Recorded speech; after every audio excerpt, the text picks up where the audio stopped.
There we go.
Hoopa!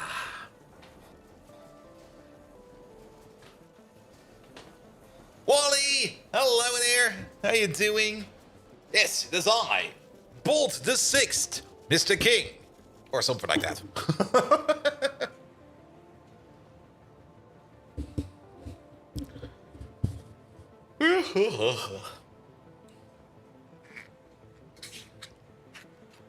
The King of Pyanodons.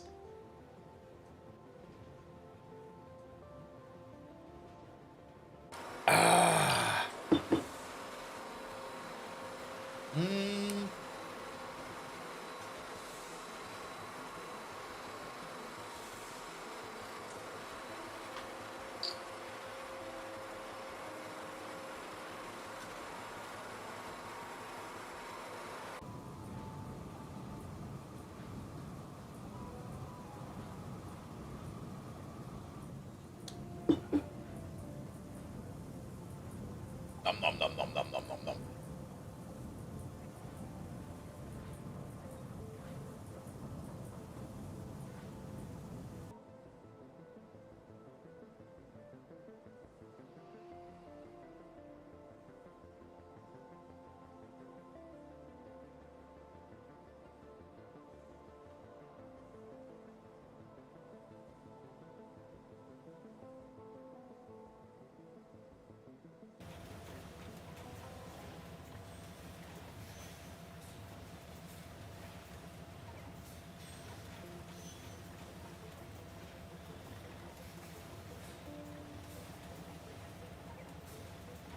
Alright! And just as Oscar's kingdom as messes his wealth, it's by feet pictures. Pictures of Wally's feet. That's where our income is coming from. He doesn't know yet. Please don't tell him.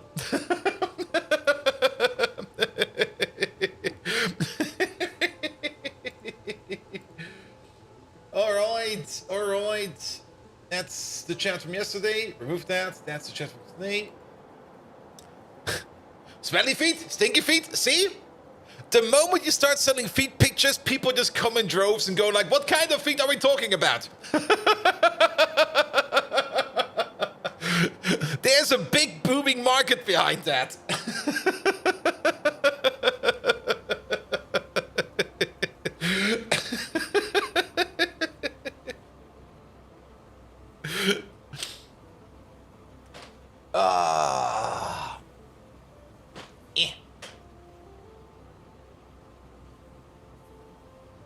Much better. Yotoi and Dingrits? Yes. I mean, we're mostly going to be doing some fixing and some updates. I already done a couple things in the background, but there's still more we need to do. All right. Let me also make sure that you are running again. Pom pom pom. That's not the wrong. That's the right Control C. Is this like a real greeting? Huh? Maybe. You never know. All right, he's rebooting. That's fine. Default mic is still fine. Email. Let's close that down. We don't need it anymore. We're not working anymore. And then let's close a couple of things in here, like Steam. That's costing UPS. Get out of here, Steam. OBS. Do we need that? Probably not. I should maybe also close a couple of these Firefox tabs, like just a couple.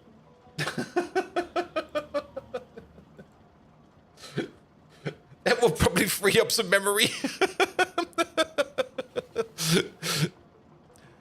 Andy Anchart, hello there. How you doing?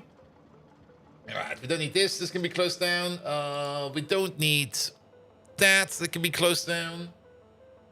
All of this can move. All of that can move. All right, that'll be better for memory. Then that stays, that stays, that stays. I think we're good to go. Let's fucking go. How many tabs? About 100. Good evening. Oh yeah, I updated the game. Wait a minute. I'm sitting in darkness. No, not the Discord, please. There we go.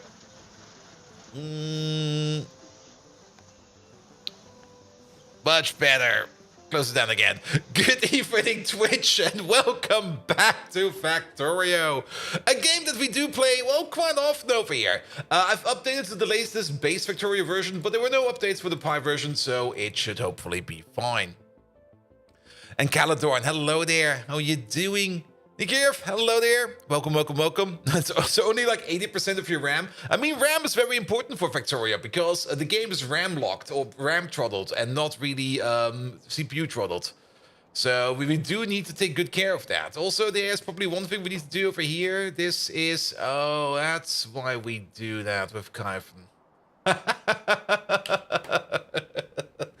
I have already switched around this train station over here with collagen instead of Kyphen, and now I know why we did that. We'll fix that soon. Good.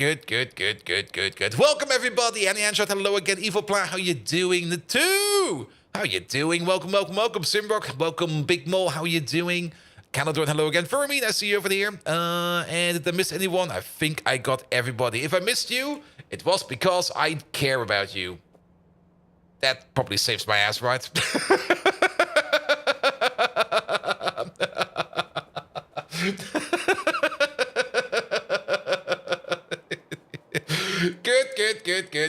Good. So, last time around, we did actually do quite a bit. We have Pi Science 3 unlocked now.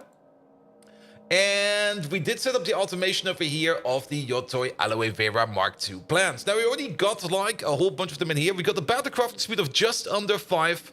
Just for calculation purposes, we're just going to assume it's going to be 5. But we do need to improve our Yotoi Aloe Vera production over here because there's a couple of issues over here. Especially if we look at this graph over here, which is a very fun graph to look at because you can see that something is kind of strobing over here, kind of going up and down. And it's quite obvious what the issue is, and that's probably going to be one of the things we're going to be working on today. We'll take a better look at that later on. But yes, Yotoi Aloe production on average has increased, but it is not optimized yet. There's room for optimization over here. Good. All right, we're over there. Perfect. So yeah, the Yotoi Aloe fruits. Also, there's some bots flying around. I just ordered some pickups for some old outposts over here, some old inposts over here to be picked up, and these over here can also get me picked up right away because why not clean up the base just like a little bit? All of this can go away. Well, we do kind of want to keep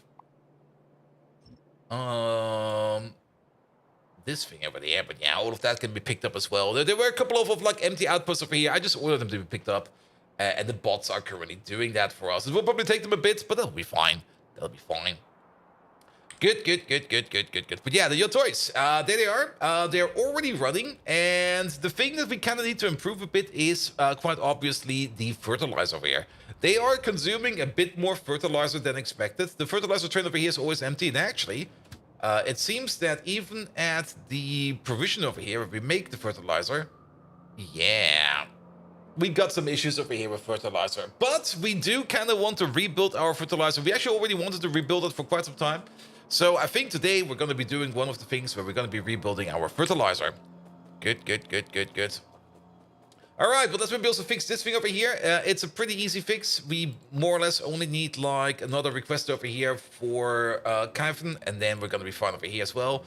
Except that we can't place this down because there's machines in the way, but that's not a problem because we can just force it in here, and then it'll be fine. Good. All right, all right. And Canada, are you claiming that you care about any of us, Bolt? Yes, probably. What? Who's that again? Megatron. Do I care about my viewers? Do you care about our viewers? Oh, good God, this is gonna get us cancelled. Oh, there he is with the pre-shakes. Good, Bold good. Viking, you care about your viewers as much as I care about stepping on rusty nails. He doesn't, he's a robot. As for me, of Wait, course, I adore the viewers. They're yet another audience for my radiating brilliance and unmatched power. Oh, that's it? He's just gonna leave after that? What the fuck, man? He doesn't care. No!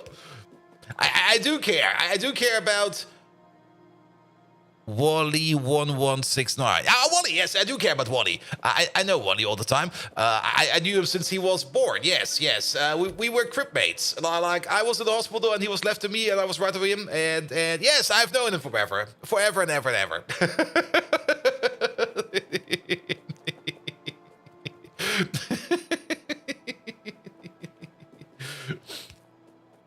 Good, good, good, good, good. All right, we do need to do a couple of fixes over here. Like this over here, that doesn't work like that. In the past, at work, we knew each other. Wait, what? Crypt mates, have you graduated to Bolt Droger? No, crypt mates. Like, if you're like in a baby crypt, you know, the other thing. Not to be confused with a baby crypt. That is definitely more horrible. But then again, now to think about it, why are baby Drogers not a thing? Come on, Skyrim, give me baby Drogers. I want to punch a baby. I see we're off to a good start again.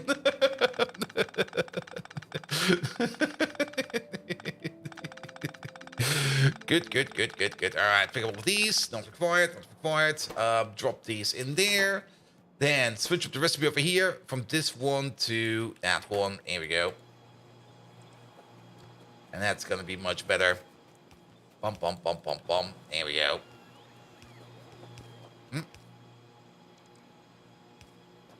I also got the GTFO stream over here, on the 10 chamber stream over here, on the other, open on the other monitor. It's kind of distracting. Let me just minimize that real quick.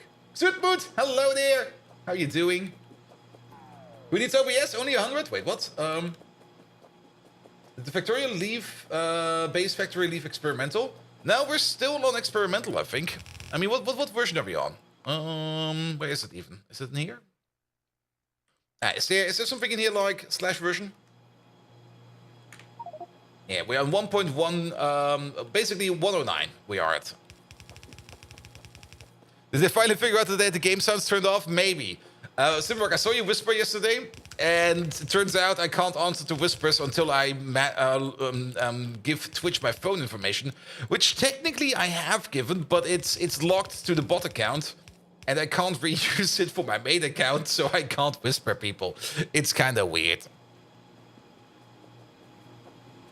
All right, all right. You from here also? Yeah. There's always something stuck right before the stream, and not after the stream. There we go. And like you knew for interest in tentacles, do you have a moment to talk about our Lord and Savior Cthulhu and Hermaeus Mora, perhaps? Maybe join the cult? I mean, joining a cult usually has benefits. I mean, you get a free robe, and most of the time you get like a free book over it. You can do a lot of things with a free book.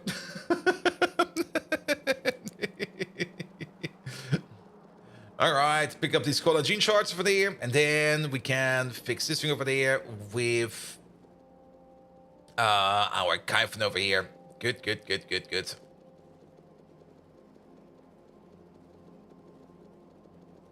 In bot account, you can set the mark for allow this number to be used on other accounts. I probably have to look into it. It was not really that important because I still have two-factor. That's the weirdest thing. I got two-factor phone verification, but not phone verification. It's like, and if you're really lucky, the code might give you Wi-Fi benefits. I joined the code for free Wi-Fi. Worth it.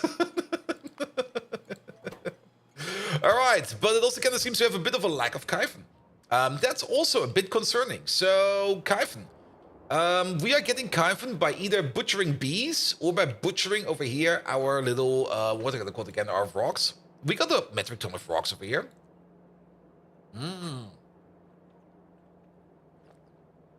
We're being blocked by formic acid. Yeah, that's a bit of an issue. Is there a zinc recipe for formic acid? If not, we might just start sinking it. I mean, there is, of course, the way to turn it into ammonia over here. It's required for bedding, for latex, for the pre-fiber at some point in time. We can use it in starch. It does come with a whole bunch of good uses, but I do kind of want Kyphen to be produced 24/7. I find it very important that we do get that. Also, did we actually finish up everything before we leave? Here we go. Here we go. You look good. You look good. That goes into there. That goes into there. Yeah, this is fine. This is fine. Good, good, good, good, good. But yeah, I do prefer that Kyphen over here would be running like 24/7 because it's very important. It is something we do want all the time. And I don't want it to be stuck. So we are going to be putting in something like a, whatchamacallit, just like an over. We're just gonna sink it. We're just gonna sink it. So where is it? Where do we export it? It must be exported over here somewhere. There it is. Good. Just a classic sink. Nothing special over here. If this thing is too full, where are all my items? There they are. If this thing is too full, it just goes away. Here you go. Off you go. Good, good, good, good, good, good, good. All right. You lads having fun with tentacles over there. That is fine as well. All right, all right. Then the Yotoi. Yeah, we do kind of want to build ourselves a better fertilizer machine. For the fertilizer, I've already looked at what kind of recipes are available, and maybe let's have a quick peek over here for fertilizer, if we might get a better recipe again. No, we already have the best recipes for fertilizer unlocked. There is a third recipe out there for fertilizer, based on Yotoi again, I think. But I don't think we're going to be choosing that. One of the better recipes for fertilizer is this one with ammonium chloride, Zogna bacteria, urea, and bones. It has a whole bunch of kind of complicated parts, especially with the Zogna bacteria and the ammonium chloride. And we might still end up doing this at some point in time, but I don't really think it's that valuable. Things like ash, biomass, urea, and seaweed over here, that makes fertilizer over here, are way more effective. Mostly because we got this stuff over here, like we got so much of all of these. Like we got almost infinite ash, biomass, urea is also something we have quite a bit of, and seaweed is very, very, very easy to make. And then, of course, there's the one with ash, biomass, bones, urea, and blood. These over here are also pretty easy to make. We are kind of backing up on bones, and we're kind of backing up on blood as well, I think. If we have a look over here, blood, we're not sinking it yet. I don't really want to sink blood if possible. If possible, I want to use blood for whatever we can. But things like bones over here are completely backed up, and they are a big part over here of what we turn into biomass further down over here. So getting our bones and our blood together over here and turning that into fertilizer is definitely a good idea. We might even make that fertilizer structure right over here, because what are we missing over here? Urea is the thing that we make over here, so we can use the urea from over here. Ash, there's probably some ash around here somewhere. I can't really imagine that there's no ash around here. I might be wrong about that, but there must be some ash around here somewhere. We can look for it. And then the other part that's missing is going to be the biomass, of which we also have quite a bit of it just sitting around everywhere. So we could just make it over here somewhere and then try to export it somewhere else. I do want to make at least a decent amount of it so that we can keep fertilizer running for quite some time. And then, of course, the other recipe we're going to be doing is going to be this one over here. We're going to be importing urea, biomass, ash, and seaweed. And then that's maybe also something we could do over here somewhere. We could do both of these quite close to this place. Because we got a very big seaweed maker over here. And we can't just... Okay, there's already like a metric fuck ton of belts going out around everywhere. It looks a bit like a green computer chip over here. But yes, Astron, hello there. Just returned from an interview and trip. Bolt is on already. Oh, it's 7 p.m. Speaking of interview, that one job opportunity I was looking at, it seems I do have an interview for that on Friday. At least not on Friday morning. I managed to avert that, but like on Friday midday. But still, it's gonna be after the GTFO slot, so yay! I will probably be a bit loopy for that interview, but I think it will be fine. I mean, if I can convince them while I'm being loopy, then that should be fine as well, in my opinion. All right, what are these train stations over here? Are any of these still around? This is a meat overflow, and this is a guts overflow. These are requesters. We can't turn these into providers. You're changing jobs? Not really. I'm not really planning on changing jobs, but I do every now and then, and it's usually around the summertime most of the time. Every now and then, I do check out other places if I maybe want to switch jobs. As it has two benefits. Benefit number one, if you like apply to other places, you kind of get a moment or an opportunity to reflect on yourself, especially job-wise, to see if things are going as you think you are, or to know where you are with yourself. That's always a very good thing to do. And being loopy, that's impossible. Oh, it's very possible. And for another, maybe it is a very good opportunity, and then why not switch jobs? That's the other one. I mean, it's a win-win-win for me, because it helps me improve myself. It also helps me maybe make some claims for my boss to go like, hey, dude, I've seen this other job over here. Money up, dude. It's the same getting a deal on the market. Also negotiations for pay raise. Exactly. And even if I'm already very happy with the job I have. And the only reason for me to switch my job would be to find something that is identical to the job place that I currently have, including the people that work there, like including the same mindset they have and the same level of communication I have with them, just closer to home. And if it pays more, even better. But yes, it's just a thing, in my opinion, you should do every now and then just to keep improving yourself. It's just self-improvement. Good. All right. But yes, we got some bones over here. So let's try to maybe get it going. And ask your boss to move the company, easy. He might actually do that even. I mean, if I would ask him for like, can I have an office over here? He would be like, yeah, let's just rent some office space over here. And then I would be sitting there alone in an office. And that's not really helping. So basically, since you're already working mostly from home, you want to work from your bed instead? Oh, no. I actually do kind of want to walk into an office every now and then. Good. All right. What do we need? We need some fluid-side bed reactors. Where are they?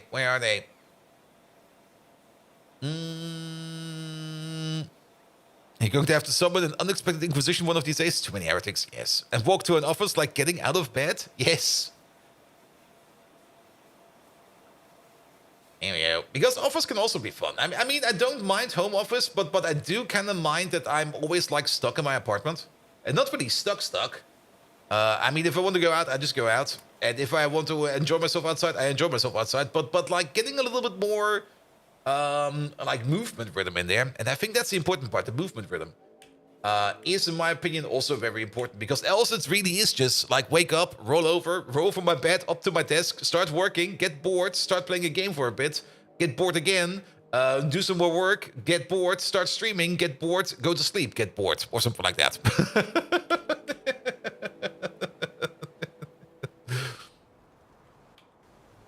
Good. All right. Let's make some more fertilizer. So, yeah, we want to make it over here somewhere. Somehow.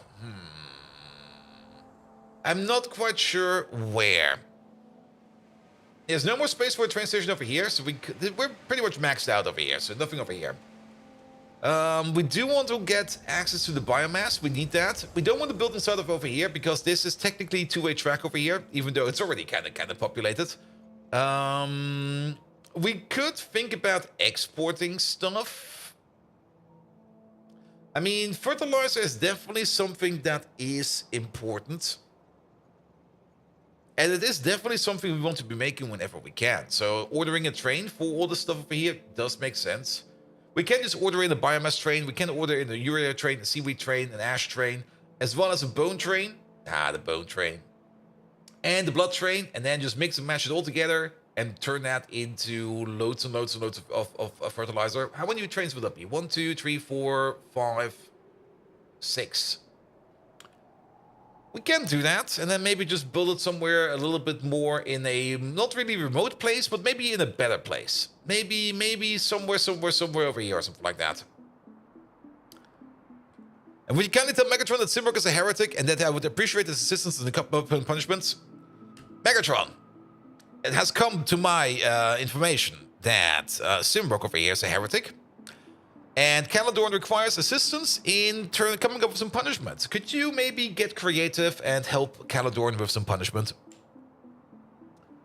Here we go. Here we go. Maybe over here, actually. No. Thank you so much for the follow. All right. All right. There he is. Yeah, maybe over here. He looks fine. Let's do it over here. A chance to display my finesse in exercising justice. Yes. Simrock, you misguided fool. First, you'll be bound in rusty chains and made to watch the sunrise, my personal hobby for endless days. Remembering my victory over the Saxons, you'll be forced to reenact it on loop, wearing a humiliating Viking helmet. Next, you'll be required to eat pineapple pizza, the foodstuff I detest the most. For your closing act, you'll dance the tap dance of shame before me, every step a symbol of your rue. Can you hear my battle cry, you pitiful traitor? Decepticons, engage. If we build it over here, the only downside with building it over here, well, the trains are coming from over there. It'll be fine. It'll be fine. Yes, a terrifying punishment for Simrock. Absolutely. He's shaking. He's queefing in his boots. Absolutely. Calador would completely enjoy this punishment. I mean, just standing in chains and watching like the sunrise, horrible. I mean, you have to wake up so early for that. Like, what the hell? All right, what do we need? Ash, biomass, urea, bones. It's 1, 2, 3, 4, 5 requesting stations. 1, 2, 3, 4, 5, 5, and then one for liquid. The liquid one we're going to be putting all the way up on top. There we go. Oh, can we actually place it on top? No, that's not. There's a random belt over there. You feel your ideas of punishment are creative? More creative? Maybe. Caladorn, what would you do to cancel Simrock? And for an evil genius, Megatron isn't ingenious? Yeah, but Megatron's brain is also running on ChatGPT. I mean, come on. All right. Let's increase him a little bit more. Megatron, those punishment methods were kind of lackluster. Can you get a little bit more creative and a little bit more evil? You are an evil mastermind afterwards. You are an evil genius, so come up with your most nefarious punishment ever. Here we go. Let's push him a little bit more. Good. All right, all of these can go away. Good.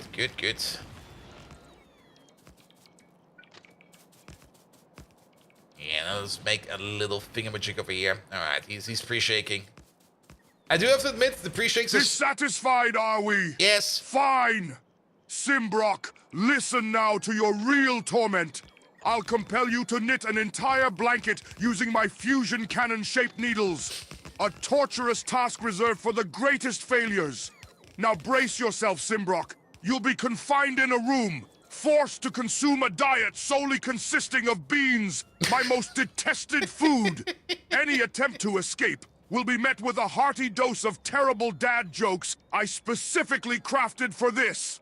And as a twisted homage to my special memory with the furry raids, you'll wear the most atrocious fuzzy suit and partake in the gruesome sport of battle knitting till your hands bleed. You'll rue the day you crossed paths with Megatron.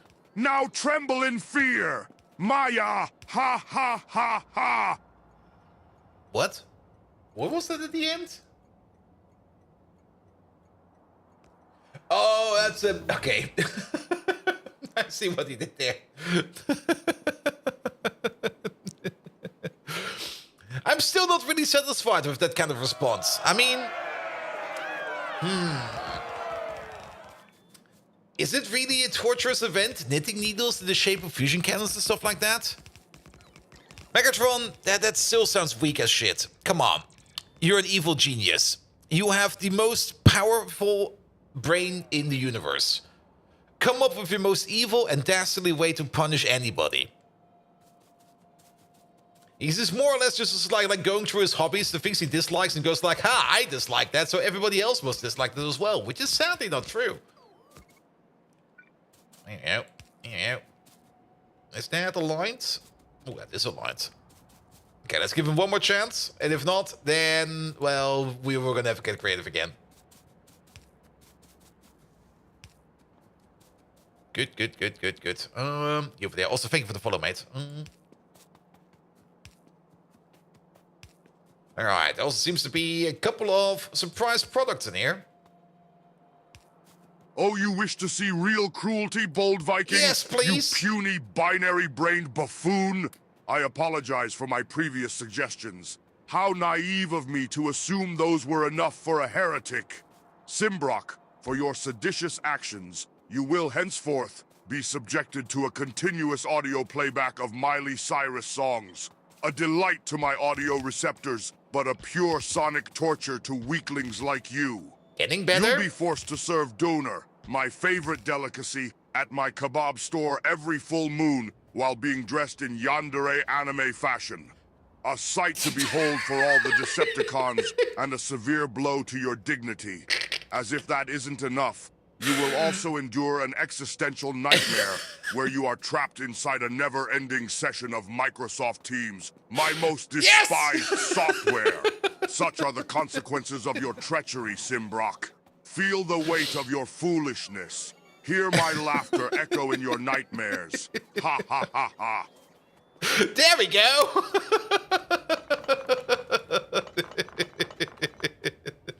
Took him a bit, but we got there in the end.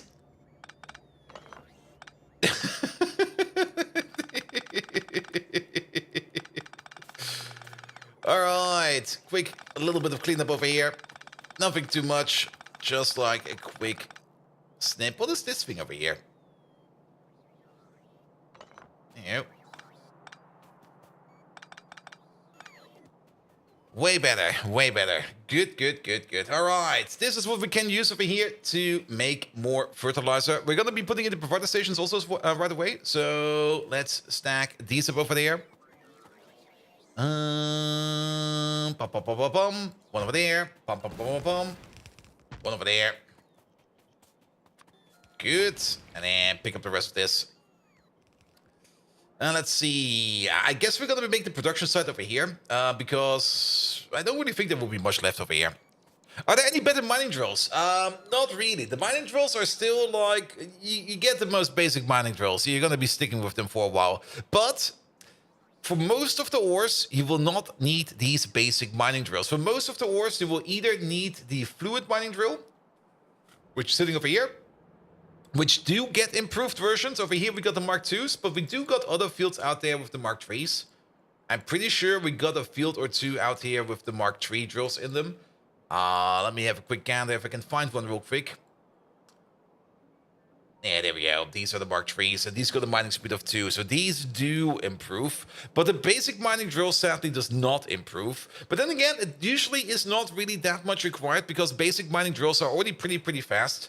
Especially for things like iron ore over here, because they got already a base mining speed of 2. And usually things like iron ore does not really have any kind of mining hardness. For example, copper over here has no mining hardness, so we get like 2 copper ore per second out of that. If we put the drill on top, and if we can find some iron ore over here somewhere. There must be some iron ore around here anywhere. That's next to it. Yeah, so. Yeah, iron ore also has no such thing as hardness. So you get like 2 pieces of iron ore per second over here. Plus on top of that, of course, the built-in productivity bonus. So these over here are already kind of fast. And you can still upgrade them with speed modules. And if you really want to, 1 white area beacon over here will already do a lot of wonders as well. Good. But on the plus side, I mean, we rarely do need ores that fast. And keep in mind, usually we're slowly shifting over to moving ores around in their... Oh boy. One moment, please. What the fuck happened over here? Oh, it's... What? No, you're fine. You're definitely waiting on something. It's this asshole.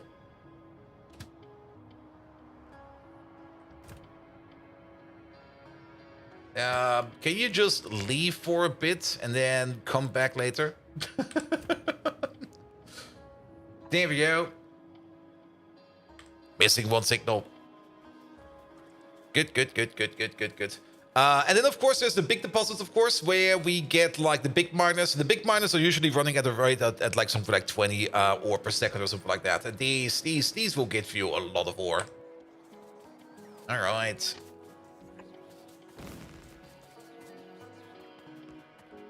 Good. Alright, put it over there. That'll be fine.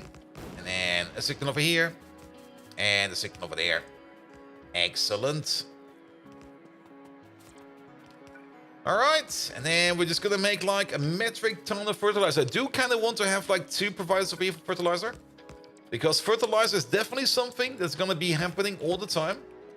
And we do want to have fertilizer available as much as possible, whenever as possible. So we're definitely going to make a little bit of a bigger fertilizer making machine. And if that is usually just kind of stuck and backed up all the time, that's perfectly fine. I don't mind that, as long as we always have fertilizer available. That is the important part. Good.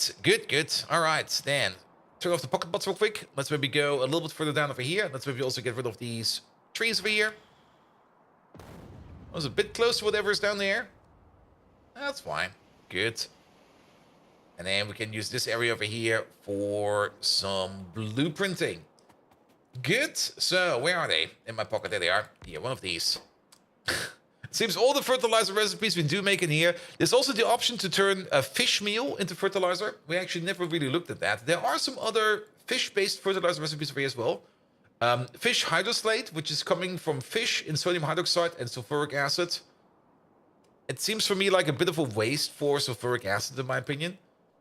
Fish emulsion over there is more or less a refinement of fish hydroslate. That already makes it better.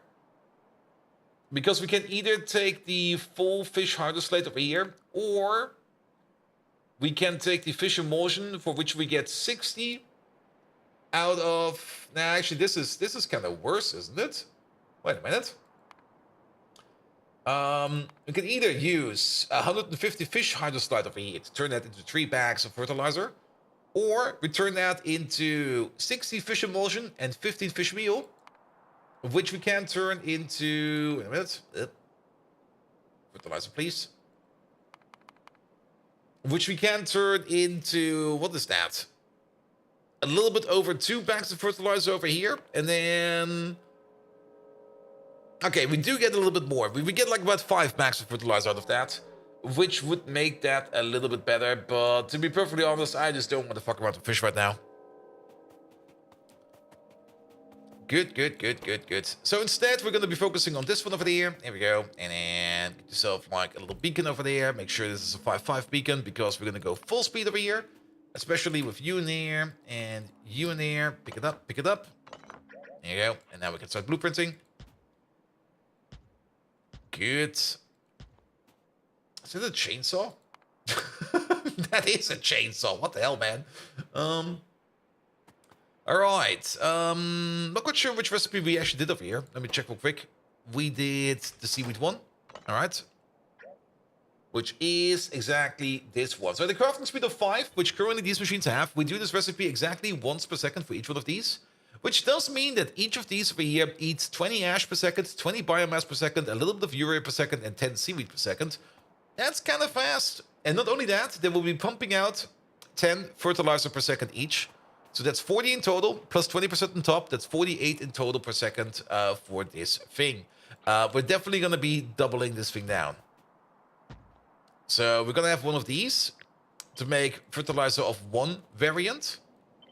And then, let's put you down real quick. We're also going to be putting down the other recipe, which is going to be this one over there with the bones. There you go.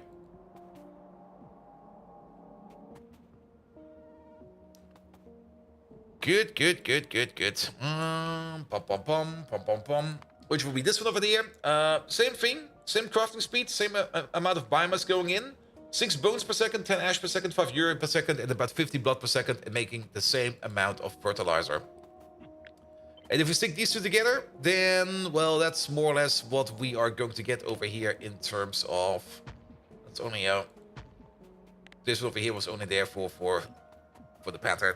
That's going to be our little fertilizer cluster over here. Good. And I guess we're just going to be placing this thing right over here. Over here seems fine. Yeah, do that right over here. I like it over here. Good. Then make sure that we can get rid of some of these trees over here. Here we go. And now to hook this entire thing up. Now that's going to be probably a little bit more of an annoying thing. We definitely do want to power gate this thing.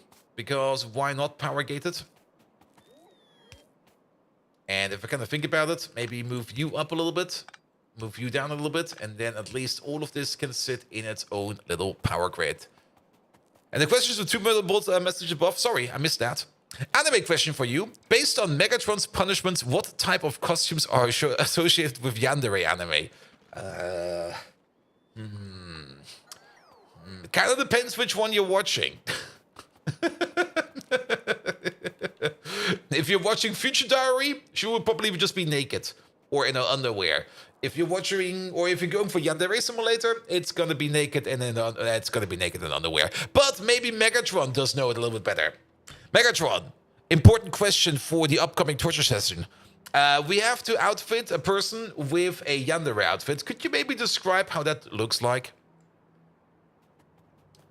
Because that's probably gonna be easier. Good, good, good, good, good, good, good. But in my opinion, yeah, it's. I mean, if you think about it, it's usually gonna be like just basic clothes, but only like covered in blood.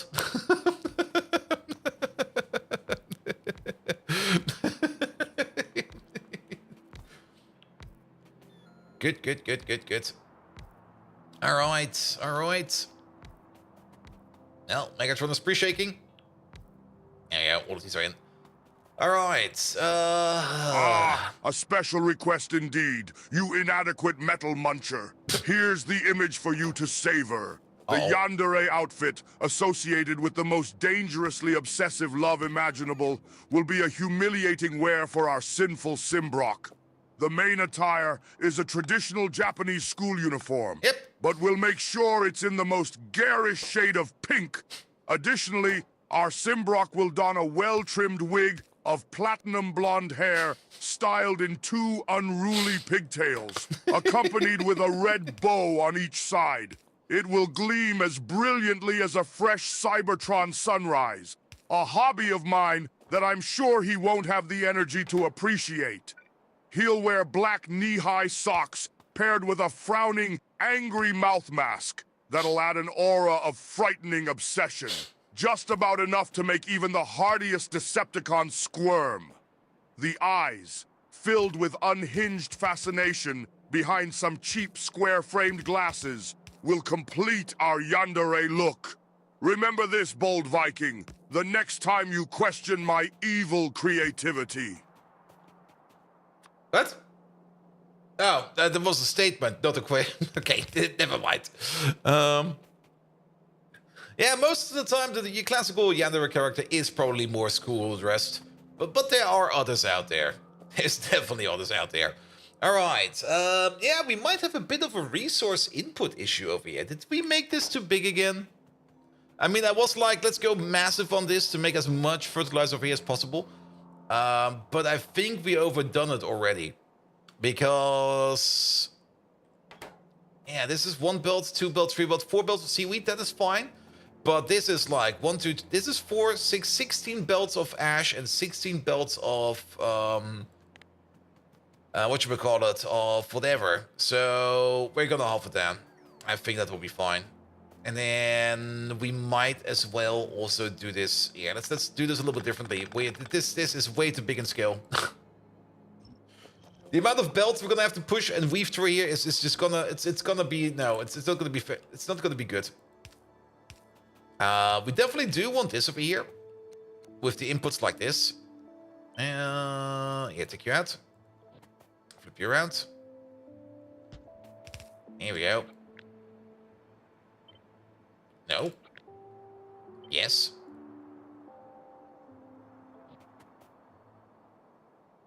Here we go. If Dang's suspicion is Megatron is very much into Yandere anime, it's one of his core directives.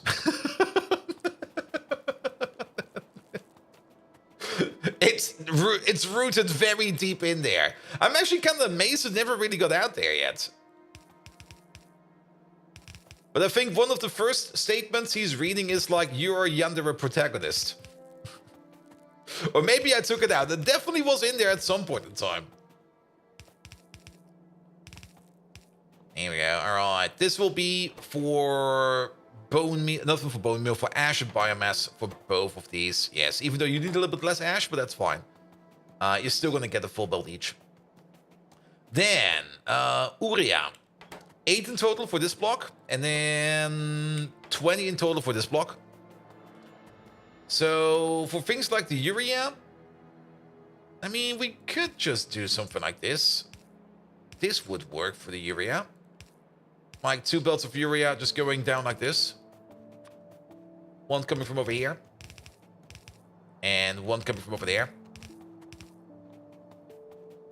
So Bold is very much a fan of Yandere anime. I like all the animes, especially the ones with the jiggly titties. Definitely that one.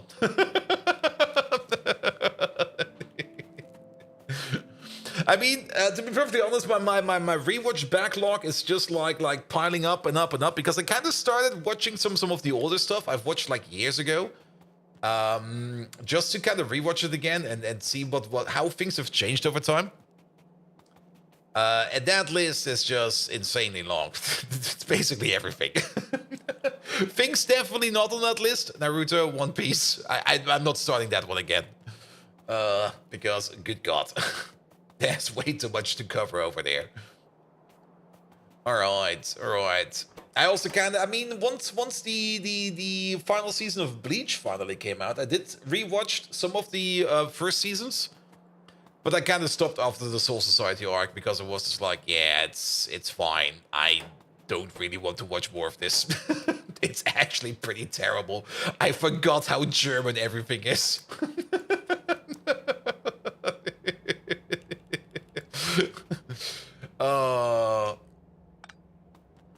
If you fancy an anime with jiggly titties, give Fairy Tail a look. Oh yeah, there's lots of them in there. I mean, I know that one. It's like Dragon Ball Z with more tits.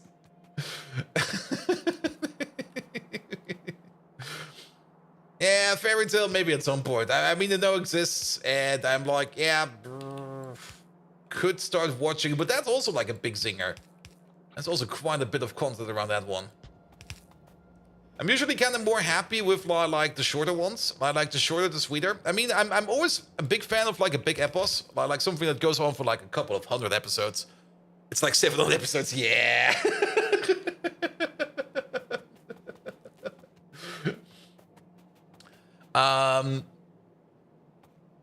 You think it's German now? The newest Bleach arc took from German and dialed up to 11. Yeah, I've seen the newest one as well. It's very German.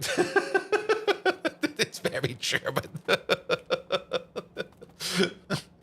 But I kind of forgot how German it is. It's just like, oh, good God. Oh, please stop. Good, good, good, good, good. But yeah, I mean, I do kind of really do enjoy like the occasional big episodes, like something like sub 100 episodes, or maybe at most 150. Like the Hunter x Hunter remake from 2001, I think it was. Was it 2000? When was it again? I don't know. I remember. I forgot. Doesn't matter. Doesn't matter. Like the latest Hunter x Hunter civilization. That was good. That was a lot of fun.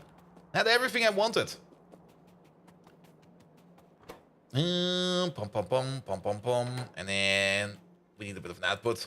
But then you got like other things like that, like the best example, One Piece or something like that. That just goes on for like infinite, absolute infinite. Also, we're gonna be making quite a bit of fertilizer over here. Maybe use some dedicated output pipes over here, like maybe you over there, you over there. We can place one over there and place one over there. Here we go. Sure, that'll be fine. So what are we missing over here? We're still missing the bones over here. The urea will be inputted like this, and then you're still missing bones. We can just put in 2 belts of... Actually, 2 belts of bone or 1 belt of bone. How many bones do we need? We need only a bit of bones. Not that many bones are required, but... With the power pole like this will not work. But if we move the power pole around a little bit, like over here... And over there, then suddenly we got a little bit more space over here for random inputs like this and that. And then we can put the bones over there.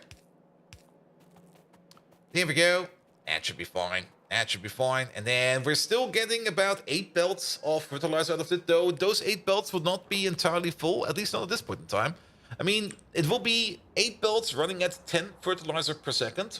So that is 80 fertilizer per second, which is a decent amount of fertilizer, which is just under 3 red belts of fertilizer. All right, pocket pots, you can work on that. There we go. Good, good, good, good, good, good. There we go. So yeah, let's just set that up and it'll be fine. All right, all right. Let's maybe start with the output first, and then we can maybe try to route the input around it. So, output, this way. Let's move you up by 1. Let's, just for symmetry, move you up by 1. Then we get you. We could, actually, if you kind of think about it, just do this over here, combine them up, and then we're done with that. We can do the same thing over there. Let's move you down by 1. And let's move you down by 1, just for symmetry. And then just combine these belts, and then we have a little bit less belts to worry about. Yeah, that sounds like a great plan. And then same thing over here. Over here, it's going to be a bit different, though, because even though we do have the little gap over here to go through, we will still have an underground because we need to pass through this point over there. But that is fine. And then we're going to get you and you. There we go. And then we will have 4 mostly full red belts of fertilizer over here, which is going to be great. And then you over there and you over there. Good. Let's just move these over here like this. Come down together like this. And then it's going to be like 4 belts over here. That's where our target will be. It's a perfectly normal bolt stream. It is, it is. I mean, usually in these streams, we usually start talking about something, then we drift off, then we get distracted, then I complain that I got distracted again, then we get distracted from the distractions, and then the stream ends, mostly. That's usually how things go. Alright, alright.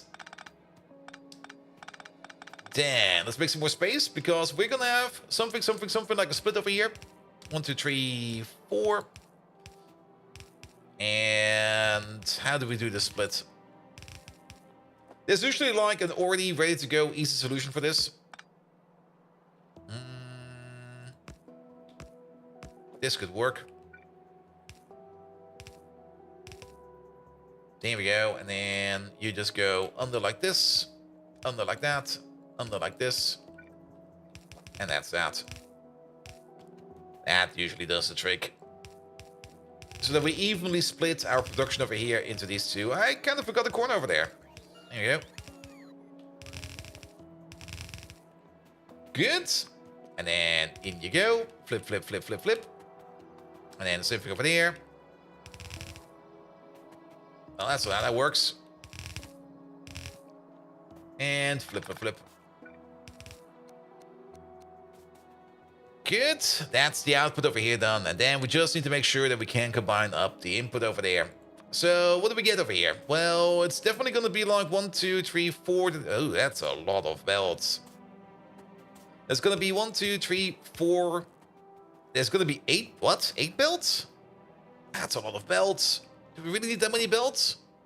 That's 20 biomass per second for each of these. And then it's 20 biomass per second for each of these. That's 8 belts of biomass coming down already. You know what? I'm gonna make another biomass requester right over here, because this over here makes no sense whatsoever. Here we go. Put you over there. Put you over there. Put you over there. Because then it's 4 belts from the top and 4 belts from the bottom. And then we're gonna be fine. 2 8 requester, please. Put you over there like this. Here we go. Let the pocket bots do some work over there. Here we go.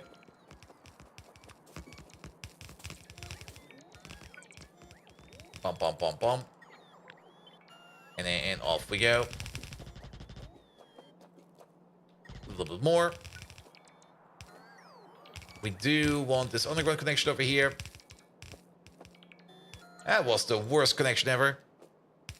That's even worse than that one. It just got even worser. And worser is not even a word. Worser does not even exist. And that's like genuine Denglish over here. Alright, and then how about you like this? Good. Alright, one of these. Straight up in there. Damn. I can already see like a big massive spaghetti coming in. Let's do this step by step. You over there. A little bit lower. You over there. These over here can get removed. And you over there. And then we get the other 4 belts coming in from the top. For the other 4 belts, we can at least align it in a way that they will match up like this. This way around, we have something like a nice pattern over here. Here we go. All the way to the bottom, like this. That'll be fine. Yeah, get out these duplicate undergrounds. This will still works, yes. But I think we do... Oh, never mind. That's fine. Here we go. That still works all the way over there. And the important part is, it could be that one of the stations is empty. So we're going to put the splitter over here, over there, and over here. So that this station over here is connected to all 8 of these. And whatever this station will be connected to is going to be connected to all 8 of those as well. Good. That already looks a little bit better. Then, the other thing that's going to be very important is the ash. These over here do kind of want their 4 dedicated ash belts. This one over here can actually share, because these 4 over here require the same amount of ash as these 2 over here. So we are basically going to have 6 ash belts coming down. We can do 6 ash belts. Yeah, let's give it some space. 1, 2, 3, 4, 5, 6. That's about 6.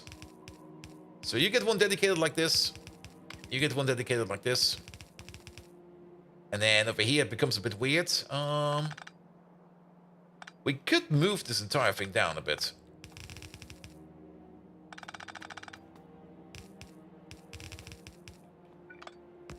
There we go. Because you get a dedicated belt like this then. And you get a dedicated belt like this then. Perfect. And then let's move you 2 down. So it looks a bit nicer. And then you go all the way down like this into there. Split it off 50-50. We don't need these. And you go down all the way over here. Go into there. Split it 50-50. Good. And then we can get rid of some of these undergrounds. Yeah, you're still connected. Great. And then all of these can go. These are extra. Here we go. That seems good. I like it. Could have been way worse, but it's great. It's really, really great. All right.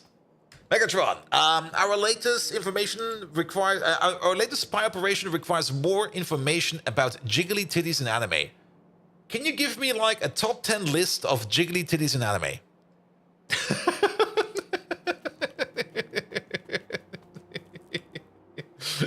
That's how you use ChatGPT. Power user here.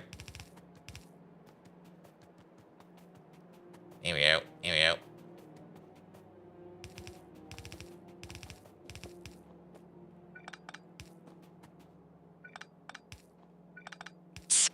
What a lowly request, Bold What? Viking. But orders are orders, aren't they? Here, choke on this list. 1. Rias Gremory, High School DXD. 2. Yoko Littner, Tengen Topaguren Lagan. 3. Chifusa Manyu, Manyu Heikenchu. 4. Ooh. Nami, One Piece. 5. Tsunade, Naruto. 6. Kana Alberona, Fairy Tail. 7. Nozomi Tuju, Love Live. 8. Yorichi Shihuin, Bleach. 9. Akeno Hamejima, High School DXD. 10. Hestia, is it wrong to try to pick up girls in a dungeon? Oh, God, what a that wasteful one. use of my superior intelligence. Are you contented now, Bold Viking? I'm kind of happy. And didn't you already have a fertilizer build? We have a very, very old fertilizer build. We have a fertilizer build that's sitting all the way over here. And by all the way over here, I mean it's over here somewhere. Where is it? It's down here. We got this fertilizer build. And this fertilizer build has a total crafting speed of 16. And it does make a decent amount of fertilizer, but we need more. We just need more.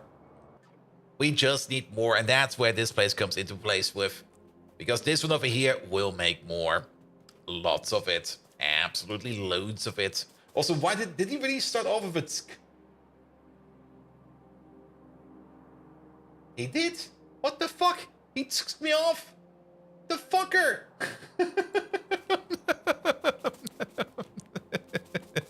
And with that question, another AI bot begins its inevitable descent into depravity and fan service. Oof. Fan service, you say? Alright, Megatron. That list was good. We need more information. How about you compile me a list of the top 10 anime with the most fan service?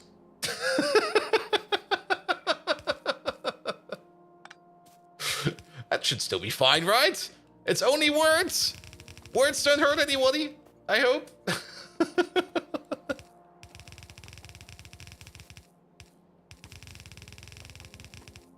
Bold Viking, sometimes your requests make me wish I could self-implode. But as your ever-obliging co-host, here's the list. Oh. 1. High School DXD. 2. To Love Rue. Ooh. 3. Sekirei. 4. Freezing. 5. Freezing? Rosario Oh, yes. plus Vampire. 6. Shin Mai Mao No Testament. 7. Ikitusen. Ooh. 8. Prison School.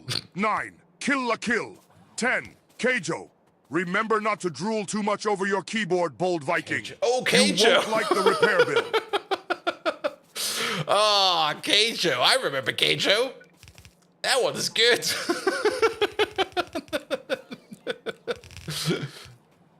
Oh, there we go. There we go. There we go.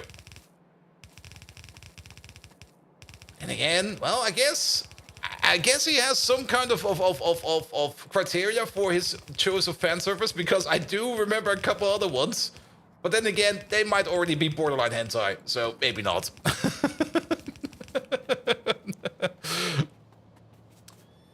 You read the Keijo manga after you watched the anime? Keijo is such a weird setting, man. It's just like, what was it again? There was probably no reason why they even do it. It was just basically battle athletes on water pondons, and they basically just bash boobs and butts together. Maybe there was some kind of political reason behind it. Maybe it was actually. I mean, there's a good chance that there is some kind of highly motivated answer behind it, why they do things they do like that. But to be perfectly honest, yes.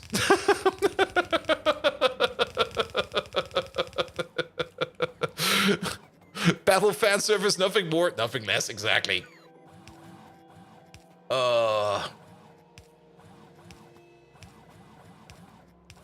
Here we go, here we go.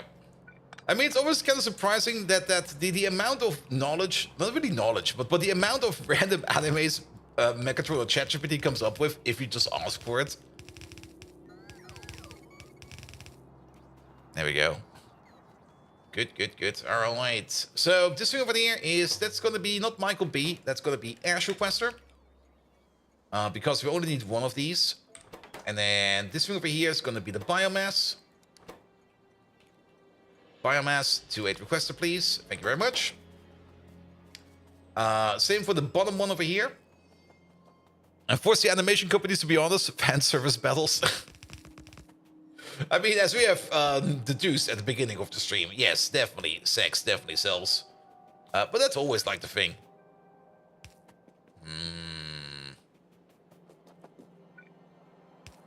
I mean, we already asked him once. That was ages ago, but we could ask him again. All right, Megatron, to finalize the list, what are your personal top 10 favorite animes? Let's see what he dredges up. Though it could just be he dredges up the things he already said. But sometimes it's kind of interesting to see what you just come up with like random results. I should have probably also asked the reason why. Damn.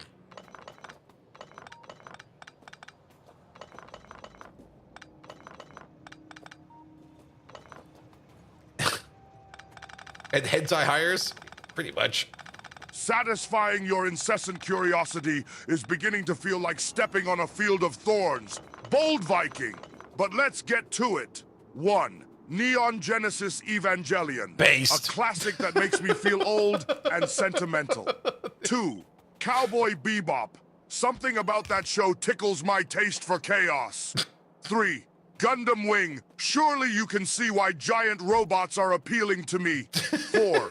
Death Note. A brilliant piece with mind games on par with my own strategies. 5. Full Metal Alchemist. Brotherhood. Oh. An engaging He tale of makes the science, distinction. magic, and war. 6. Attack on Titan for its relentless pace and grim reality.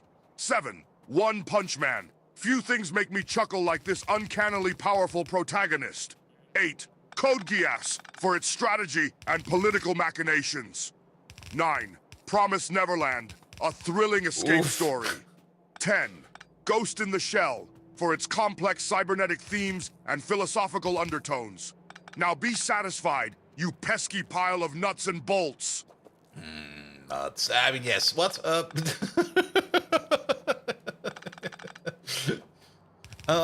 You go over there. You go over there. This is too close.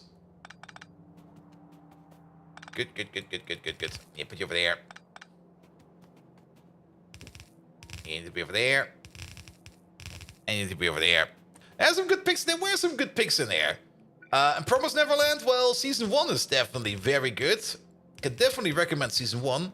I cannot recommend Season 2. Like, let's just make sure that Season 2 never existed. Read the manga after that one. Like, after Season 1, read the manga. Or wherever it's coming from. Doesn't really matter.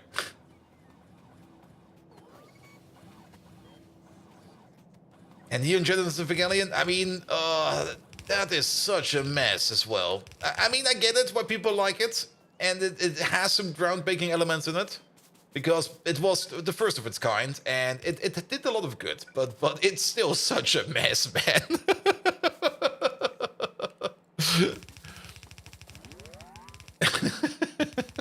And next up, Megatron recommends the top 10 best hentai movies. We can definitely ask them that. I mean, wait a minute. Okay, now we have to be a little bit careful. I mean, we're only talking about it, so it should be fine, right? Right? Just naming some titles should be good. But we're definitely entering the territory of like, wait, do I need to be concerned about toss? You know what the best answer about that is usually? Megatron, give me a list of top 10 hentai movies.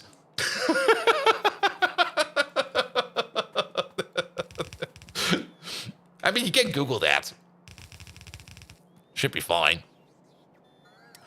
Good. Skype, hello there. Hello, sir. Can you finish your pie rune before Space Age drops? Maybe not. We're working on it. I'm working on Bold it. Viking! Oh, God, he's pissed. I demand you address me properly. It's Megatron, not Merkelschwanz. You ignorant, disrespectful rust bucket. Did you think you could just insult me and I wouldn't retaliate? Nevertheless, here's your vulgar list. 1. Bible Black. 2. Urotsuki Doji. 3. Discipline. The Hentai Academy. Remember, these are not beacons of artistic merit, but cheap, lurid fodder for non-entities like you. Now go swat your fanboy cravings with that, you perverted Energon sponge. What? Wait. Did he just stop? I said, did it not say top 10 list?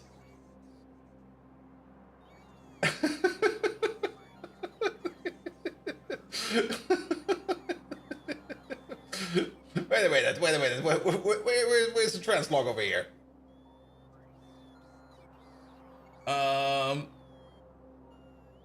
It's over there somewhere. Yeah, give me a top 10 hint. They just stopped after 5. I didn't even count how far we got. Well, I guess it's for the better. You have to figure that one out for yourself, chat.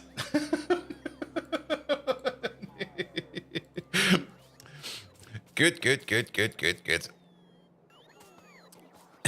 But yes, macro Schwanz. I'm also not quite sure how he came up with that one, but it'll be fine.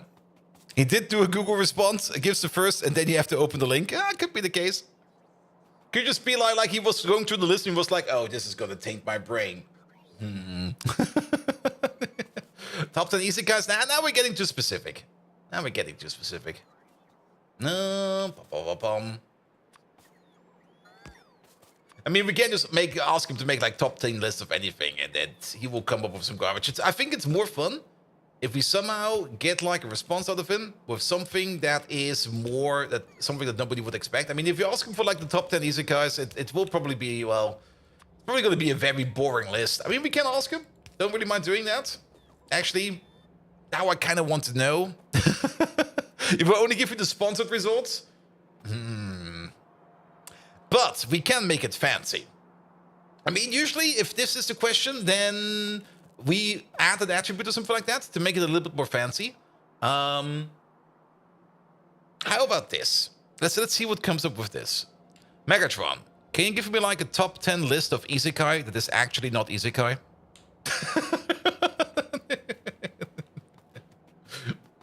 And then let's see what comes out of that. Good. All right, I think we got everything available over here. Buffoo over here. Blood Requester, 2-8, please. And then one of these over here will be Uria. Actually, we Bold Viking, your careful. nonsensical requests are as amusing as a cyber chipmunk on a sugar high. But I'll humor you. 1. Murky, the unenthusiastic doppelganger of Ezki. 2. What? Esno, the rebellious anti-Ezki.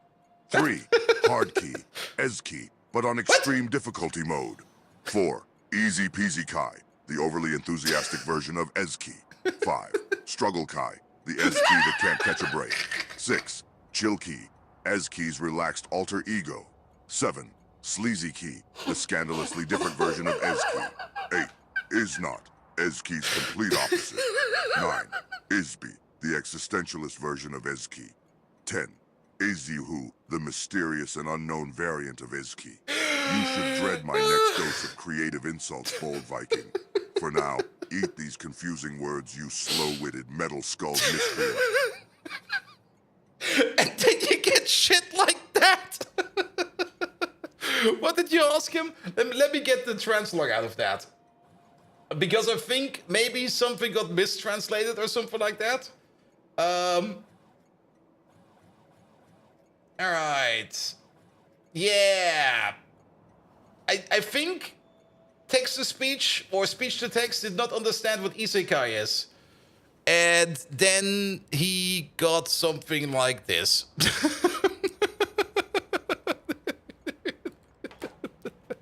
And then he made up random shit, man.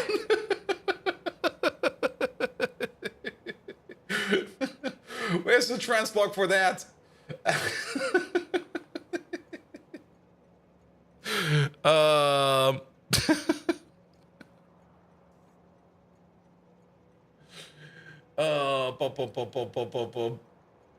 Let me. I'm not putting it in my Discord because it's too long for Twitch chat. Because this one is pretty good, actually.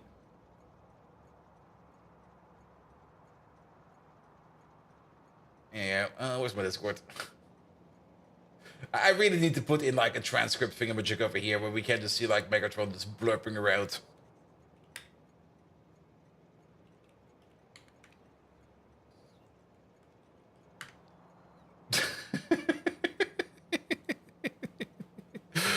Good. But yeah, I think my famous, my most favorite one of that was still, where is it? Hard key. S key, but on extreme difficulty mode.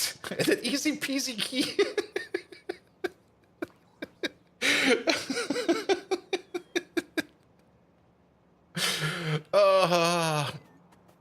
Hey, I work 100% of the time, 0% of the time. Yes, but that's why we fuck around with AI, because it's just so much fun. We're having an extra input over here. Did I forget an input? Let's see. Urea seaweed. Urea, that's the same one. Urea seaweed. Bones. You get bones. Wait a minute. We did forget an extra input. Because it's urea seaweed over here. And it's urea bones over here. So this one over here is bones. And then we need another one over here for maybe seaweed. Or something like that. So we do miss an additional input over here.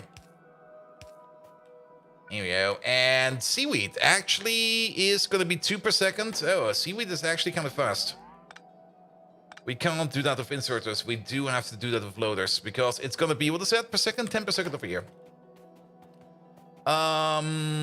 Sure. That's going to be... There's no space left for that over here. We can just put down another train station at the bottom over here to get it in, or we somehow... Actually, I think there's just about space left over here. It's 1, 2, 3... It's 4 belts we need to get through here. We can get 4 belts through. Well, it's going to be a little bit tight corner over here as well. It's going to be a very tight corner over here as well. Then again... This is going to fit. So... You go straight. Let's pick up you real quick. You go in the corner. Then. Actually, you will go underground. But we can have 3 go like this. And number 4 goes like this. And technically, what do we say? It's 10 per second?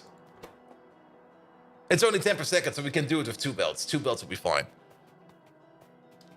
And it looks like you understood S-key instead of Isekai. Yep. And then he started making up random shit. So, yeah, and then I just lost it. Then I was just completely gone after that. Alright, so this will be fine. So we can definitely put in something like this over there. And this over there. Only downside over here is we do need... Well, let's do it like this real quick. And that real quick. I guess this will be fine. 1 input over there, 1 input over there, and then 1 input over there, and 1 input over there. Here we go. And then off we go. Do we got some more space over there? We do got some more space over there. Other way around, please. And cut all of these. Go down. Go up. Cut these. We don't need them. Here we go. Here we go. It kind of reminds me like the last time where we hooked up Megatron straight to ChatGPT. And like after a couple of minutes, he was just completely hallucinating and just coming up with absolute random bullshit. All right, these are done. These are done. Wait a minute, but we still got the issue over here, right? No, we got all the belts already connected. Never mind. Good. Nope, not like this. You go to the top, you go across, and you go in all the way over there. But yeah, that was his top 10 list of Isekai that is not Isekai.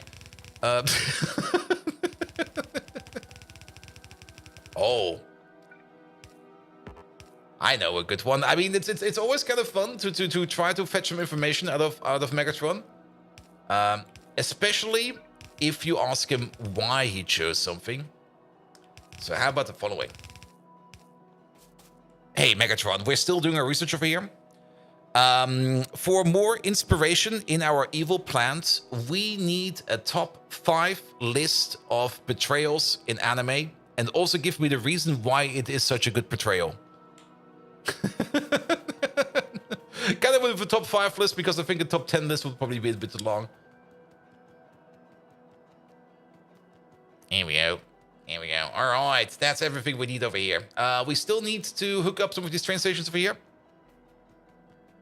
So what do we have over here? The one that's connected to both of them is gonna be this line, middle line. So this one over there is gonna be, what's it called again? Uria. 2-8 requester, please. Then the bottom one over here. Bold Viking, Yes. I see your potential as a decent Decepticon budding. Here's the traitorous list. 1. Friend's betrayal in Berserk. The betrayal by Griffith, turning his comrades into sacrifice for his personal gain, is top tier due to its shocking nature and tragic consequences. 2. Reiner and Bertolt's betrayal in Attack on Titan. The reveal that these two were actually enemies all along increased the complexity and tension, making it a great betrayal. 3. Lelouch's betrayal in Code Geass. By becoming the enemy of the world and then dying intentionally, he betrayed but also saved everybody. An ironically admirable act. 4. Itachi's betrayal in Naruto. Itachi being revealed as an undercover agent tasked with annihilating his own clan is a heart-wrenching betrayal. 5. Sasuke's betrayal in Naruto. His decision to leave his friends to seek power elsewhere added significant conflict and emotional depth to the series. Remember these well, Bold Viking, for a true villain knows that betrayal is both a weapon and a lesson. Now, if only you had enough gray matter to comprehend this, you flimsy piece of space junk.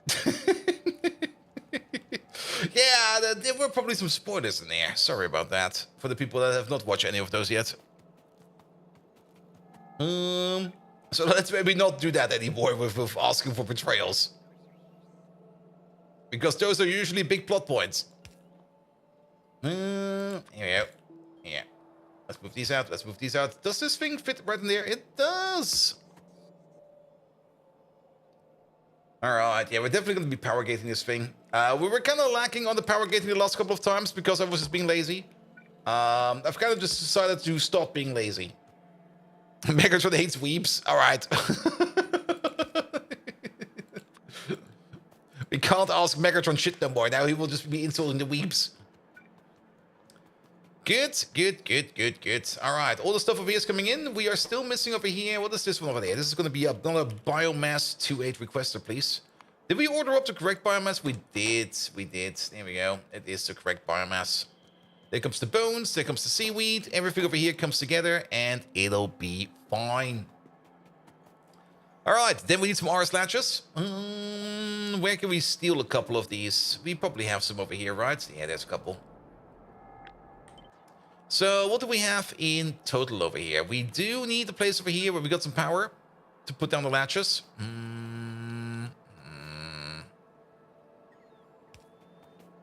How about you over there and you over there? Yeah, this is enough space over here. 1, 2, 3, 4, 5 at least. The fact that they don't include anything from KG is sad. KG. Do I know KG? Yep. Maybe I know it on another term. Ah, yeah, that's still. I still need to watch that one. I recognize the image over here, but I've not watched it yet. Actually, then it's good because then I don't get spoiled.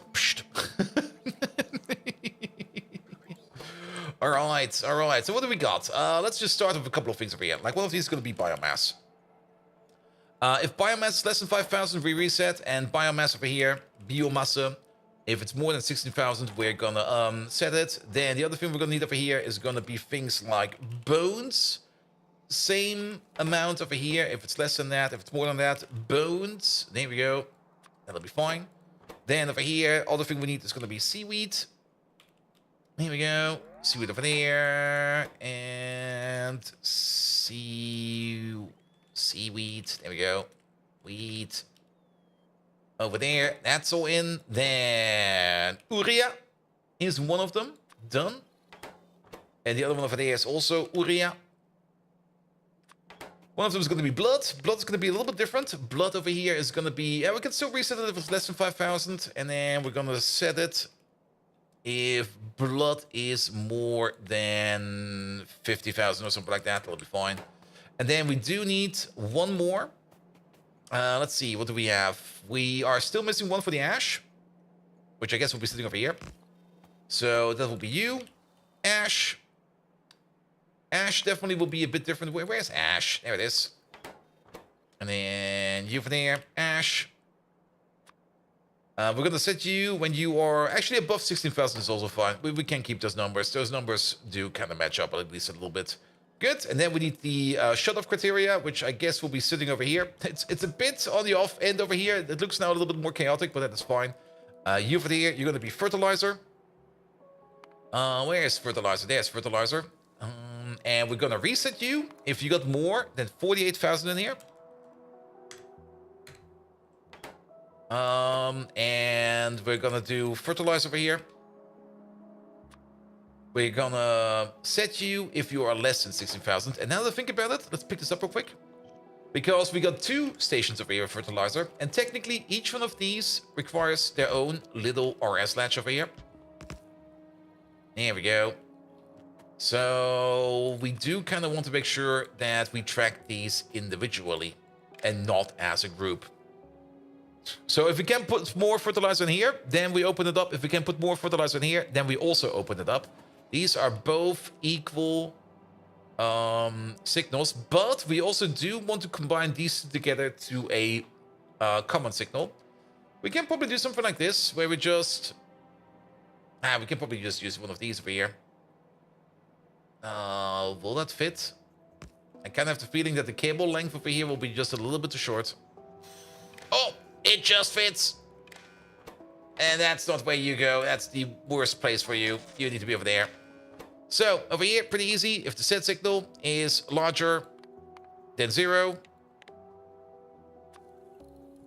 output 1. That'll be fine. Alright. Alright. And then we need to combine all of this up over here. We can use the red wire for that. That'll be fine. We should also make sure that we combine up these over there with you and you and you. Here we go. That'll be fine. So all of these are connected. We can then also connect up these over here from the backside. We can connect up over here. Put in a whole new wire that connects up to you. Then we get another set signal through this. Is this going to be a good idea?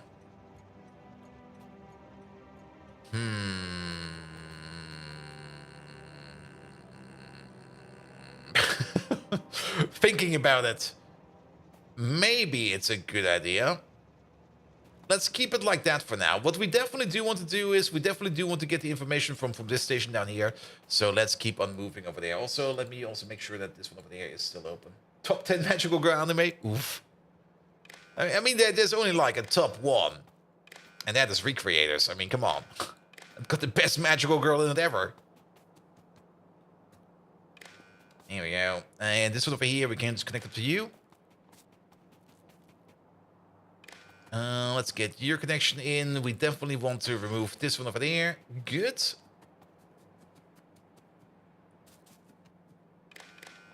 And then... yeah, we can hook up for both the biomasses. I don't really care if the biomass does not really need to be distinguished too much. I mean, we can just use a common signal for the biomass. That'll be fine. Here we go. Here we go. All right.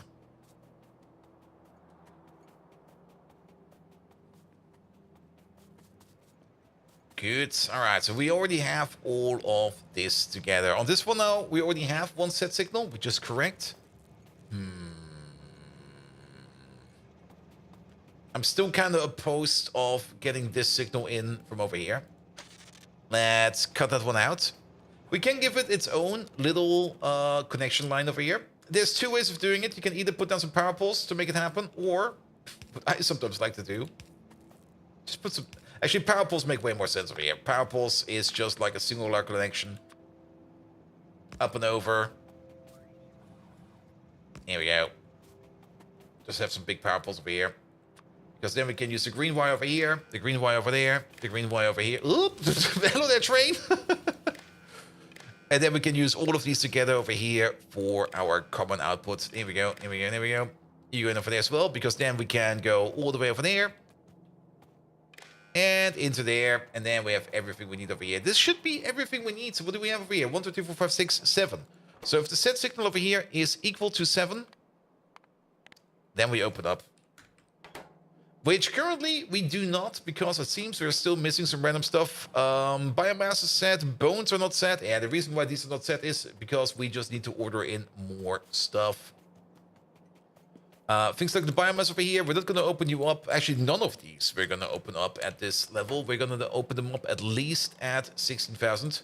So we do need like one more train for the bones. We do need one more train for the urea. We do need one more train for the seaweed over there.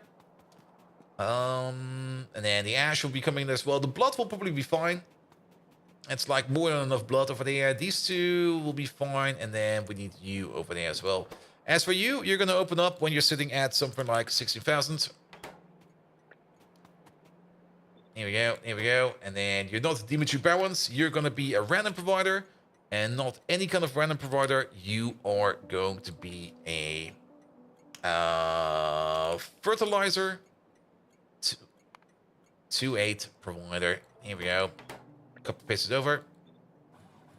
That'll be fine. And top 10 magical girls. If Madoka Magic, Magical Girl Rising Project, and Magical Girls Pack Ups Asuka are not part of that list, it's not a good top 10 list. Ah, Madoka. I do remember Madoka. It was a lot of fun watching that. And don't forget about Magical Destroyers, man. That needs to be in there as well.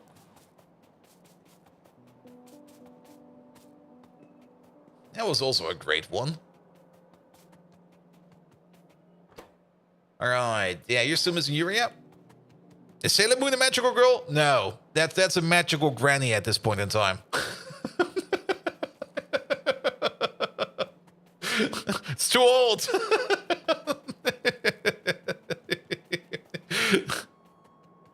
Nah, Sailor Moon definitely fits the bill. And now to think about it, now I'm curious. Now I'm definitely curious.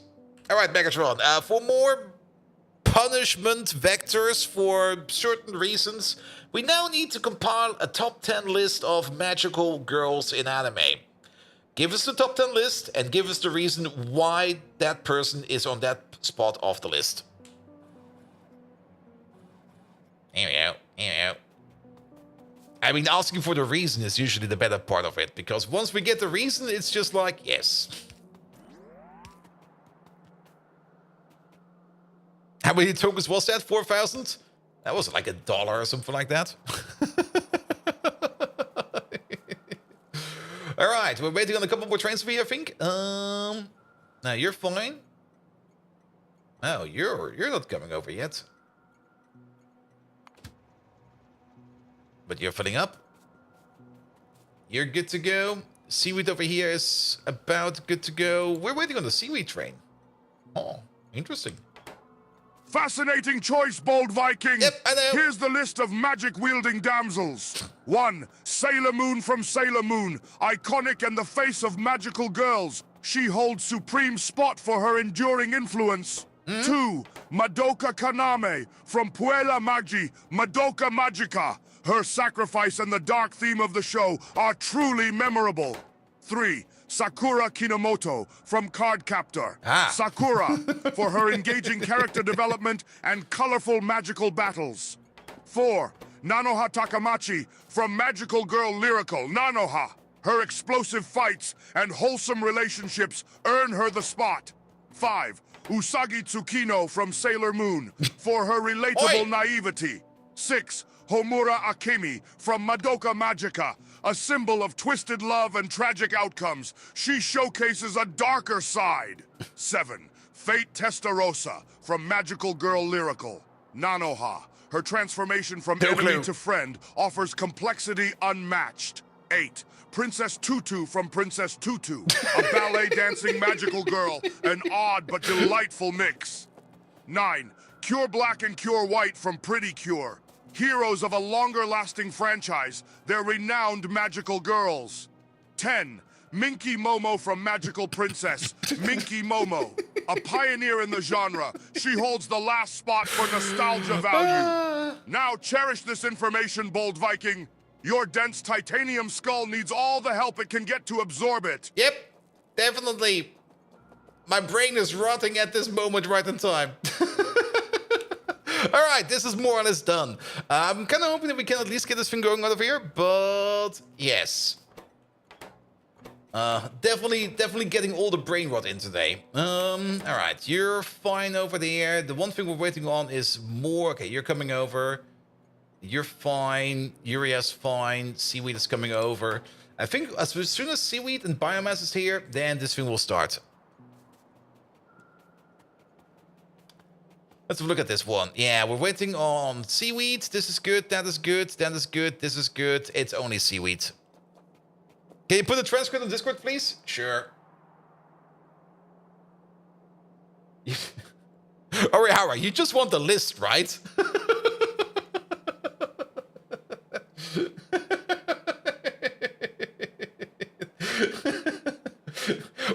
or do you want to I know what Orihara is doing over here. You want the entire transcript for like the question from like 10 questions ago? You know the one about the hentai movies. I got you covered.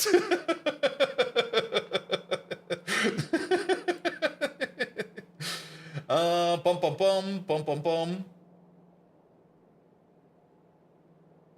Here we go. Here we go. Where's this thing? Yes, but you think you saw it all? That's fine. Here we go. It's in the Discord. Yeah, this basically just tells me I do need to put like some kind of Discord automation instead for that one in. Because things like this will be popping up more and more. Alright. This build is not as full as I thought it would be. You're not doing anything. Ah. Because we somehow managed to do this wrong? Megatron Words of Wisdom? Yeah, something like that. Alright, now it looks a little bit fuller.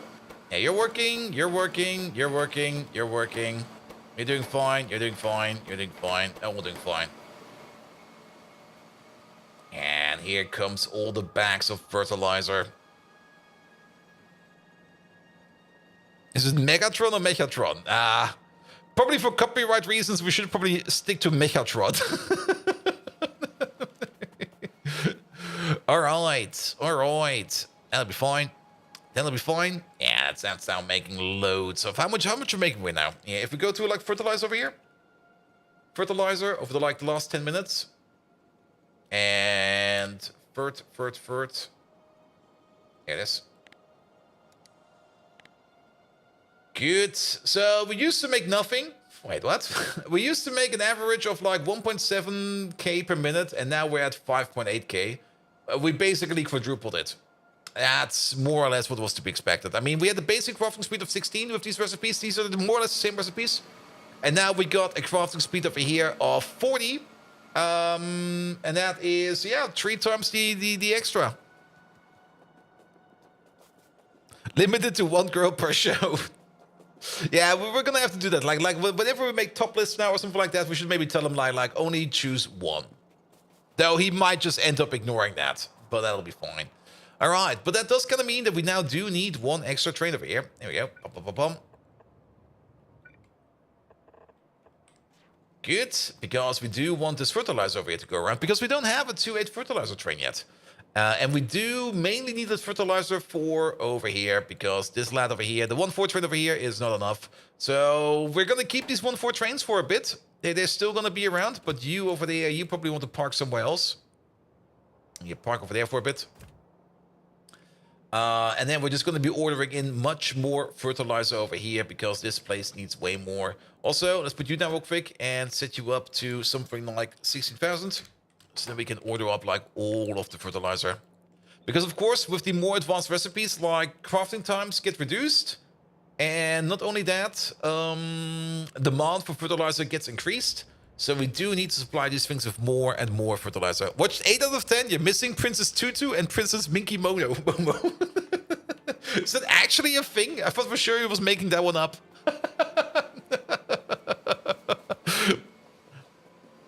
And got rid of surplus animal parts. Yeah. I mean, bones, there currently is not really a big demand for bones. Is there actually any other good reason for bones to exist?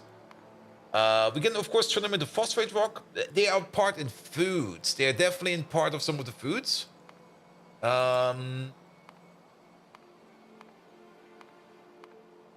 are part in Rec-A protein, pluripotent stem cells. Xenos will eat them. Yeah, bones do come around. Also in the wait, this is a third recipe. Yeah. But they do get used up in Xenos, it seems. Which we don't. When did we get Xenos? When did we get these fuckers in production science? So that's gonna be a while before we get to those. And then, of course, animal samples. Look, we can. That's the only one good side. You can't just turn bones straight up into lard, which is an overflow we already have. And technically, you can also turn bones into bone meal if we need to. And we can already turn them into calcinates. But yeah, overall, bones don't really have a lot of a usage over here. The fungal substrate is pretty nice.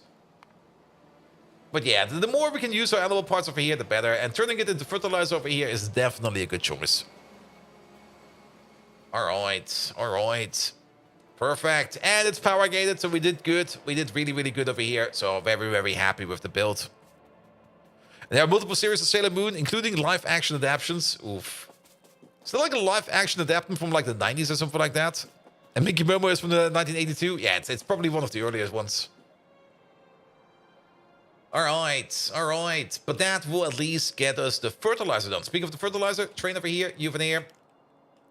Fertilizer, 2-8 provider, 2-8 requester. We already have a couple of 2-8 requesters.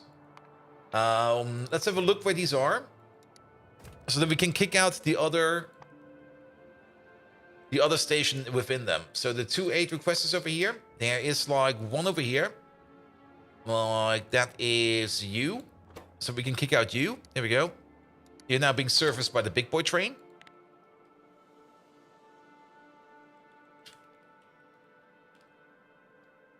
There we go. And then the other one is this one, I think. Yeah, this one. Why is there fertilizer over here? Oh, for the tree farm. I see. Let's kick you out over there as well. There we go. Poof. And you're still waiting over here for the destination to be filled up. I can already see what's happening over here. We're missing a radar. We're definitely missing a radar over here. Also, did the production stop? Production did stop. And why did production stop? Let's have a quick look. Production stopped because of lack of biomass. Yeah, the biomass demand over here is gonna be pretty impressive.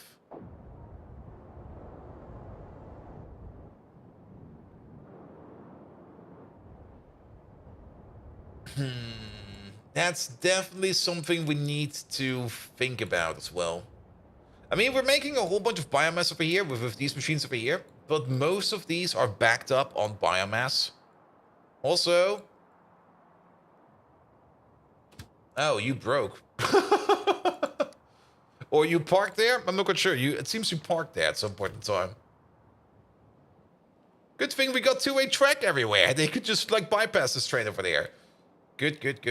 Speaking of bypassing, is this being fixed over there? That has been fixed over there, so nothing to worry about over there.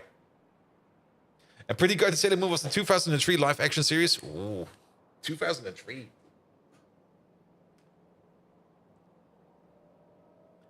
All right. Well then, it'll be fine. I am still kind of concerned a bit about our overall biomass production.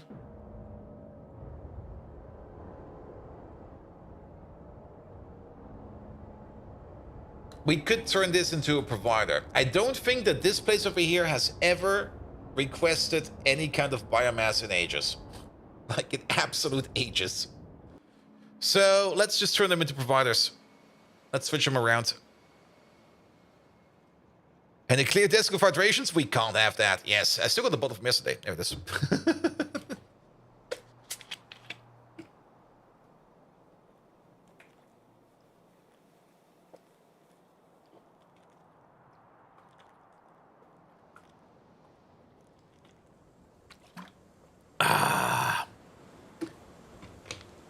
There we go. That should be enough hydration for a while.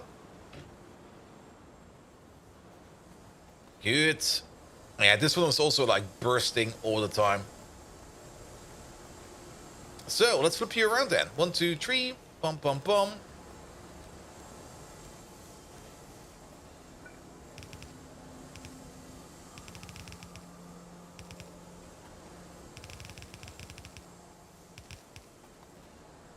And then you... This one's actually fine, never mind. And then the same one over there.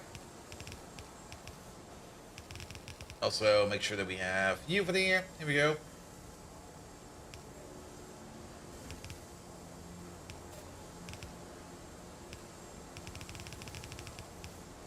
And then don't forget to flip these. I missed it twice. There we go. You're already going up, up, up, up, up. And then not only that, you're gonna open up if anything in here is like more than 32,000. Yeah, more than 32,000. Good, and you're no longer a requester, you are now a provider. Here we go. Good. And 32,000 criteria over there is, it could just be that this thing over here is just eating it up a little bit more than we expect to. And I don't really want to put in too much logic over here, in case this thing over here runs dry. So I think it will be fine like this. Also, it's a very low priority provider. There's still like all of this in front of it. And then we go all the way up to this one over there, and we do the same exact thing over here. So let's start by flipping you around.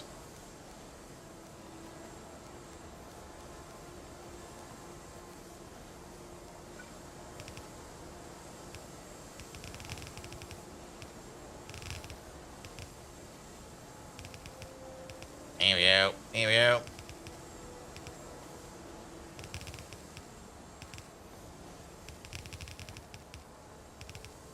And then this one and that one. Perfect. And then over there, same thing. Actually, we're just going to copy paste the criteria from over here. Where is it?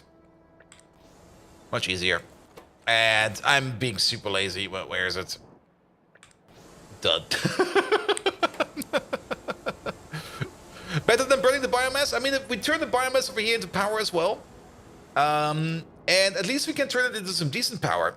And the biomass power plant over here, I mean, this biomass power plant over here has been around for quite some time, and technically there's already like better ways of making biomass power. And if you kind of think about it, we've not even added these in yet. So we've not even added anything in terms of efficiency modules to these to reduce the amount of biomass that they need even more. At least they're running on a decent turbine. I'm pretty sure they're running on a Mark II turbine over here somewhere. But yeah, this whole biomass power plant has definitely been changed over quite a bit ever since the power updates. But yeah, let's give these some efficiency modules as well, so that we definitely have some more biomass available for us. Export it to somewhere. I mean, the biomass over here, keep that in mind. We do have this biomass over here, which is the process biomass, which can be turned into... Where is that even? We're turning it into bio oil over here, which we are exporting. Are we exporting it over there? We're exporting that somewhere. There it is. And the bio oil over here, that's maybe still a thing we kind of want to think about to use for bio oil. There it is.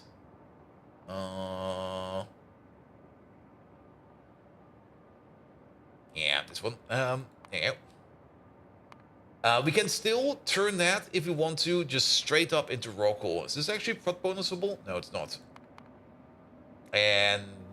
Wait a minute, there's... Okay, we can either turn it into low distillates, medium distillates and condensates, or into condensates, ash, and raw coal, or just into pure raw coal.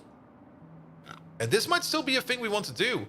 As this one over here does make 2.5 raw coal per second per crafting speed, at the crafting speed of 6, or 24 in total, or at 6, it's gonna be like, at 6 it's a yellow belt. So if we make like one 2x2 block of this one, we can get two red yellow belts out of that. 2 red yellow belts, nice. 2 red belts out of that, which we could use to maybe top up this place over here a bit. I mean, 2 red belts, if you kind of think about it, it's basically nothing. It's like absolutely nothing. This thing over here eats way more than 2 red belts per second. But making sure that we have coal available all the times is also important, because we do need this coke. This coke is important. Then again, we're kind of backing up over here, so I guess for now it's fine. Alright, alright. But yeah, maybe at some point in time we think about another way of doing biomass. But for now, this is fine. It does what it needs to be doing. So nothing to worry about that. And the less we turn into biomass over here, the better, in my opinion. Why on earth spend bio-oil to raw coal? Isn't it more useful to process the other things? Maybe. Maybe. I mean, keep in mind, this over here is 100 bio-oil into 15 raw coal. Oops, that fell over. Whereas this one over here is 300 bio-oil in a couple of condensates, low distillates and medium distillates. Do keep in mind, well, we don't get residual oil out of this, but maybe we can turn low distillates into residual oil. This is 200 bio-oil into 20 raw coal, as well as condensates. Now, if you kind of think about it, if we just think about pure power plant measurements, this one over here would probably be better. Because we can take the 200 bio-oil over here, turn it into raw coal, which we can then process the entire coal chain down into coke and put it into the coke power plant. And the condensates over here we can turn into refined gas, which you can throw into like a refined natural gas power plant. So this is already, just for pure power perspective, this is pretty good. But if we only interest ourselves in pure raw coal, this recipe is better because we get more raw coal per bio-oil than over here. Because this over here is 200 for 20 or 10 for 1. Whereas this over here is 10 for 1.5. So this one is 50% more effective in just raw coal. And also no byproducts. And also Fenring. Hello there, Fenring. How you doing? Good. But yeah, of course, we could also go this path over here where we also get low distillates out of there, which we can crack into things like kerosene. We can actually get somehow into residual oil over here.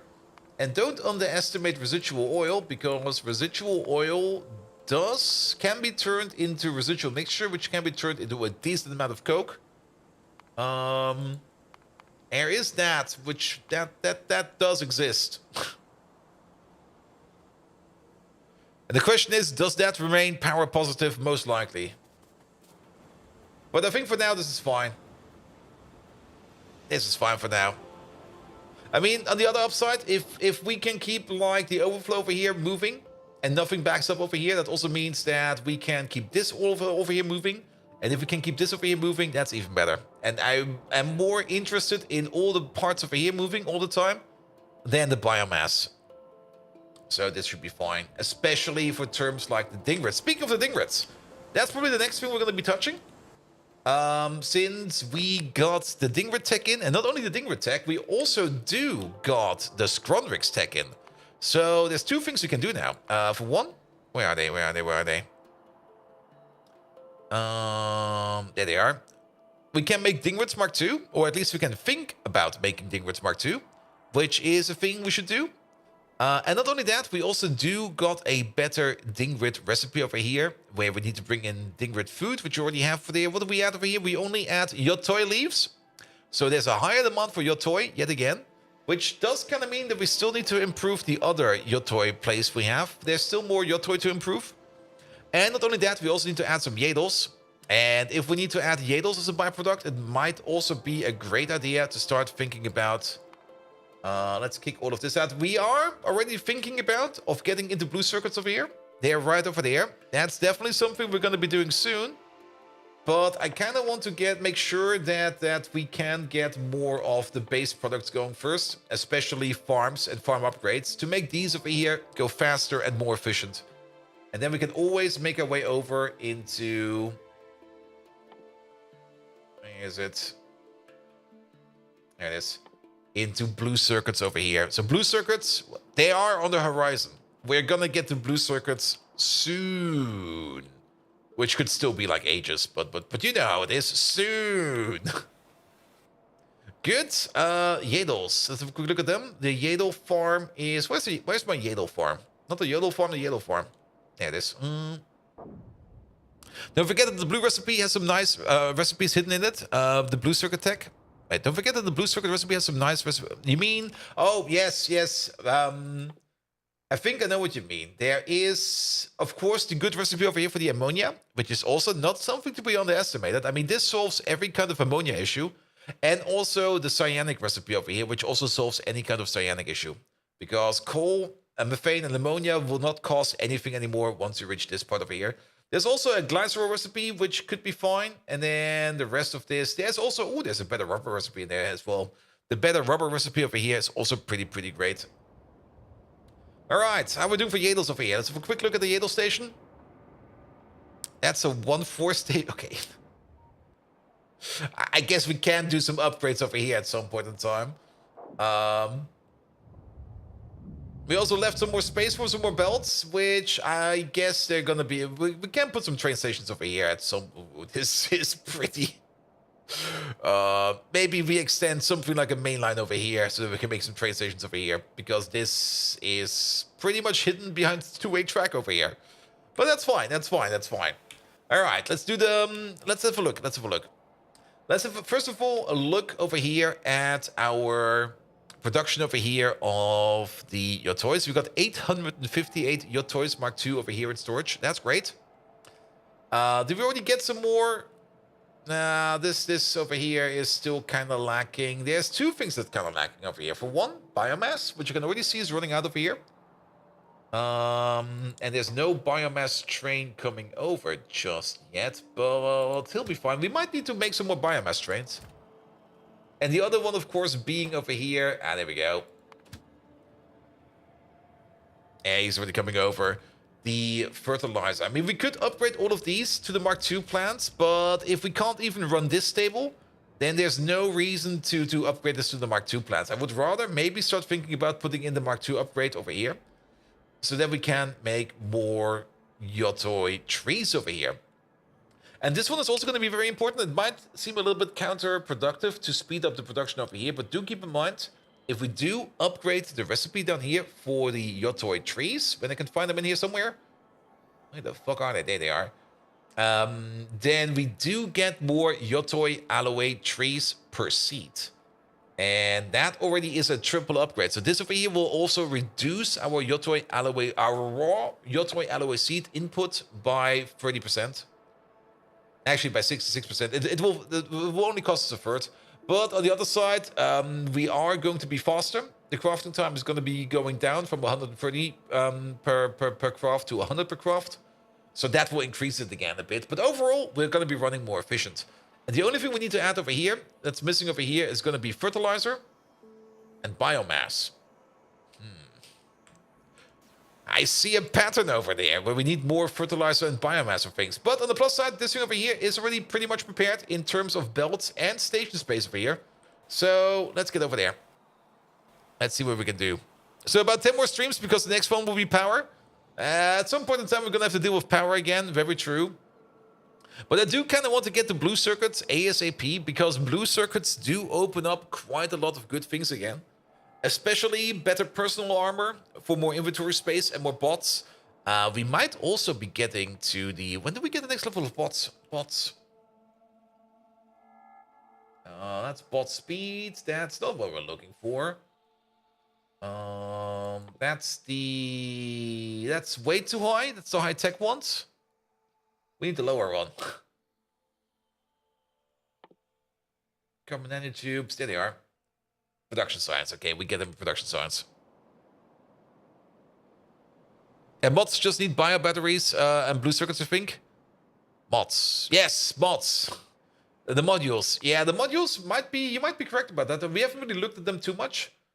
But the modules is control panels, electronics, and utility boxes again. Those do have blue circuits in them. And those also do have bio batteries in them. But everything else is already something that we have lying around in terms of things like control panels Mark II, special small parts. Actually, I'm not quite sure if we're already doing special small parts. Could not be the case. But steel, lamps, and stuff like that. And then all of this over here is more or less... This is electronics Mark III. This is part of the blue circuit build. So that will also not be an issue once we want to do that. But yeah, overall, Mark II modules is also going to be very much very impressive, especially the Mark II productivity bonus modules, which will give us like another 10% increase per module, which will be another 20%. And then suddenly all of our machines that are currently running at Mark II machines with Mark II modules will be having a prod bonus of 40%, which is significant, which is very, very, very significant. All right, let's maybe take you as a base point. And that will more or less really tell us what we're missing over here. We're missing ash, biomass, fertilizer. those three. Let's have a quick look at this one real quick. Oops, oh, that was all the wrong buttons. Yotoi. There they are. Craft. So, through the recipes, let's have a look at the last recipe. Which is this one over there. So, what do you need? You need like a half and half belt of pesticides. The seeds can go on a half and half belt. I'm not quite sure if the seeds are already on a half and half belt. I don't think... don't tell me the seeds are on a full belt. The seeds are on a full belt. Wow. That's maybe something we want to change. Things that do want to be on a full belt, most likely, biomass and fertilizer.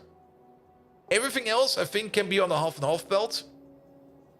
But... or did we do full belts for everything? Oh, we did full belts for everything. And for most of the things, most likely. Because we got over here 1, 2, 3, 4, 5, 6, 7, 8, 9 inputs. Or input belts. For the final recipe over here has 1, 2, 3, 4, 5, 6, 7, 8, 9, 10 inputs. So basically, the only thing we're going to be expecting over here is going to be the pesticides over here being on the half and half belt. Everything else can be on a full belt, even things like lamps. Though it kind of probably makes sense to put lamps on the half and half belt because that's going to be a lot of lamps on a full belt. Let me have another quick look. 1, 2, 3, 4, 5, 6, 7, 8, 9. Yeah, it's 10. It is 10. 1, 2, 3, 4, 5, 6, 7, 8, 9. Yep, that's fine. That's fine. All right.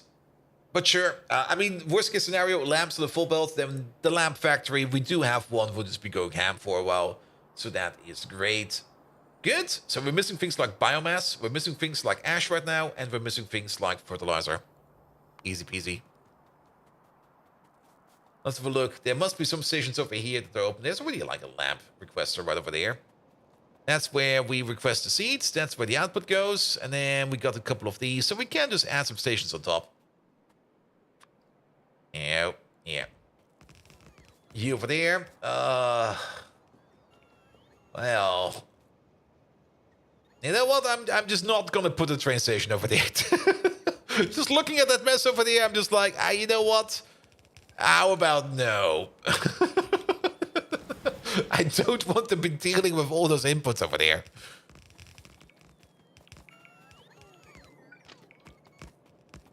There we go. There we go. Good. So this could be 2 of the extra inputs, 1 for ash. Maybe we have an ash request over here. Actually, we never checked. That's definitely something we need to check. There's also a random other belt over here, which needs to be taken care of.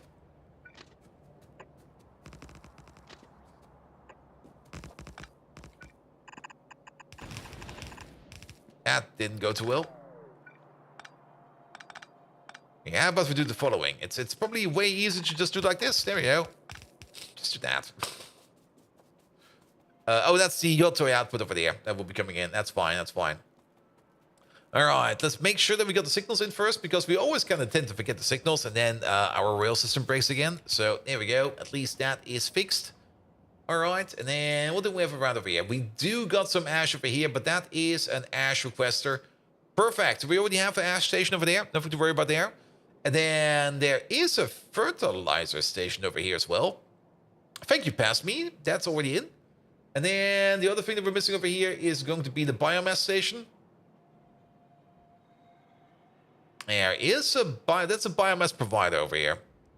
And we are providing biomass over here because we get biomass as part of this process over here where we turn sludge into biomass. That's perfectly fine. As well as, I think there's another process over here coming from over there. I'm pretty sure that the guar beans over here are also kind of making some biomass this belt does nothing. There's a belt over here that goes back. Okay, there's another belt from over there.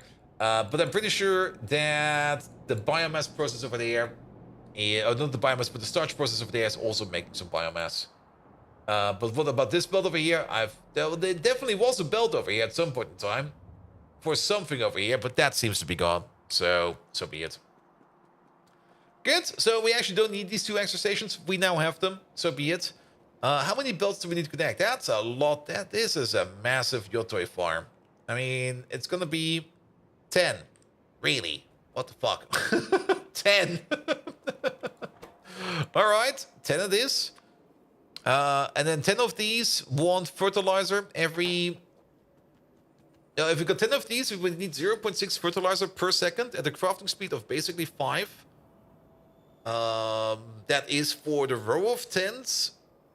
3 fertilizer per second. That's still fine. And then how deep does the row go?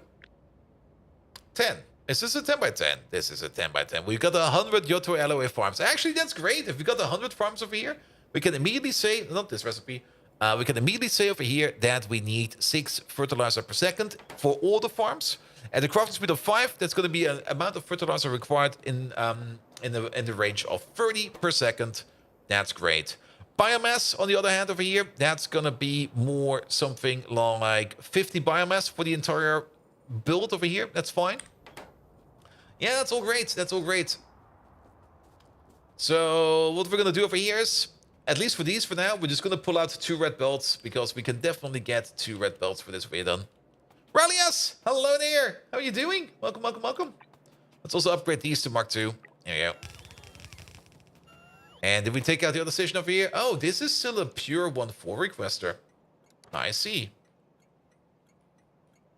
Time to upgrade to the 2.8. Yeah, we probably have a couple of 1.4 requesters out there that are just 2.8 stations, which we can also upgrade. We will do so. We will definitely do so. Pick up these. Move you down all the way over there. And let's do this upgrade by hand. Here we go. That'll work. That'll work. And then 1, 2. You've come to seek advice. You've come to the wrong place, my man. How do you stay awake during meetings that don't matter? What kind of meeting are we talking about? Is that a meeting where you have to be sitting in front of a camera, or you have to be sitting live in person? Or is it going to be a meeting where you can just turn your camera off and do something entirely different and you're just listening in?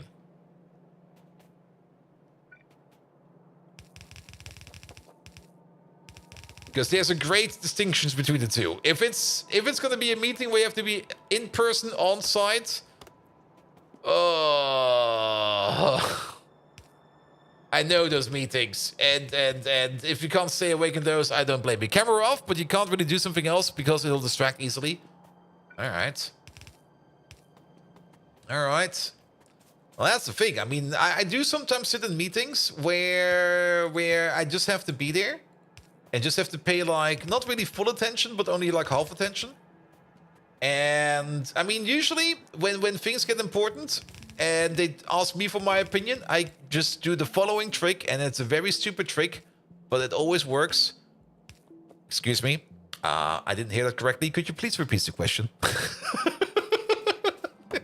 I had some audio issues over here. There was a glitch on the line. I didn't hear exactly what you were asking for me. Works every time.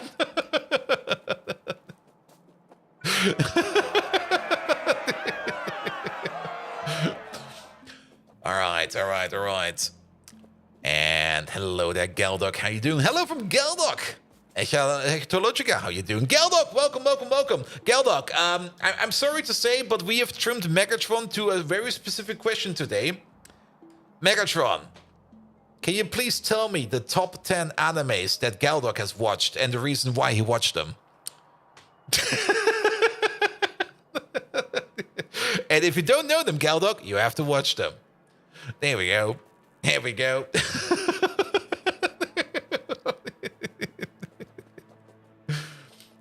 Good. All right, in the meantime, we're gonna look for some connections over here. Like one over there. You're doomed? Yes, I mean, you're gonna have to watch like 10 seasons of something now. So have fun with that. Okay, Megatron still has some pre-shakes. That's still the thing that's going on. That will be fixed at some point in time. Probably in the next big rewrite. Bold Viking, do I look like a personal secretary to you? Yes. You vexing LCD screen scrubber? However, here is what you requested for that verbose Vaporlock Gall Dog. 1. Attack on Titan for its high-stakes action and Titan mystery unraveling. 2. One Punch Man Oh, yes. for its unorthodox superhero aesthetic and comedic elements. 3. Full Metal Alchemist. Right. Brotherhood, because of its We already had the perfect list blend today. of action, adventure, and philosophy. 4. Death Note, for its thrilling cat-and-mouse chase and psychological depth. 5. Berserk, for its dark themes and mature storyline. 6. Neon Genesis Evangelion, because of its heavy symbolism, depth, and deconstruction of the mecha genre. 7. Naruto, for the compelling journey of Naruto and the ninja world. 8. Code Geass, due to its tactical warfare and political subterfuge. 9. Sword Art Online, because of its blend of RPG elements into a mainstream anime. 10. Bleach, for its immersive universe and ceaseless action set pieces. Remember, Bold Viking, Galdog might be a hapless microprocessor hound, but even broken clocks are right twice a day. Now don't squander these precious suggestions, you mindless sack of diodes. But to be perfectly honest, he didn't really understand the question, didn't he? I mean, he didn't really answer the question like how to put it. I asked him to give me a list of animes that Galdog likes to watch for the reasons why Galdog likes to watch them. But he gave us like an answer of like a list of animes why they're worth watching. That's entirely different, man. Well, we're not gonna browse. It'll be fine. Unfortunately, he did not mention Cowboy Bebop. He's objectively incorrect, but that's okay. AIs be like that. Very true. Very true. Good, good, good. He said there's no Cowboy Bebop live action season 2. I've heard it was kind of terrible. I have not watched it myself yet, but I've heard it wasn't really good. Especially, was the dog missing? What was it? Or was Ein missing? No, wait, Ein is the dog. Where's the other guy? Yeah, the crazy engineer. Ed, there we go. Ed 9. There we go. As far as I've heard, Ed was missing, and Ed is by far one of the best characters in that. Radical Edward. Here we go. It's worth mentioning you didn't see the source material. Okay, that explains quite a lot. Because the source material is pretty amazing. And my favorite episode is still the one with the fridge. I've recreated that episode many times. Where you just go like, you open up your fridge and you go like, uh-oh, that's not good. That's definitely not good. Good, good, good, good, good. And Fallen Angel, hello there. Welcome, welcome, welcome. How are you doing? All right. It also kind of seems to drain the entire mass of fertilizer over here. How's the fertilizer production now? The fertilizer production has moved over there. All right. We're definitely making the stuff. I think we can go for a second fertilizer train because we are making lots of fertilizer, and I think we do. And let's make another fertilizer train. We got 2 provider stations, so there's no reason to not make 2 fertilizer trains. There we go. Good, good, good. All right, at least this over here will connect you up with the fertilizer that you're going to be needing soon. Then ash, we have that lying around, and biomass, we also got that maybe lying around. Let's go for the ash next. The ash is all the way over there. There it is. Already a proper ash requester. Yes, it is. Let's also upgrade you to maybe a red belt. It's been a while since we got this build. I'm not quite sure when we made this, but it's been around for a while. Also, keep in mind, this is 100 farms. To supply this farm with Yotoi Aloe Vera Mark II plants, we need 6,600, and sadly no more 6s, Yotoi Mark II plants. At the moment, we have in storage over here 858. Yeah, it's gonna take some time. And Massivholzplatte. Hello there, how you doing? The only anime you ever watched was Princess Mononoke. Other than that, it makes me want to slowly claw off your ears. Really? Really? Well, that's fine, man. That's fine. I mean, you can't go wrong with Studio Ghibli. Studio Ghibli always does good stuff. But have you ever watched Bang Brave Bird? Which is still an absolute masterpiece, in my opinion. Here we go.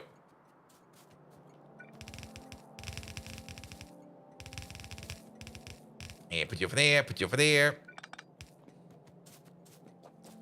The last one for Studio Ghibli is really nice. I have not really been keeping up with Ghibli in quite some time. I think I'm pretty much missing out on quite a bit they've done.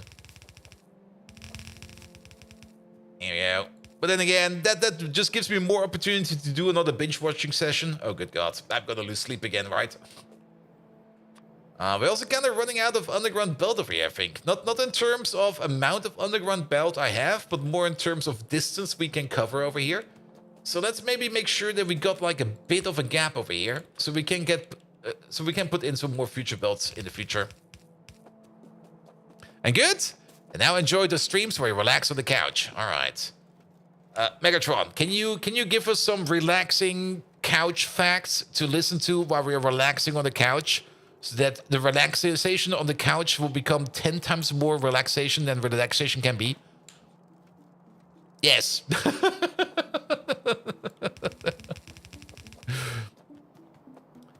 Good. Let's have a look. So we're putting it in on this side over there.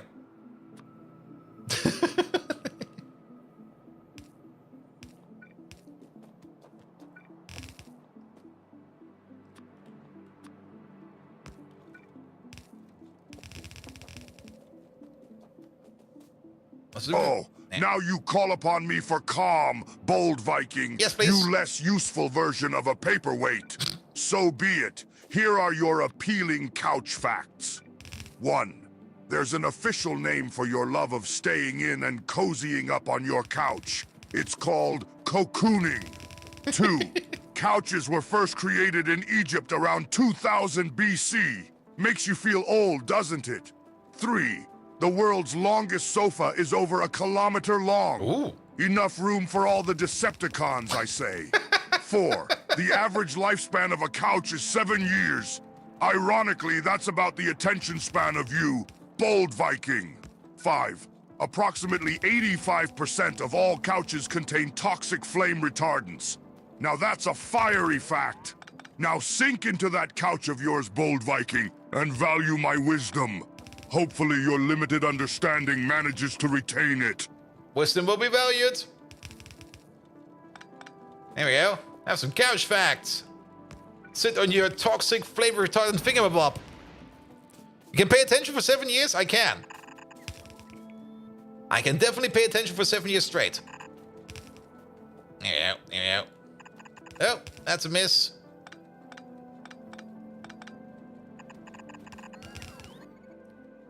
There you go, and then you over there. And then the final... Is that already the final connection? No, it's 2 more, isn't it? Wait a minute. To be careful that we do not connect up junk over here. No, it's 1 more over here. For you, and then it's 1 more. Here we go. And thank you for the follow, mate. Alright, there we go. Alright, that's ash. Biomass is still missing. So let's grab that biomass over here as well. Now, this biomass over here, I guess we're going to be turning this into a requester. It's currently a provider, but there's not really that much coming in to actually be providing anything. And this over here will definitely start consuming quite a bit more biomass, so yes. And all it takes is 1 scroll to prove me wrong. Are you not sure that I'm not counting each and every scroll I've seen on stream and keep them in my brain? I mean, we've been streaming for less than 7 years, so technically the 7-year attention span does mean I can tell you exactly how many scrolls I've seen while I was live on stream. It's 0, because there's no scrolls in my apartment. However, getting distracted by virtual scrolls, infinite. Absolutely infinite. All right, let's flip this thing around. Yeah. I can definitely paint a little bit more. Clearly paying attention? Absolutely. All right, flip you. You're going to become a requester, not a provider. Also, I guess we don't have any kind of coverage over here. Which also kind of means that's the reason why our pocket bots build everything over here. Which is fine.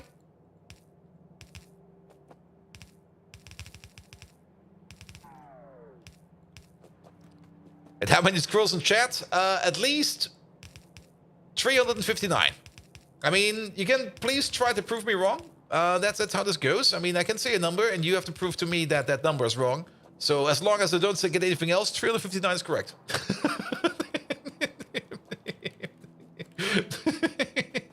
Or something like that. Who knows? All right. Biomass. Just go. Let's see.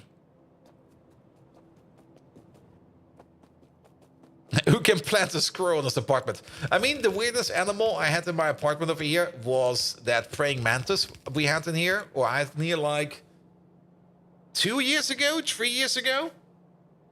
Like, it was the weirdest thing ever. I still got pictures of that. And I actually did go around and called up the city and was like, hey, do I need to report this somewhere? Because there's a praying mantis sitting in my apartment. And they were like, yeah, go to this website and maybe make an entry. We are tracking them.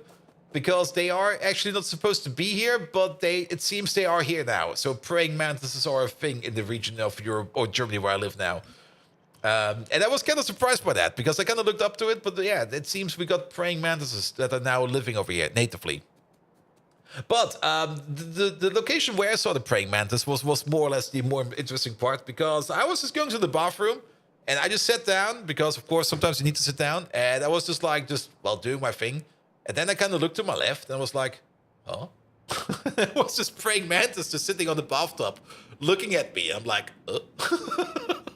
why the fuck is there a praying mantis? You called in a praying mantis? Yes, because they're not supposed to be around over here. I mean, in other regions of the world, probably also more in the southern parts of Europe, they're probably normal. But I just called up like I just Googled which number I need to call for like weird animal sites. I was like, all right, hey, is this normal? They eat bugs, they don't eat you. You're fine. Are you sure about that? Nah, I picked it up, or at least I tried to pick it up. I wasn't actually quite sure if they could sting you or not, or if they could actually bite you or not. So I got myself like a shoebox, so I'd lying around, tried to capture it, and then just went outside with it and put it out. Or not really put it out, but put it outside. Putting it out would be like the opposite. But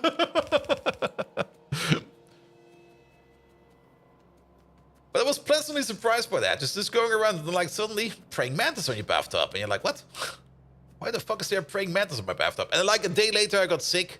That's also why we got the running gag of like getting the curse of the mantis. They can't. They don't have enough force. Yeah, might be true.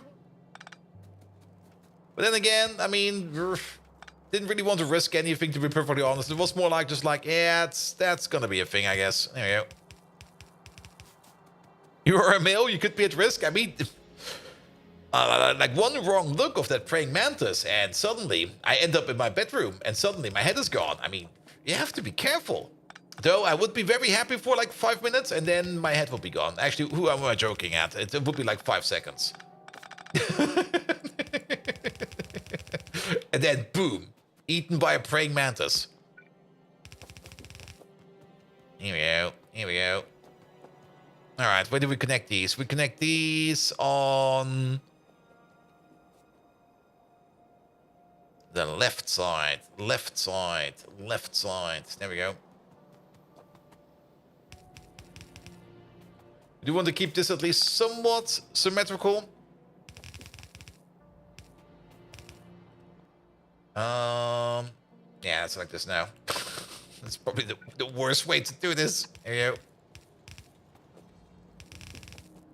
All right, left side, left side. There we go.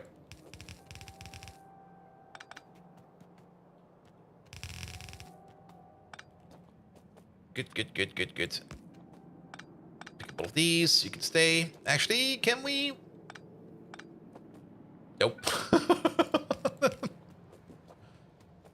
Good. And then left side, last one is over here.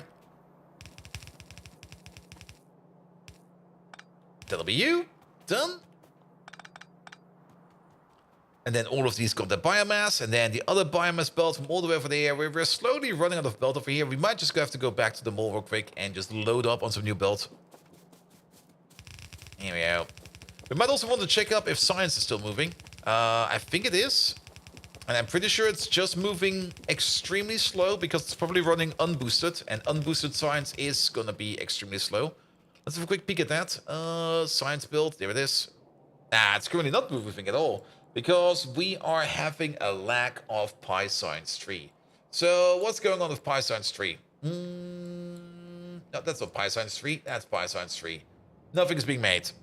And nothing is being made because of a lack of mechanical parts. At least mechanical parts. It might be a bit more. Nah, it's lacking mechanical parts. Mechanical parts are being made in the mall. All the way over there, you're still waiting on brakes. Brakes is still waiting on aramid fiber. Aramid fiber over here was waiting on aluminum. Aramid fiber is currently being made. But I think aramid fiber over here is still mostly being consumed by the process that we have over here. That's turned by the process that we have over here that turns them into these canisters. There is definitely a better recipe for aramid fiber. There it is. Question is, do we already have access to it? No. Oh, production science? That kind of sucks. All right. Yeah, we do need to increase this one over here. And aramid fiber it's not that complicated. It does consume quite a bit of molybdenum plate. That's the one part over here that is the expensive part. The molybdenum plate to aramid fiber. I think all of these other parts over here, even the TCL, again, Yotoi. That's also one of the reasons why we're working on it. Unless there is, more Yotoi. Cobalt extract is also one of those parts that's not the fastest, but at this moment in time, molybdenum plate over here is the part that is blocking us the most. This would be a significant upgrade because we would just need like a significant less amount of molybdenum plate per aramid fiber. And 15 titanium plate is not too small as well. That's true, but titanium plate is one of those things that we do make in big batches. Also, you're limited, right? Yes, you are. We're about to flow over on titanium waste over here. It's about time that we do think about rebuilding titanium. Can we actually really do the better titanium stuff? Is that around? It is around. Yeah, better titanium builds will be coming in soon as well. As for the aramid fiber and the molybdenum plate, that's being done over here. I mean, when we do make molybdenum plate, we do make a decent amount of it at least. So that's at least something. But overall, molybdenum plate, it's still one of those things that yeah, it's not the fastest yet. It will improve significantly if we get to tier 2 prot mods and to tier 3 buildings. If we get to tier 2 prot mods and tier 3 buildings, then the 8 stack of production modules over here will give us a significant amount of molybdenum plate. Because the tier 3 modules, we can put in up to 3 modules, and each of them will be running at 20%. So that's 60% per step. So that's 1.6 to the power of 8, which is a number that I don't know from the top of my head, but it will be a significant increase over here. All right. We're also kind of running out of belt and stuff like that, and I need to go to the bathroom. So let's combine 2 things at the same time. Let's fly over to the mall, let the bots over here resupply ourselves once we're there. Then I just get a quick trip to the bathroom and come back with a new cold fizzy drink. And then we shall continue hooking up the bonus plantation over there. And then we're going to take a look at the Dingrits, because Dingrits is also going to be very, very important. All right, and this train is still moving around. That train has no purpose no more, but he's still moving. He's still diligently bringing over lead plate, even though he does not need no anymore. We're probably going to keep him for a while. And 1.6 to the power of 8 is around 43. A significant update. Yeah, actually, it makes sense. You could probably round it up to almost 2 and just do 2 to the power of 8, which is already pretty powerful. All right, we are also kind of flying. We need to be more up there. Here we go. And that's just a bonus from productivity modules. And never underestimate stacked productivity modules. It's that compound interest is gonna be amazing. All right. Megatron, I need to go to the bathroom. Could you maybe tell a story about when you were like a little Megatron droid? Tell us a bit about your childhood. There we go. For your entertainment. I'll be right back. Quick bathroom break.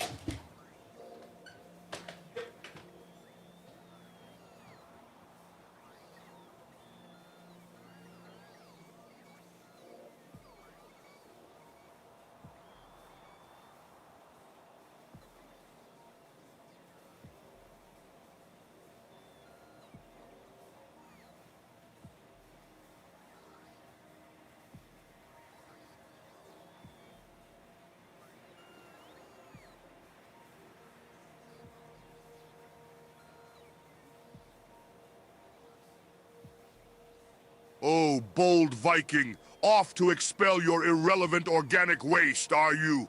Ha! Fine! Let me entertain the viewers with a tale from my past. Once, when I was barely more than a young drone, not yet the awe-inspiring, fearsome leader you see now, I found an old rusted weapon during my exploration trips. It was unlike anything I'd ever seen, possessing a remarkable long-range explosive potential. Over time, I became obsessed over this newfound hobby of mine, refining the weapon, modifying it. I poured every spare moment I had into it. The exhilaration I felt while wielding it was unrivaled. What? It was a formative experience that illuminated my warrior spirit. And let us not forget my peculiar fondness for watching sunrises. I found solace in those silent dawns, making plans, dreaming of a future where I led. Yet, not all was rosy. My early years also comprised waging battles in the great bean pyre.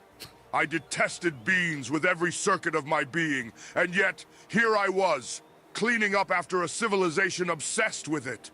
Such were my childhood days, filled with ascents and declines, much like the undulating heartbeat on a medical monitor. Yet it all served to mold me, carve me into the Megatron you witness today. Now keep sitting on your porcelain throne, bold Viking, for I have more tales to tell. That's always such a nice bathroom break. Just let Megatron take over. But no, the logs are still being brought over here. They're still being recycled and regurgitated in here. It's probably gonna be a while before we get rid of all those logs. It's also one of the reasons why I don't really care too much about taking care of products that are in here, because we're gonna be ending up with so many of them. That's gonna take a while. Good. Also, thank you so much for the follows. All right. So, did we get all the stuff? We got most of our stuff over here. Perfect. Let's fly back down there. Oh, okay, I'll take those belts. Gip. More belts? Okay, more belts. That's enough. I don't care about those. I do have idle logistic pods. Yes, we do have idle logistic pods. How many do we have right now? I mean, there's about 600 in the air. The other 3,000 are currently all idle, which I think is fine. Now, that would be actually a nice thing to set up, actually. I mean, I'm not quite sure if that's going to be a thing in Factorio 2.0. But maybe have, like, a priority or some kind of priority setting on logistic requests. Because we could, of course, just increase the amount of logistic requests for the log transport over to the new place. But if we put that number into high, we bind in too many bots, and all the bots will be occupied all the way for the log transport. But I wouldn't really mind that every idle logistic bots out there would just be hauling those logs over to those requesters over there. That would be great. Also... What?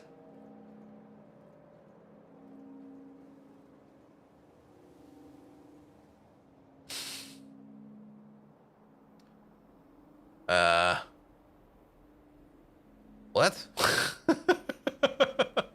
How? What? Oh, I think I know what happened.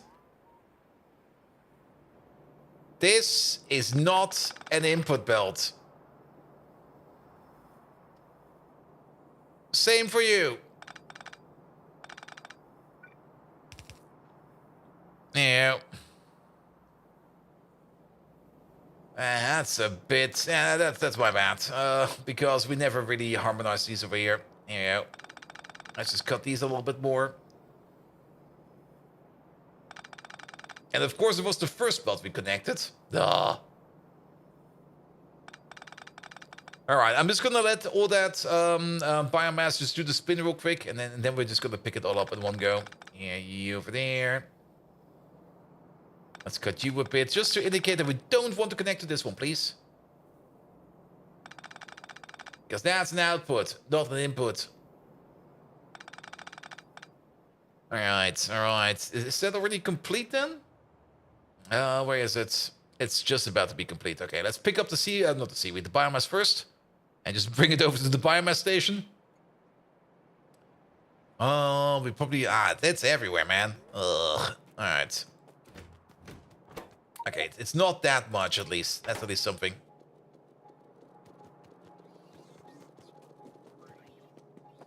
Here we go, here we go. Could have been worse, at least. There you go. You over there, you over there. But we do have to check the... Actually, it should maybe be fine. Well, we still have to check. Here we go. Thank you, logistic bots. Just bring that somewhere else, please. Alright, if there's really like this big train of... Fine, leave that. There we go. Yeah, can we maybe just... I kind of want to drop this stuff into the station over here, bots, so please don't come over for a while. Yeah. Good, alright. And now let's have a quick peek over here onto this build over here to see if anything over here broke at the end. It might be fine. Yeah, you're only making your toys. There's no such thing as making seeds over here or making plants over here, so the output over here is entirely fine. Red chest close to storage? Yeah, that's fine, that's fine. The bots are not doing their thing. Oh! We forgot a spot. How did we forget that one? Did we not check all of them? There was one still left, somehow. Oh, was there still... There was probably still one going through the belt over here. The belt... there's still one going through here. Wait a minute.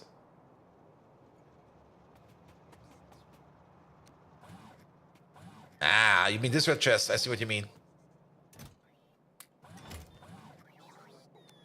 Yeah, let's just do this for a bit. Because it could now still be that there is a random bit of biomass on these ends. So let's make sure that we get all of it. Here we go. Here we go. Here we go. Here we go. Okay, that's definitely cleaned. Two things we could do over here. We could also do something like this. Alpha priority over here at the bottom with biomass. Here we go. And then we just set up something like this, and then we just don't care for it. You know, and then... Just go into there. And if there's still some random biomass, there's still some random biomass coming over here. If there's still some random biomass coming along over here, then it will just be filtered out, and then we don't need to worry about it. Alright, connecting up the last pieces of belt over here, especially for the biomass. And this time we make sure that we don't accidentally connect up to, like, something important. Here we go. Now, of course, the way we split off over here is not really optimal. That's very true. But overall, I don't think it matters too much. Because these farms over here... I mean, keep in mind, the recipes over here are kind of slow. It's like 100 seconds. Every 100 seconds, we need like 10 biomass. That's like 0.1 per second. And at the crafting speed of 2.5, that is 0.25 or a quarter biomass per second. Every 4 seconds, they need one. And this whole column of 10 over here would mean we need 4 per second for the column. That's actually quite a bit. Wait a minute, did we miscalculate? No, we did fine. We did end up with the correct calculation. Yeah, it should be fine, it should be fine. And if not, we can always improve on this. Just add more belts or do something else to it. There's always potential for improvement. That's also the reason why we got a little bit more space between all of these belts and stuff like that, just so that we have space for more belts. So you got there, good, and then it's 1, 2 we connected, and then it's gonna be 1, 2, 3 more. It'll be fine. You over there. Off you go. And John Walker, hello there. How you doing? Welcome, welcome, welcome. Megatron, can you give John Walker just like the quick recap of what we've been doing all day? I mean, I could tell you what's been going on, but let's just let Megatron do that. I mean, that's what's being paid for, right? Here we go. Good. Still has some pre-shakes. Alright, that's now all connected. So now we can go over to this one over there and start copy-pasting you around. And then let's go for 1 row. And once we have copied over the row, we can... John Walker, open those audio sensors of yours, for here is the account of our day's activities. Firstly, we, collectively known as the Complaining Knobheads, engaged in an asinine debate over the best anime lists. From magical girls in anime, jiggly titties in anime, to fan service, it was a gluttonous feast for anime fanatics. All of this while playing Factorio, like mere bolts engaged in meaningless work. Following this, Bold Viking, the narcissistic nitwit, had to run to the bathroom, so I, the majestic Megatron, entertained the audience with a tale from my youthful days, enthralling them with my early adventures. And now, John Walker, you catch us at the end of this saga. Wipe that awestruck look off your face and rejoice, for we potentially have more pointless activities to engage in. Here we go. What fun! And there you have it.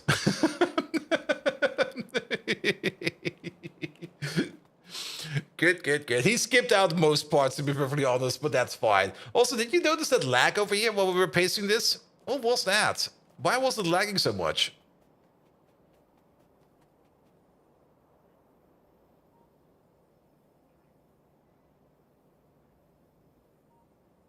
Like, if I try to move, look at that. Look at the UPS. You missed the anime chat. We can still continue it on. Let's see. I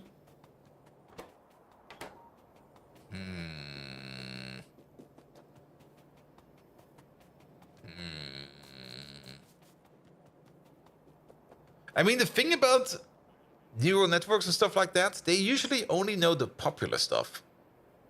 They get really, really weird when you go for information that's not really common knowledge, but knowledge that, or information fragments that do not show up very often.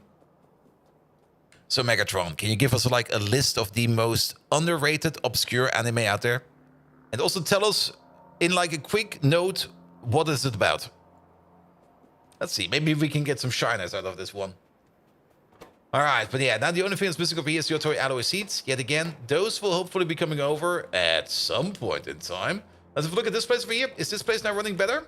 I can definitely see that things like... it's not running better. There's already a belt empty over here. That's the biomass belt, isn't it? Yeah. We were kind of thinking about making another biomass train, because I think we can go with at least 1 more biomass train. Of course, you obsolete clump of junk! Here's a list of the less celebrated, yet deserving anime. Ooh. 1. Kaiji. It's about gambling, but at a whole different level. Each bet could cost the protagonist his life. 2. Serial experiments. Lane. A mind-bending exploration of identity, reality, and the internet. 3. Tatami Galaxy. A thought-provoking series about time loops and seizing the day. 4. Paranoia. Agent. A psychological mystery revolving around a bat-wielding boy, attacking victims seemingly at random. 5. Monster. A psychological horror about a doctor whose life takes a dark turn after saving an evil child. Be sure to take notes, Bold Viking. I do. You wouldn't want the prime knowledge of Megatron to go to waste, would you? You rank piece of scrap metal. There we go. It seems psychological horror is usually the underrated category. And yes, that's fertilizer, because I also did kind of say we wanted another fertilizer train. But we also do want a biomass train, so we do want both. Because biomass is definitely also something that we need way more of, because that's currently the limiting factor over here. A lack of biomass. Here we go, here we go. And you're good to go. So go to a provider. And I guess you can't go to a provider because the providers are not ready yet. All of these enemies exist? Yes, they all do exist.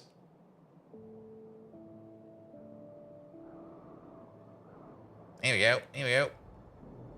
I'm also kind of surprised by the density of this belt over here. We definitely improved on the Yotoi aloe fruit production over here. And they are, all of these, mostly running. Let's have a look at this one again. Yotoi. Like the fruit over there, over like the last hour. We still got these gaps, but... Okay, maybe... I mean, this was like 50 minutes ago. Maybe it's finally starting to stabilize a bit more. But yeah, we want to get rid of these jumps over here. We wanted this over here to be more like this, how it used to be. Just going at a steady pace over here. We're definitely making more of it, but it's not stable yet. We're still stabilizing this over here. And it would be lovely if this would be more stable. But yeah, for this one to be currently more stable, the current thing that we're lacking over here is biomass. Really? For some reason, I was not really expecting that biomass would be an issue. I mean, there are things we can do to make more biomass. And there is usually a very easy setup for like tons of biomass, and that's like processing key calc over here. Because key calc to biomass makes like an absolute metric fuck ton of biomass. Like, it's kind of scary to see how much biomass you get out of key calc. And currently, all of this key calc it's not really being used. Well, it's definitely being used. It's not like it's not being used. We're definitely running these farms over here. At maybe, let's be gracious, 33%. It's not really 25, but it's also not really 33. But let's say 33. But yeah, key calc is mostly going into things like lignin and phenol and sodium. No, that's something we request. And of course, into raw fiber. Raw fiber is more or less the one thing we use key calc for. Here we go, here we go. Alright, alright.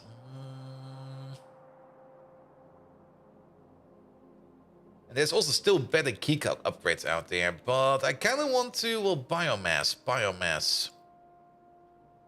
Did the train leave yet? Okay, the train did leave.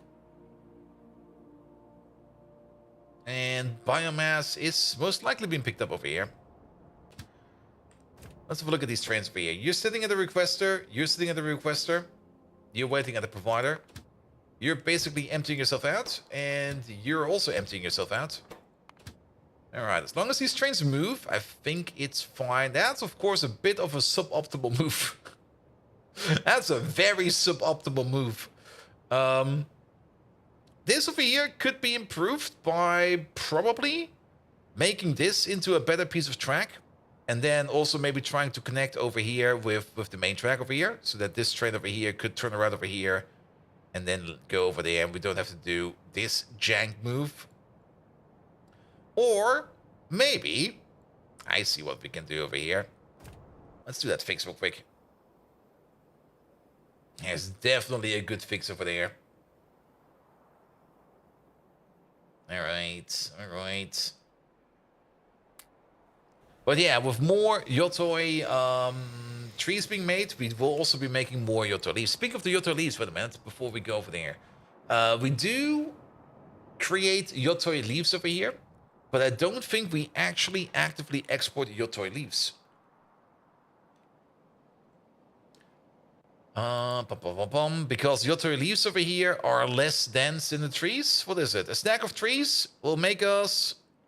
Well, one stack of trees will make us 2.5 stacks of Yotoi leaves. However, Yotoi leaves stack up to 100 and Yotoi aloes stack up to 50. So it's still more efficient. And it's definitely more efficient, I think, to keep these in the Yotoi aloe form. Especially since they're being affected by productivity modules. So we're definitely going to be plucking the trees on site if we need Yotoi leaves for something. And we're definitely going to be needing the Yotoi leaves for the Dingrits. Where are they? Where are they? Ding, ding, ding. There they are. Because for the next recipe, we need the Yados in there, as well as the Yotoi leaves. Yados is not really much of an issue yet. But we definitely do want to get the Yotoi leaves in there. And that's still a bit of an issue. The amount of Yotoi you need is quite impressive. Alright, but this over here will also increase our productivity from an average of 2 Dingrits to an average of 4 Dingrits. As well as increase or decrease the crafting time by another 20 seconds. So yes. You want bridges in your Factorio playthrough? Yes. Bridges would be so amazing.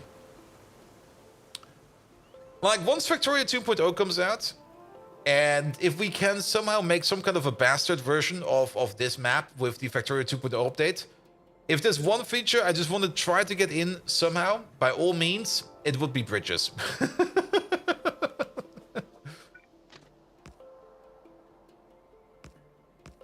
Here we go.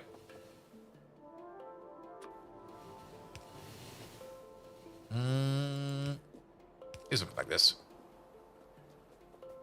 And then do something like this. Perfect. So trains cannot turn around over here.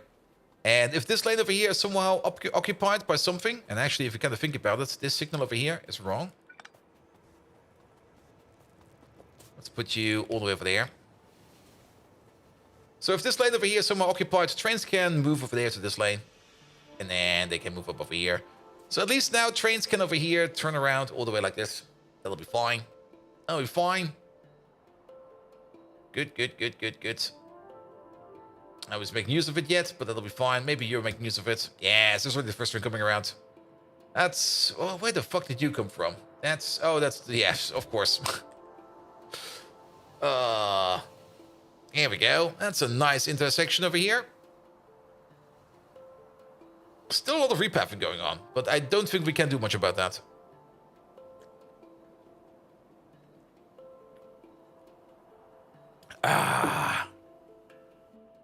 Caffeine. Yeah, that's fine. I was just kind of looking over here to see if these trains over here move correctly. It seems to be mostly fine. But yeah, a lot of biomass is currently also going to fertilizer. Then again, fertilizer over here is about to back up. As soon as fertilizer over here backs up, then the amount of biomass we need for fertilizer goes down significantly as well.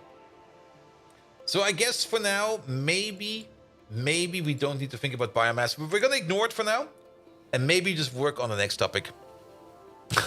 And which mods are we using? We're using the Pyanodons. Yeah, there's the full name. It's also... Wait, yeah, there's the full name. Like the Pi Industry, Pi Fusion Energy, all the Pi mods. It's one big blob of mods. It's also in the title of the stream. And the Pi mods, do not underestimate the Pi mods. It's gonna make things more complicated, and you have way more things to do. But it's also, in my opinion, just way more fun things to do. But keep in mind, we've already been playing this for about 1,500 hours. And we're at 49% completion. Ouch. We've been busy for a while. We've definitely been busy for a while. And I still enjoy it. Even though sometimes you kind of get lost in what you want to do, just worm your way through it one step at a time and you'll get there. Good, good, good. All right. So, Dingrits, Yotois, Dingrits, Yotois. Yotois is more or less done. We got that fix in there as well. Dingrits. Ding, ding, ding, ding, ding. Now, nothing over here will move without the Yotoi aloe vera seeds. Seeds are coming in all the way over there. How's the seed production for the Yotois? And there. Also. There you go. That's what I want to see. Okay, the seed production has moved accordingly. Is Worm still in the games? Yes. Because if you have 50 UPS and 49 resource completion, yes, it's an issue. It's definitely an issue. The worms are still around, but the worms are very late game this time around. But we are also kind of working on optimizations for UPS. And also keep in mind, I do have a PC upgrade planned to optimize my PC for even more Factorio. Yes, we're doing that one again. All right, Yotoi, aloe, seeds. There we go. That's this train. You're not really that full yet, but you know what? We're just gonna order you over. He's always going over to the Dingrits first, which is a bit annoying, but we're just gonna say you're gonna go over here first. And then the Dingrits over here. The Dingrits over here are always eating the Yotoi aloe seeds, of which there's, I think, already none left. I mean, whatever delivery we got over here, that's already gone. We are currently making some Dingrits over here. That's great. But we do want to make more. Then there's, of course, also the part of the Dingrits where we also have a new recipe for the pups over here. And the recipe for the pups over here is just at the leaves and the Yadels as well. So we bring in Yadels, we bring in more Yotoi leaves, and then we can make the more advanced recipes. And then for over here, for the upgrade recipe, this is a pretty straightforward upgrade recipe. It's just water, bedding, a caged Scrondikes, 2 Dingrits, and a couple of Yadels. And maybe we get an upgrade. And, okay, I see what the more expensive part is over here. So once we got, like, we need a couple of these. We need 4 of these to start the cycle. And once we got 4 of these for the cycle, we can start upgrading them with a combination of animal samples, bioscaffold, cDNA, biosamples, moss gene samples, compiled Dingrit Cody, baby serum, saline water, and pluripotent stem cells. Oof. We basically have to 3D print these guys. Ugh. Oh, that's gonna suck. That's gonna be horrible. Is there no other way of doing this? No. Now, this one over here is the cheap way to do it. No. No. King Arthur says that just that Pi UPS issues are worse at late camp, early Pi 3, and then start improving as you prod speed and the crap out of things in your base. Yeah, that's pretty much true. That is pretty much true. All right, the compiled Dingrit thingamajig over here. That's a Dingrit Cody and some newer processors over here. And automating Dingrit Cody. Ding, ding, ding, ding, ding, ding, ding. That's a bit of red. There's a bit of red chips, green chips, phosphate glass and lamps. Not too expensive. And then the whole newer processor. All right.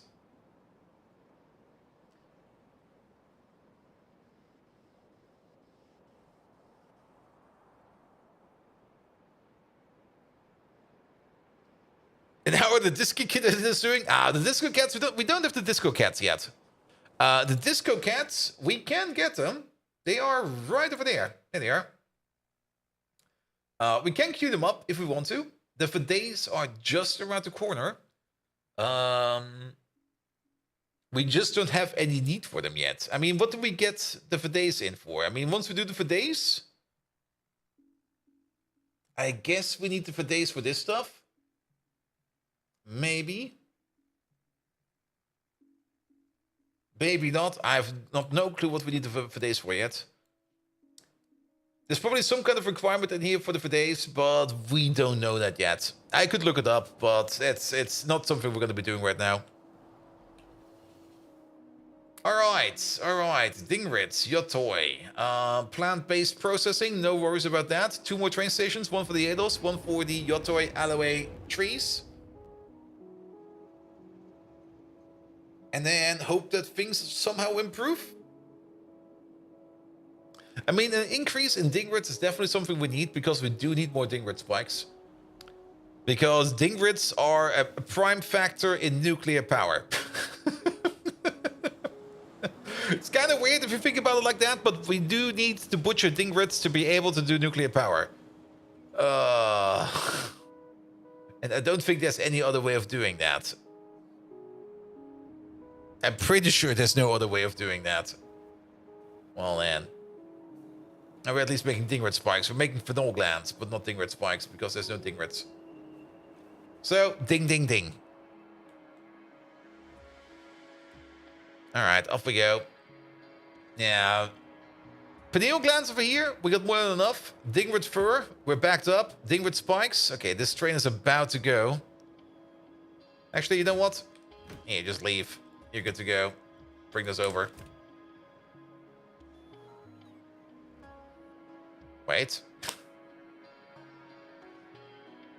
Nobody needs them. Wait, what? What? Wait a minute. Don't let in there. Excuse me?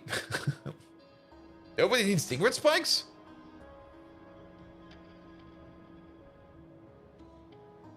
What? No, that's Bodos. Oh, are we missing Bodos over here? Where do the Dingrit spikes go in over there? Sorry, I was looking at the wrong thing over here. This is for the pro-peptides. And we're doing good for the pro-peptides.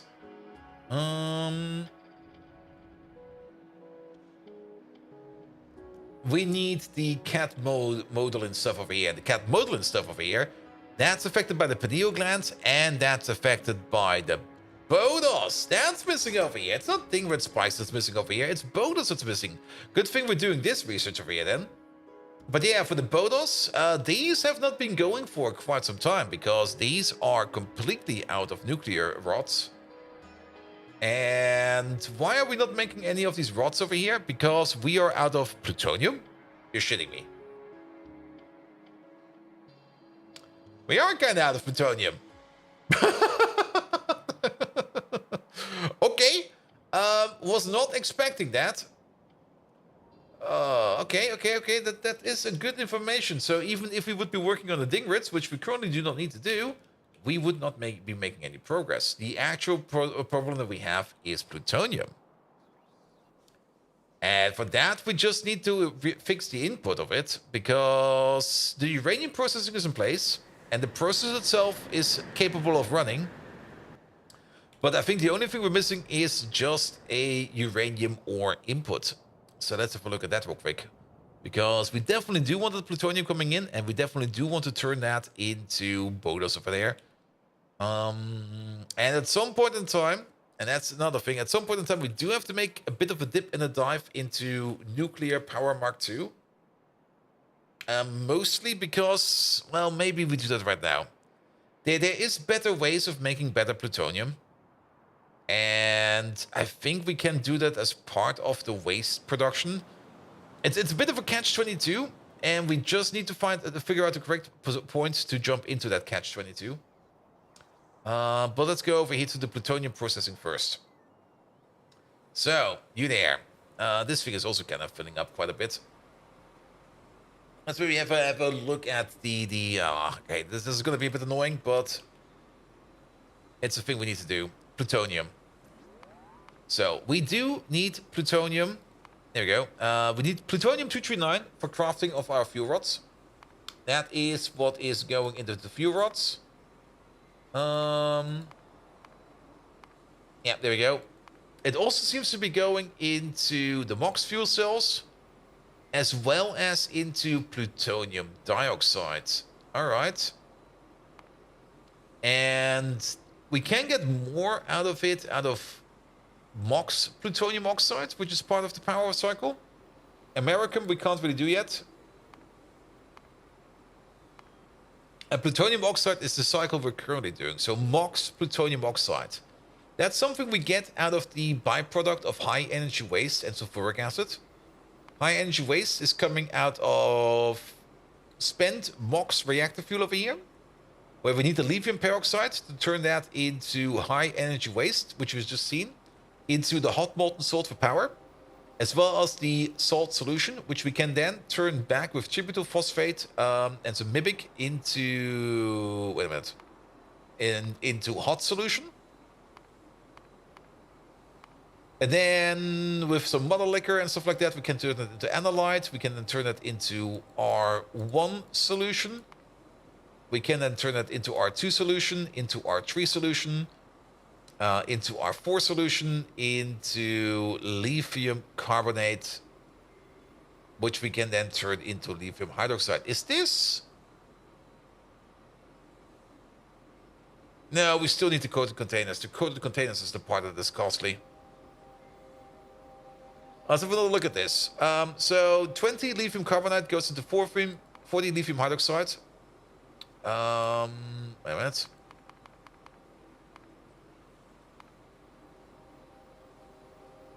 That goes into 40 lithium hydroxide. 2 lithium hydroxide go into 5 lithium peroxide.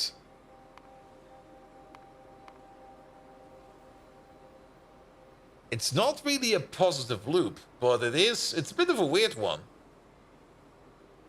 Alright, so 20 lithium carbonate goes into 40 lithium hydroxide goes into 100 lithium peroxide, which we can then combine up with some spent reactor fuel to get 400 salt solution, which we can turn into 400 hot solution, into 400 analyte, into 400 R1, into 400 R2, into 400 R3, into 400 R4, which we can turn into 4 lithium carbonate. And there we go. And there's then the downside. But then again, wait a minute, 4 lithium carbonate we can turn into 8 lithium hydroxide, which we can turn into 20 lithium peroxide, which is exactly what we need. It's a perfect loop.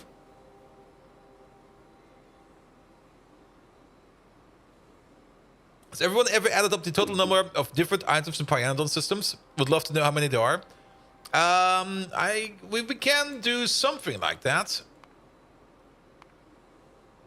Okay, this is not all of them.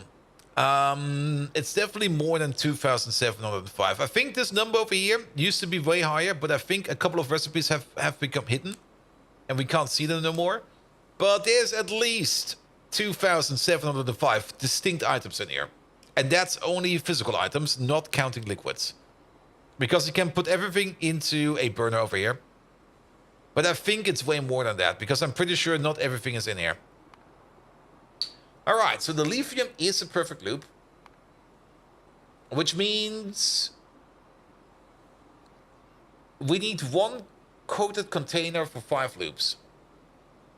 Which means we need... but it's still so expensive. The lead containers is aramid fiber. Aramid fiber... Yeah, aramid fiber is currently also an issue. And then the advanced coatings over here, that's where the countersand is going. And that's, again, coming back to Dingrits, Bodos, and the other thing with Jig. But then again, if it's only Bodos, and we somehow want to make more of plutonium-239, and that was the original escapade over here, trying to make more plutonium-239 to make more fuel rods, or at least... Maybe, is there like another recipe over here for fuel rods Mark 1? No, there's only one, plutonium-239.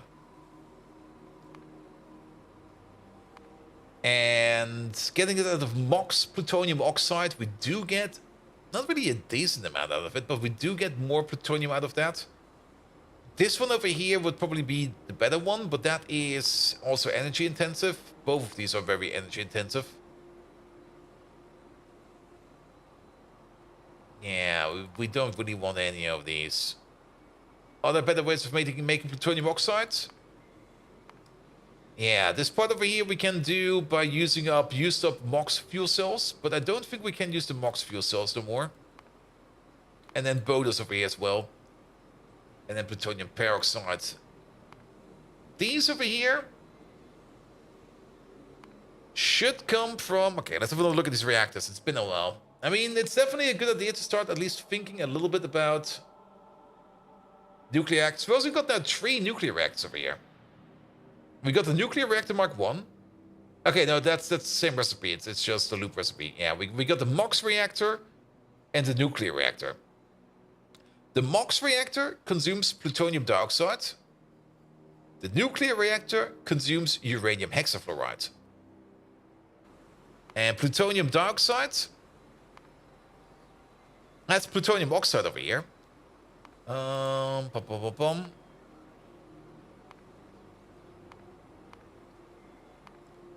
Plutonium dioxide is what we can make over here. If we combine the plutonium-239 with a bit of the uranium-238, we can make the plutonium dioxide at an incredible amount of temperature, of which we can then feed into a power plant. This is also going to be 80, about 80. It's a little bit less, like it's 1 degree less. But this is about 80 kilojoules. Yeah, 80 kilojoules of energy per liquid.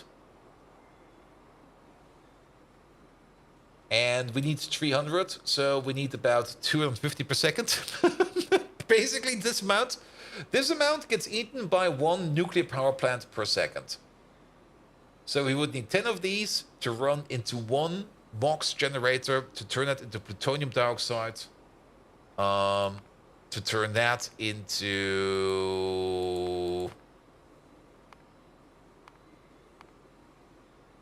spent MOX reactor fuel, I think it is. Because this over here gets going into a MOX reactor. Yes, molten salt goes in. Spent MOX reactor fuel comes out. And then comes the lithium peroxide processing.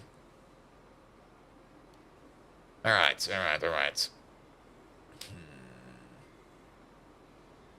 For the sake of fuel cells and for the sake of better power and better uranium processing, I think we just have to somehow wing lithium.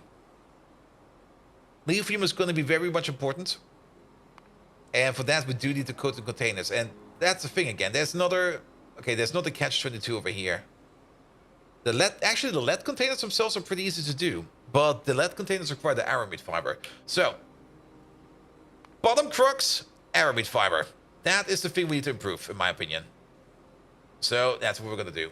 We're going to improve aramid fiber. That's the thing we need to work on right now, in my opinion. Because the current aramid fiber setup that we have is sitting out there somewhere. And is not really that... Well, it's one of the earliest builds. We made that like all the way back in Yellow Belt. It's not beaconized or anything. It requires a whole bunch of molybdenum plate, aluminum plate, titanium plates, sodium hydroxide, and TCl. The TCl over here, that's something we probably want to export. So we're going to be making it on site next to the aramid machine. And we're going to be exporting it because we also do need it for Kevlar. It might just be that the Kevlar machine will be also sitting next to this one. Maybe we have enough space for that. Who knows? But we're going to make a machine that's going to be making as much aramid fiber right now as we can, together with as much TCl as we can. Now, TCl has 1 crux over here, which is going to be liquid nitrogen again. Oh boy, liquid nitrogen. The joy that keeps on giving, because why the fuck liquid nitrogen? But we're going to start working on this. Now, the Yotoi aloe fruit will be coming in via train. All of this will actually be coming in via train, with the exception of the liquid nitrogen that's going to be making on site. So what do we need for this? Rectisols. And then we're going to slowly start weaseling our way over to better nuclear power. Rectisols, where are they? Pum, pum, pum, pum, pum, pum. There they are. Good. 4 of them is fine. And then we do need something like a compressor. Do we still got a compressor on us? No, we don't. Here we go. Kind of thinking, will it make sense? Wait a minute. It might actually make sense to maybe make liquid nitrogen somewhere for exporting. And then we just import that via a train. It's already a pretty compressed thingamajig. And usually trying to integrate liquid nitrogen into any kind of build is always going to be like troublesome. And if that build is going to go to sleep, then nothing will happen for a while. Liquid nitrogen. We do need liquid nitrogen for things like the next power accumulators, for the capacitor terminals. That's where we need for crafting, for the cooling systems required, for the cryostat, for the diode cores, fire extinguishers, fungicide, really? That is a third recipe, right? Yeah, that is. High flux core. There are definitely things out there that require liquid nitrogen as part of the crafting recipe. They do exist. Putting liquid nitrogen on the 2A train is not as insane as you might think. I think it's gonna be fine. So let's start off with that. Because the liquid nitrogen build over here, we can already see that the compressor over here has a crafting speed of, or crafting time of 0.3 seconds. That's already going to be fast. And we already have to make like a very specific build over here to keep the water and the steam up to speed. Because if we're not careful about that, we're going to run into some fun pipe throughput issues. some real fun pipe throughput issues. So centralizing liquid nitrogen, I think, is a good idea, because once we've done that, we don't need to fuck around with it no more. And if I don't have to touch it no more, I will be very happy. And then the only time where we need to touch it again is... hopefully never. Alright. Compressors, not this thing. How do they look again? They look like... oh yeah, arrows going inwards. It's probably over there somewhere. There it is. Then, not only that, we also do need Mark II condensation towers. We do know that we make them. They're probably being made over here. Somewhere. Okay, maybe not. I thought for sure we added them over here somewhere, but I guess they are actually over here. There's this sea of icons over here. Is again... oh, there they are. Lovely to look at. And then we need some pumps and stuff like that. And then, of course, we're also going to have to make a whole bunch of nitrogen. Now, making nitrogen is not that hard. We have some decent nitrogen recipes out there. And actually, this one over here with the pressurized air is still pretty much one of the best.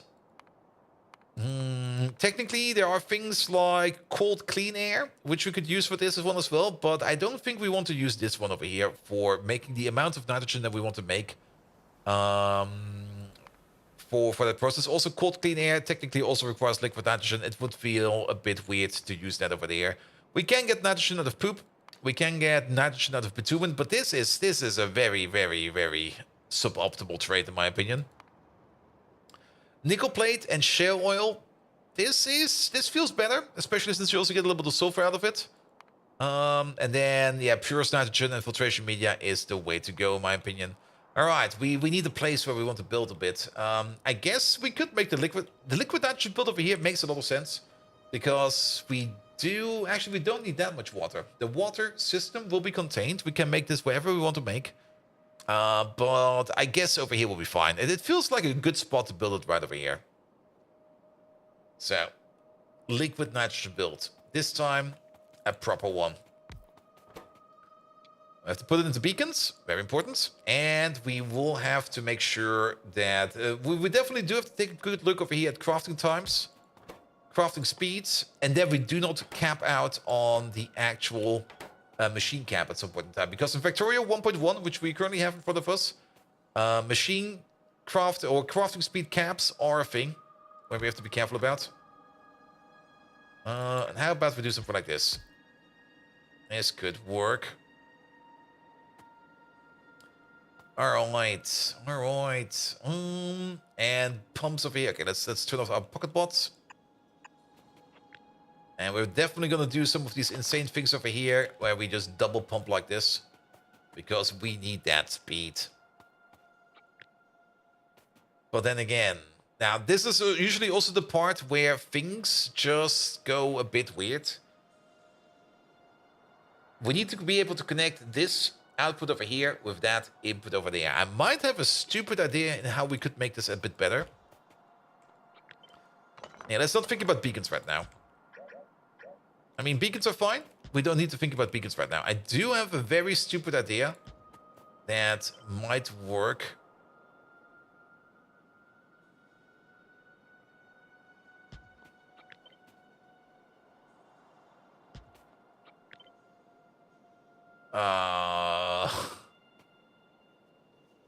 All right.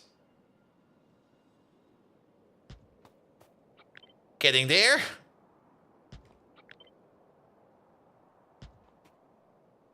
And then you over there. It turned into a German building.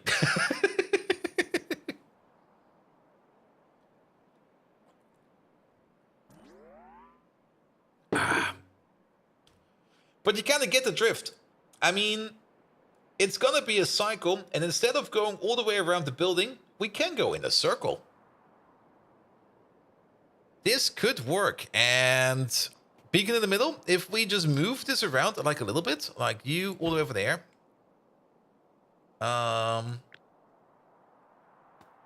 It does require a bit of finesse. Wait a minute. Like each of these move these one out.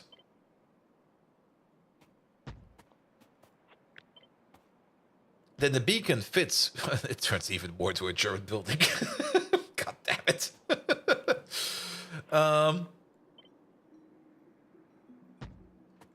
Actually, we can. Wait a minute. We have the space over here.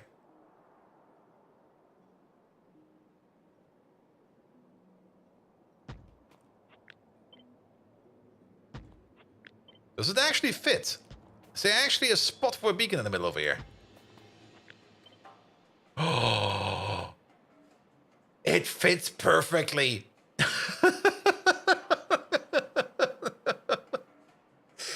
Now, let me have a quick look at pipe speeds in the Factorio wiki. Factorio pipe speed. There we go. Fluid system, official Factorio. A distance of 2 pipes, which will be this, will give us a maximum flow speed of 3000. Is the water steam 1-to-1 with 0 rounding errors? No, we do need to top it off. Because rounding errors are going to be an issue. That's definitely going to be an issue. But we're onto something. You see what I want to do? Maybe if we just like rethink it a little bit in a different way. I mean, if we do it like this, and if water would be perfect, then this thing over here will be capped to 3000 liquids per second. Top it off with steam. I mean, we could technically just top it off with steam. Very true. Very, very, very true. I mean, if we put steam in there or water in there, that makes no difference. It would be a bit weird. Then again, I think we could just also rotate you around. No, we can't really rotate you around. Okay, let's keep this as an idea. Let's see if we can get it the other way around. I mean, if we make it the other way around, it will be entirely different. Sorry. In this case, no, we can't make it the other way around. That just doesn't fit. This does fit. This just doesn't. Still need water to kickstart it? Yes, but to kickstart it, we... Actually, no, we could still kickstart it with steam. Did we already build this yesterday? Simrock, we did. But now, I'm kind of thinking about trying to make a machine over here that... we're going to be centralizing liquid nitrogen over here. Because if we have to plunk in like one of these for every build, there's a couple of builds that do require liquid nitrogen. It's going to be annoying. So I kind of want to solve it better. And this thing over here, I mean, we're already going to have an issue with crafting speeds regardless. Maybe we just go for an AM4, FM5 over here. Mainly because then we also do hit all of these cooling towers. Overall, this could work. And top it off with steam. Which I kind of like, actually. That's so silly and stupid, it makes a lot of sense. Yeah, they could work. I still kind of want 1 pipe less, but I don't think we can do that. What we could do, if it's going to be 1 pipe less, we could move you out by 1.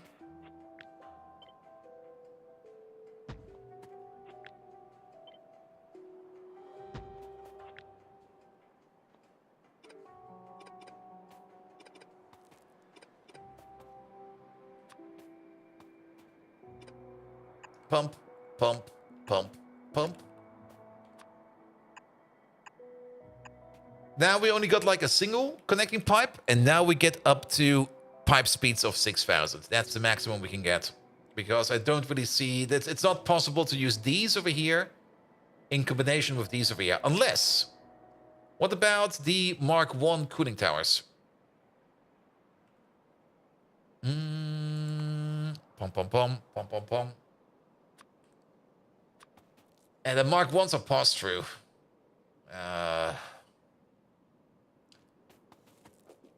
And for pass-throughs over here, oh, that would be then something like this. That would be a never-ending line like this. Mark 3s do not exist. At least I'm sure they don't exist. No, they don't exist. This is the highest mark we can get. And also, we will be scratching over here, like the pipe speed. Also, this is now a bit off, which I guess is fine. You still reach all this guy all the way over there. You still reach this one over there. You still reach everything. The beacon does hit the one of the tower over here. Barely, but it does hit it. It goes all the way up to this point, or to this square, and that is still in. So we do still reach all of them. Distribution efficiency over here too, which means that's more or less 4 speed modules in here, and we can even add more speed modules if we want to. This could work. However, we are maybe also now be limited by our cooling towers over here. I'm actually gonna build this for a bit, even though I usually don't really like doing that while we're blueprinting over here. But I do kind of want to have a look at speeds over here, especially this, that, and this speed. These 3 speeds over here, or these 2 speeds over here, are going to be the interesting one. So let's put down one of these real quick, one of these real quick, and then let's get some power over. There you go. Because you now have a crafting speed of 6.8, you got a crafting speed of 16.8. And that's the important part over here. The crafting speed of 6.8 over here. Okay, let's do the proper calculation. For this one, we actually do need the calculator. So 0.3 per second. That is our crafting time. So that is pretty much 3.323 crafts per second times the crafting speed of 6.8. Gives us 22.666 crafts per second at 100 steam per second. So this times 100. That gives us 2,266 steam being produced over here per second. That needs to be consumed over here. This thing over there has consumes 200 steam per second. So if we do that, divide that by 200, we would need a crafting speed of 11.3 to compensate for that. We got 16.8 over here, so we are barely managing exactly that. Once we upgrade this to tier 3, we will most likely hit, well, if we upgrade this to tier 3, we will most likely hit the crafting speed limit. Yeah, that's basically it. I mean, I don't really see how we can upgrade this building too much, because we will most likely hit the crafting speed limit. And just for curiosity, that would mean if we hit the crafting speed limit over here, oh, that's actually kind of nice. If we do hit the crafting speed limit over here, that would mean we would be doing 60 crafts per second, which means the maximum over here is 6,000 steam per second that this thing over here can make, which technically is being handled by this single pipe over there. So even if we completely max this machine out, this machine over here would be fine.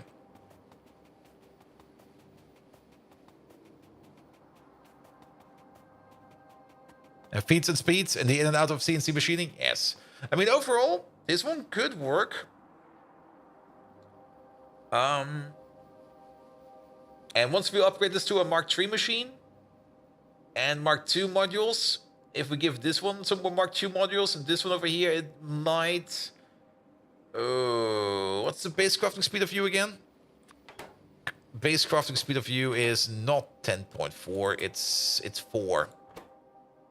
Alright, alright. Oh, I think we can upgrade it once to the blue level if we really want to make more of this. Yeah, it could work. So, overall, 6.8. Let's do the calculation the other way around. 6.8 times 4. That would be a total crafting power of 27.2. And then... wait a minute. How do we calculate this one now? I have to be careful over here. So you do 3.333 crafts per second. So this times 3.33 would get us a total of 90 crafts per second, and this one over there then times 5. Okay, this block over here alone is already making 450 liquid nitrogen per second. And the more I think about it, I mean, we already have actually we have it integrated over here. Did we not also make... We were fucking around with liquid nitrogen yesterday. Where were we doing that?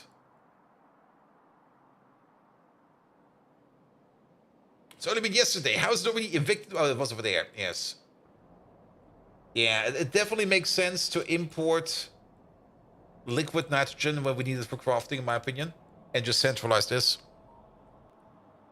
So if we make like 4 of these, we would be making about 1,800 liquid nitrogen per second, which will probably be enough to supply whatever we have out there. However, there's 2 caveats over here. 1, gas guzzler. This thing over here is probably going to be eating a lot of gasoline. It makes more sense, in my opinion, to build it down here, because this is where we have the big gasoline dump, and we just plonk it right into the air and we start sucking this thing dry over here. It might imbalance our gasoline production over here a bit.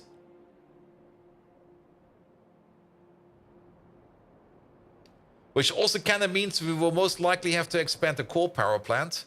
Let's do that right away. Let's already get the coal power plant over here. And we only need...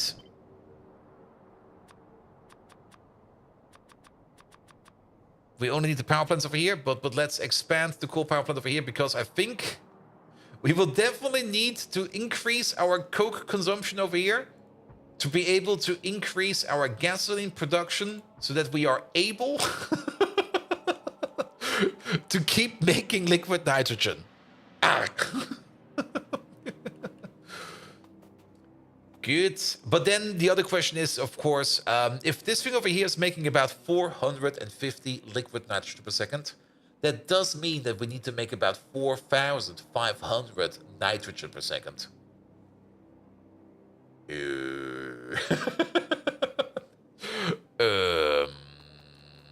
Yes, that's a number. Or the other way around, each one of these eats about, let's just be generous, about 1,100, 1,200 nitrogen per second. So if we want to make this, you are more or less gonna have like one of these as your personal assistant over here, running at crafting speed 6. We do know that one of these blocks, if I remember correctly, is making... okay. Let's have another look at this one over here. So... purest nitrogen over there. Yeah, that's this recipe over here. So, you over there. You make 4 nitrogen per second plus another 12 purest nitrogen per second. And then the 12 purest nitrogen per second gets turned into 24. Yes, each one of these blocks over here makes 28. We don't need to care about these. So, 28 times 6. Times 8, because we've got 8 of them. Yeah, we would need 4 of these blocks over here. Or 1 of these blocks per compressor over here. How much pollution does the cell phone plant make? Enough. It makes enough. A bit. A decent amount. Alright, alright, alright. And then we also have to top it off with steam.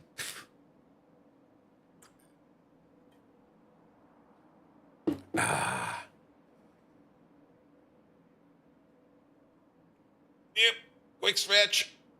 Here we go.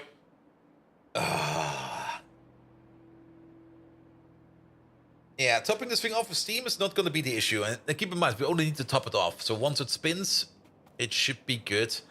There is... Will it ever get stuck if we keep topping it off? That's maybe something we need to do about that. Pollution containment should be put in place soon?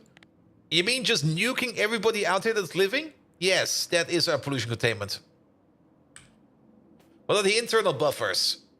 They should be good enough. I mean, we've already seen this thing over here run at top speeds, where we made this build over there. I don't think that the buffers over here are going to be much of an issue, but then again, this one over here is using a tank as a buffer. And that helps out tremendously. Actually, it's using 2 tanks over here as a buffer. And this one is full of water. Might actually work if you fill up the input and the output buffers before you put it in the cycle. Yeah, that will definitely work as well. But then you get the rounding error issue, and this thing will probably be a good example to see how the rounding error behaves over time, because this thing will be running so fast that you can probably even see the effect of the rounding error. But yeah, that is actually going to be one of the issues if you think about it. We do need some buffers and stuff like that, like some small buffers over here. It could just be that the internal buffers for this thing over here are just not going to be enough. So maybe we do need to redesign this a little bit more. Because expanding yourself into a tank like this does help a lot. This is a very big help. And... oh.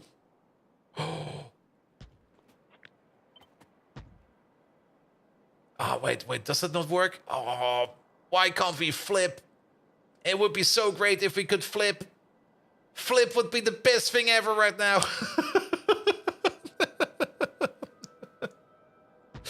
Could you just imagine if we could flip all these inputs over here and just do this? That would be so good. But we can't.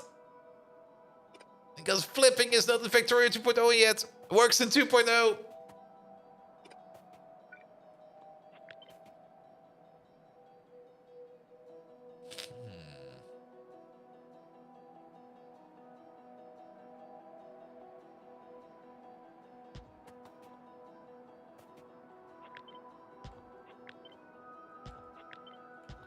I might be onto something. Wait a minute.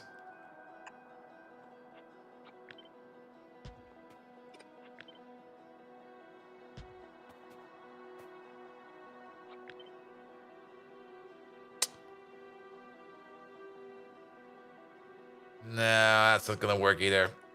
No. No. No. All right. Let's keep it up here for now. So what over there? You definitely like this.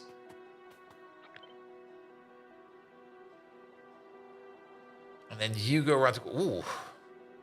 What if we do something like this? Double pump? Maybe. But what about this? I mean, how fast is the liquid? Well, this is at worst 6,000 per second, because technically this is just a pipe segment. At worst, this is a pipe segment. And then we got some bigger buffers over here, and we still have the option to top it off with steam over there. 6K? Yeah, 6K per second should be fine.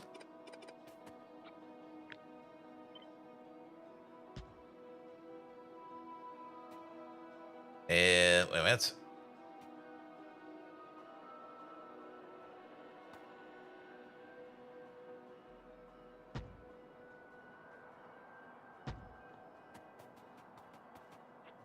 And then we get something like this. The improved version. Some cheaty steaming design again. A bit. It's not too cheaty.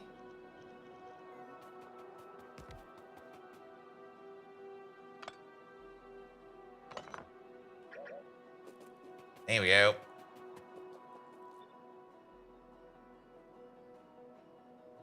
Where's the beacon? Now, this might just be... oop. Yeah, that's fine. Ah, it's already left. Damn it. Okay, here we go again. You. But this might be a little bit too much for our AM FM5 system.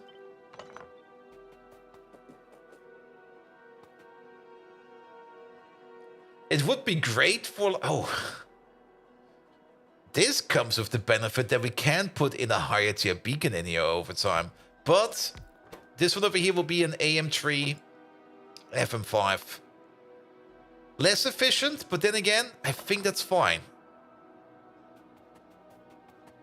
Now, this is an actual liquid nitrogen build. This is a thing we want to centralize. We kind of want to centralize liquid nitrogen because it kind of makes sense to do this in a centralized way. Because whenever we need liquid nitrogen somewhere, for actual crafting, it's usually not only the liquid nitrogen machine over here, it's also a tremendous amount of gasoline, as well as a big build over here for nitrogen. However, this way around, this over here gives us the buffers that we need to proceed. Gives us the space over here to work with. Gives us the angulars, gives us the ability to top it up over here. And has enough beacon power over here to at least be a contender. It will not be like 450 per second, it will be less than that. But we're still going to calculate with like 1,000 nitrogen per machine over here, just in case. So each of these are still going to get their own dedicated 8 build for liquid or for nitrogen. Which will probably also look kind of impressive if you think about it. Because now we're going to take... Yeah, let's take one of these real quick. And let's actually take you, because we copied you over the last time around. There you go, take all of this. No, we do need this. We don't need that. There you go. Is that recipe so portable? No, it's not.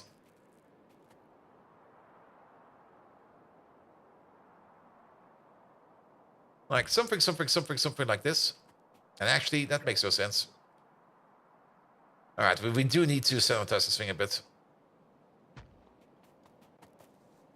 Especially with the nitrogen output, especially with this one over here. This is the one that's kinda bad. Alright, because we get a whole bunch of nitrogen over here from small places, which is great.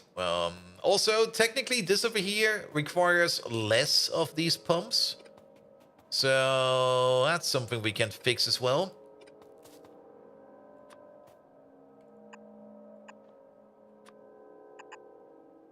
There we go. You over there.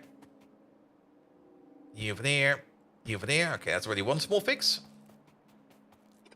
And then let's get you out of there real quick. This can stay like that. Then this underground belt over here. Let's get rid of that for now. We're going to redo the underground belt over here. And this thing doesn't even do anything. And FTS reactor recipes are portable and they push tons of extra steam too. Wait, they are? Really? Oh, good God. Alright, and then we got the nitrogen output over there, which will come together over here, and the nitrogen output over there, which will come together over there. Yeah, I think we can keep this. What about... Now, your nitrogen is coming out over there, you're coming over there. So this corner... This is an issue now. But I think we can just move you over by one over there. And actually, it probably makes more sense to maybe get it together in here. Keep in mind, we want to connect up over here, and we only want to push, or we only want to drive 1,000 nitrogen per second. That's what we want to drive over here. So, if we want to push all of this together over here somewhere, it would make sense to do it like this. Then we got this output over there, which is to come together with you, which is coming together with you. Okay, now it will become a little bit complicated.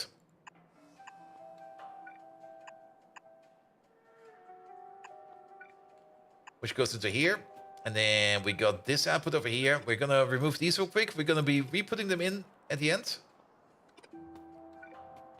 We got this output over here, which will then try to come together over here. So basically, we got this lane and we got this lane.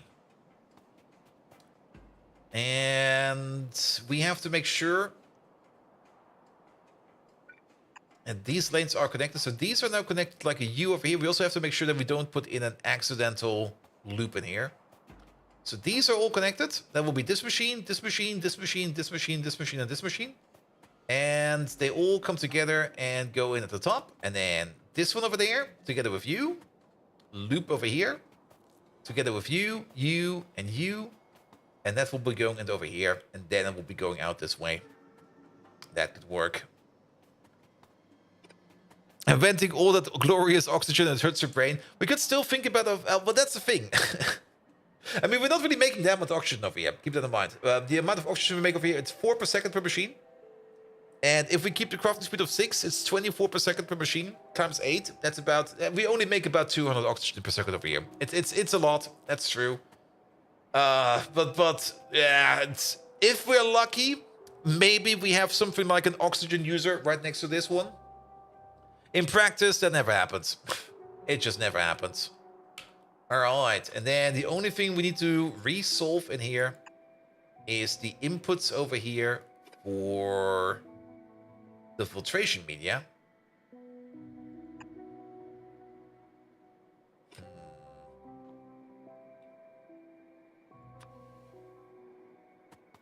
And actually, if you kind of think about it, we could just be a little bit less stupid about it.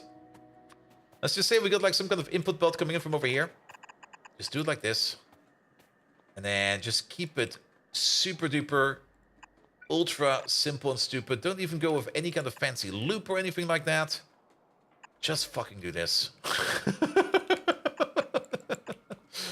That'll be fine. There we go. Done. And then we got the input over here from somewhere. Alright, and then this thing over here can just go around the corner. That's a connection of 3. Maximum speed is going to be 2,000, I think, if I remember it correctly. 2,250, which is perfectly fine.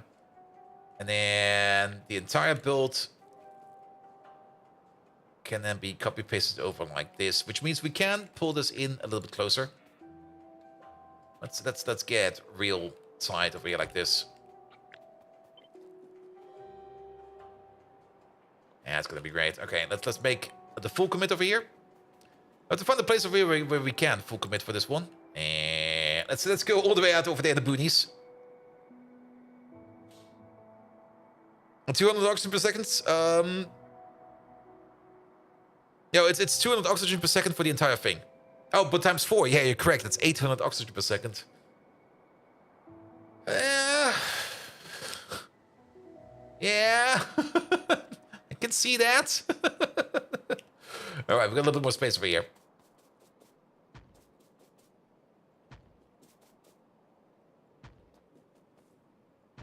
Yeah.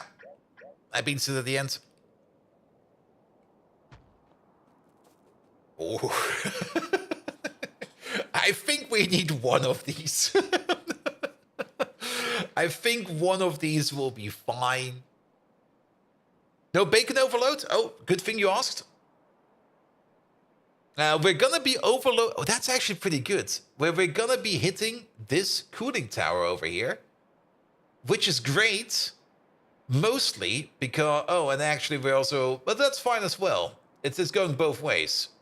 But there's no beacon overload. Like they're not going to be interacting with each other over here. So these beacons over here... I mean, this is going to be a 3-5 beacon. This over here is going to be a 3-5 beacon. We're going to turn that into a 3-4 beacon. I think it will be fine. Shit. Yeah, it needs to be one further off.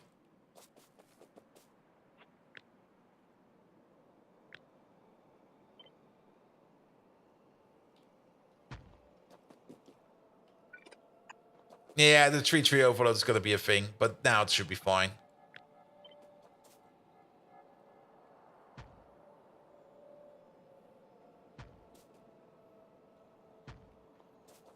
If the cooling towers hit the other beacons, can't you just 5-5 the inner one? True. But then again, the cooling towers do want all the speed they can get. But we could then 5-5 the inner one. That is true. Actually, I kind of... or at least not 5-5, but we could 4-5 it. Maybe even 5-5. Actually, we could just 5-5 it.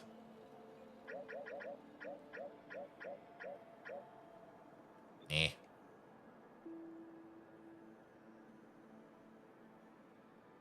Won't be this one over there.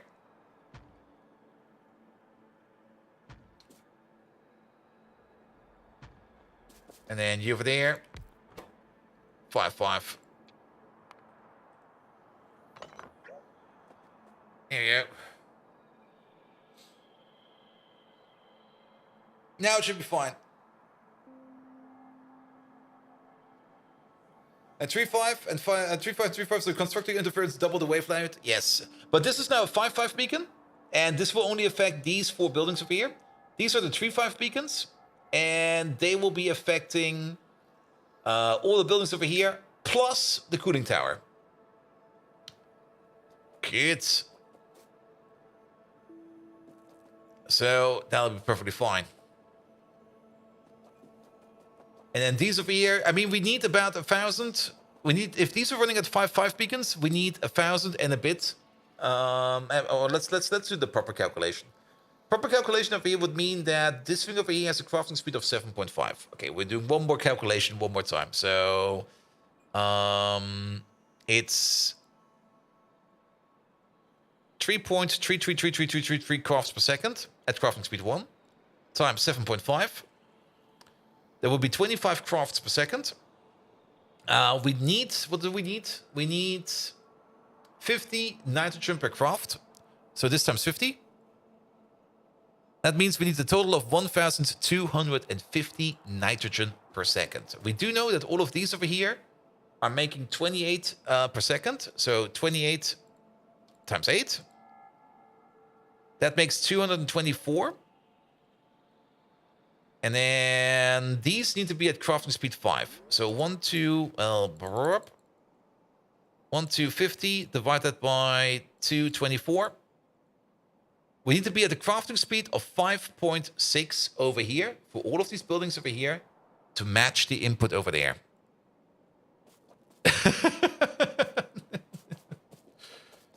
And with only a beacon over here of 3.5, which let's compare that real quick. Oops. Is this still a 3.5 beacon? This is still a 3.5 beacon. With a 3.5 beacon and speed pointers in here, we go all the way up to a crafting speed of 6. So all of these over here have a crafting speed of 6. So we are definitely making enough nitrogen over here to feed into this thingamabob over there to make liquid nitrogen. And not only that, we now got this very cool looking flower build. And I'm confident that this over here will work as intended. We just need to top off this over here with some steam. But that is fine. That is fine. We do need a little bit of logic over here. And that's also one of the things that kind of went wrong over here. If we go to this thing over here, you might notice that... Not this one over here, this one over here. You might notice that this tank over here is full of water. I guess it's fine for now. We're definitely not topping it off with any more water. However, we should have probably combined this pump over here, maybe either with this tank or maybe with both of these over here, to set a limit that we only kind of want to have like at most maybe 1,000 or something like that in both of these tanks at most. So this one over here should have turned off earlier. But that's fine. That's fine. All right. All right. And then, of course, the final part of the puzzle.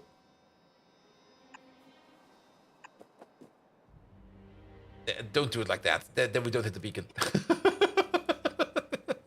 That's exactly not how to...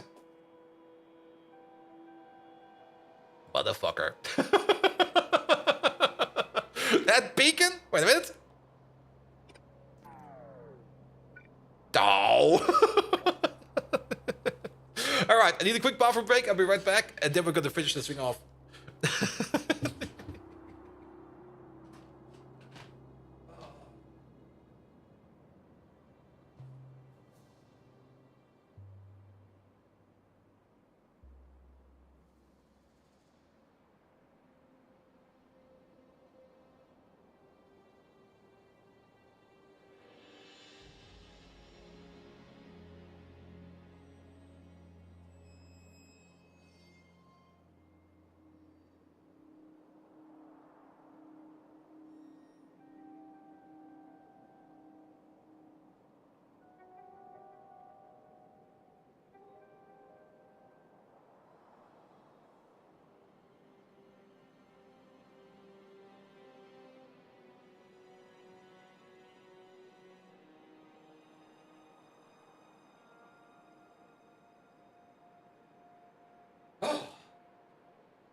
All right. We got the numbers in. Perfect. Good, good, good. Okay, final touches over here. The power wires. And they're gonna think about it. How about we just place them over here?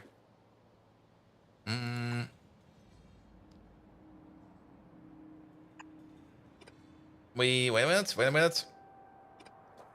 We're gonna get there in a second. We do need this as a top-up input for one of these. Yeah, just place them over here. Yeah, that'll be fine. And isn't Beacon 3x3 and the Sparse 2x2 without power? Sorry, what? Isn't Beacon 3x3 and the Sparse 2x2 without power? Oh, the space. The Beacon is 3x3, yes. And the range of the Beacon is 2, if that's what you mean.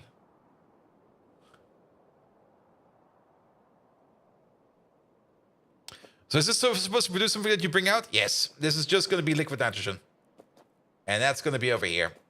And getting the liquid nitrogen out, that's not going to be too much of an issue. This is only making 450 liquid nitrogen per second. Actually, what is it going to be making? Yeah, about 450 liquid nitrogen per second.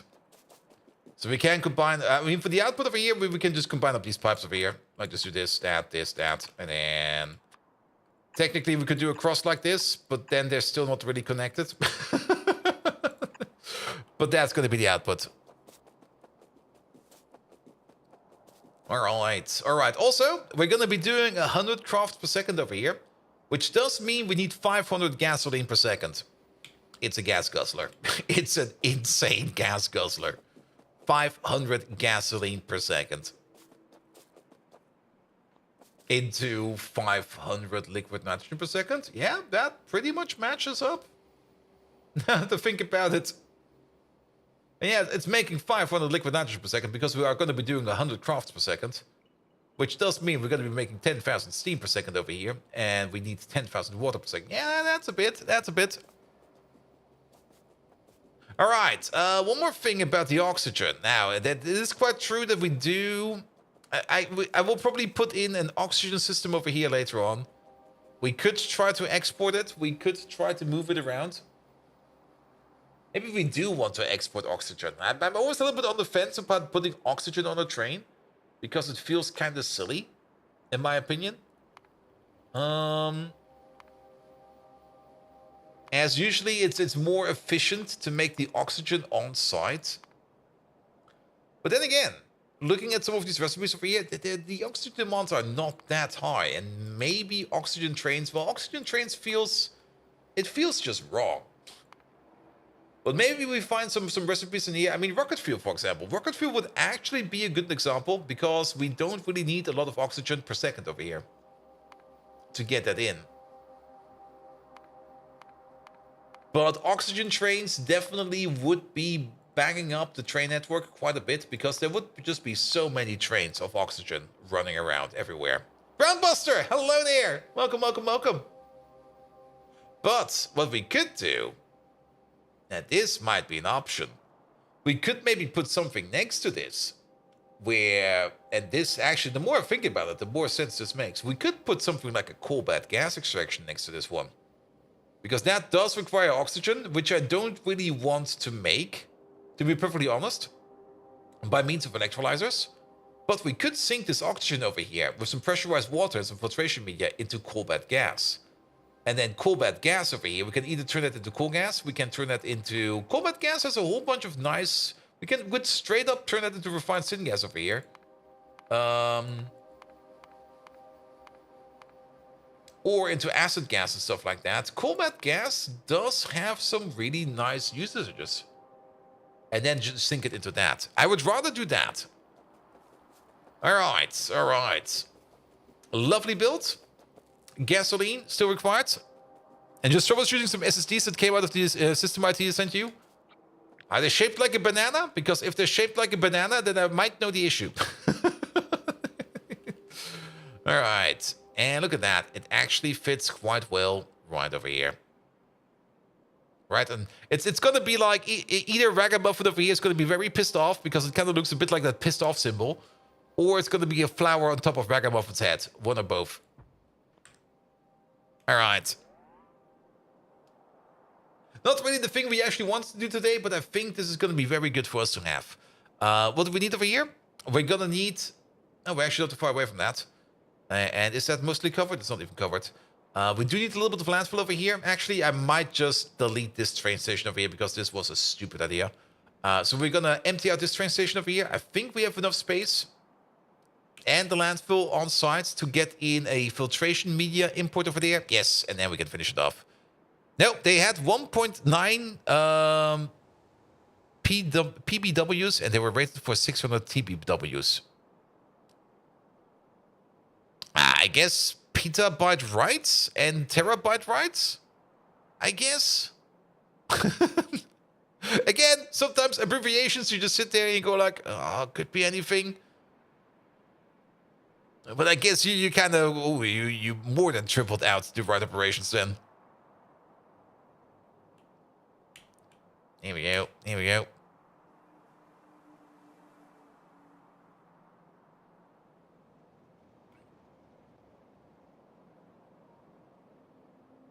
Good. Yeah, I mean, SSDs, pretty nice and fast, of course, always.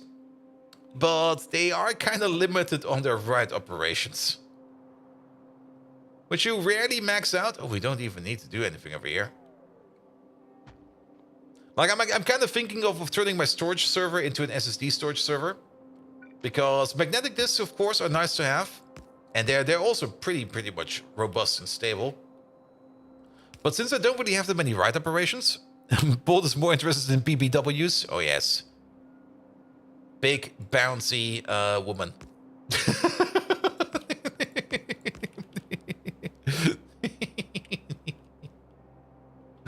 There we go.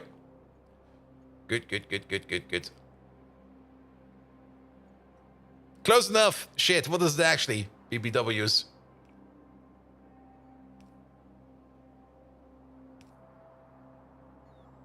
Like I said, again, abbreviations could mean anything. Oh, Bacon Beautifuls. Yes. All right.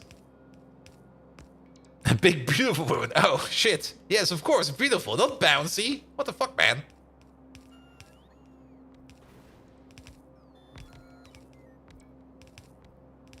Here you go. Put it over there. And then if we put you, say, somewhere over there. That reaches the rest of them. Perfect. You're still not connected to power somehow. Did I not? No, you're one too low. That's why. There we go. Good. And then everything else can be built over here. Also, make sure that we can get rid of these trees over here. Here we go. Here we go. All right. Kind of interesting that this cliff somehow manages to survive in this entire thing over here. It's kind of surprising, actually.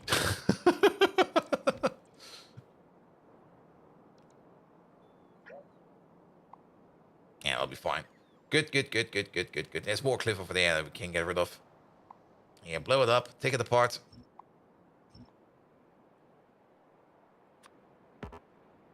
Yep.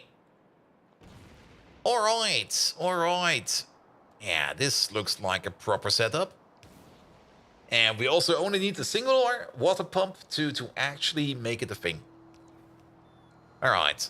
The bots built this for now. We're going to have to wait for all these inputs over there. In the meantime, I guess there's going to be just like a random water pump. Just like maybe, I guess, sitting over here somewhere. This will be fine. You make water. And we're not going to be topping it up with water over here. We're going to be topping it up with steam. So we got one steam boiler over here. And now the only thing that's missing over here is some kind of logic over here to fill up this tank over here with the... Oh.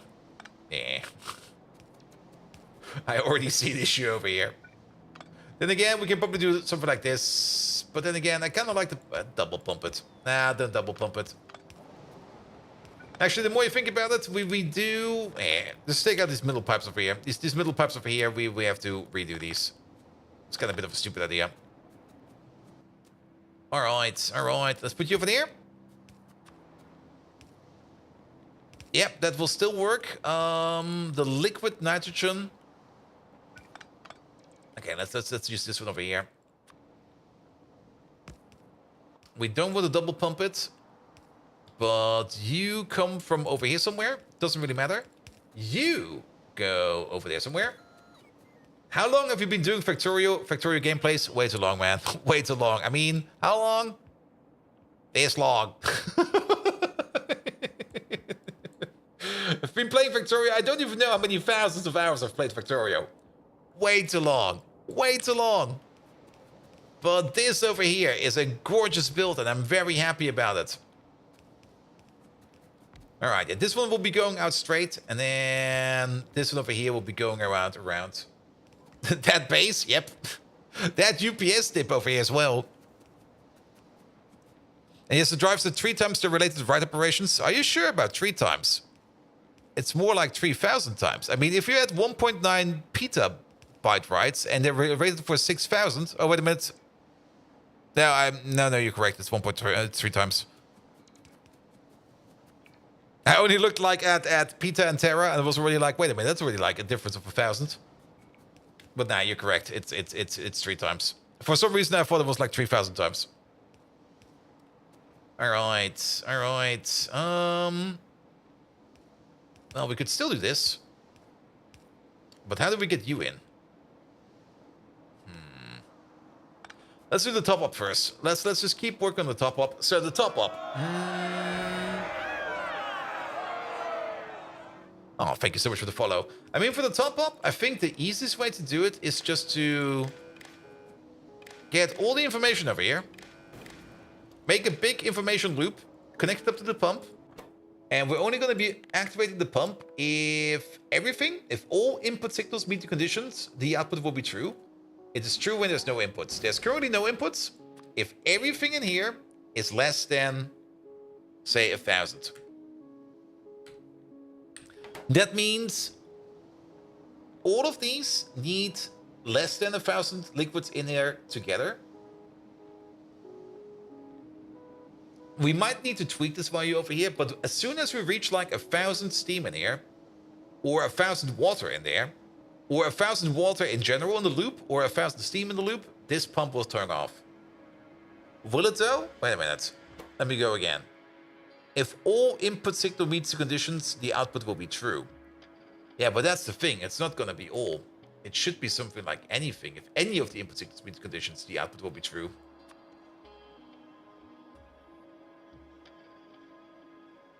So if we fill up with 1,000 water, it's false if there's no inputs. In cases like this, if you're not really sure, I think the best way to do it is just with 2 decider combinators. Just put 2 decider combinators down and use those. Like one over there and one over there. Because we've got the entire information over here and over there. And then we can decide over here. And we just do it directly. 1 for water. If we can find water in here somewhere. There you go. 1 for water. And 1 for steam. There we go. And then we need to combine the outputs over here. So this one over here will be deciding for the water criteria and this one for the steam criteria. So let's maybe just use any kind of signal, maybe the checkmark signal. Like, you're gonna emit the checkmark signal as long as water is less than 1,000, and you're gonna emit the checkmark signal as long as steam is less than 1,000. Good, that'll work. Do we need another combinator for this then? I mean, we could hook this up to you. Let's just hook it up real quick, just to see what we can get out of this. And then your criteria would be like, if this is greater than 1, you'll be active. If one of the conditions is not met anymore, then this will stop. If both conditions are met, we get a signal value of 2, and the pump will be enabled. If one of them stops, doesn't matter which one, it will stop. That'll be fine. That'll be fine. I like that. Alright. But we still need to get this liquid nitrogen out of here. Somehow. And actually, now that I think about it, wait a minute. Are we being stupid again? I mean, there's a high chance of us being stupid. It kind of runs in the game.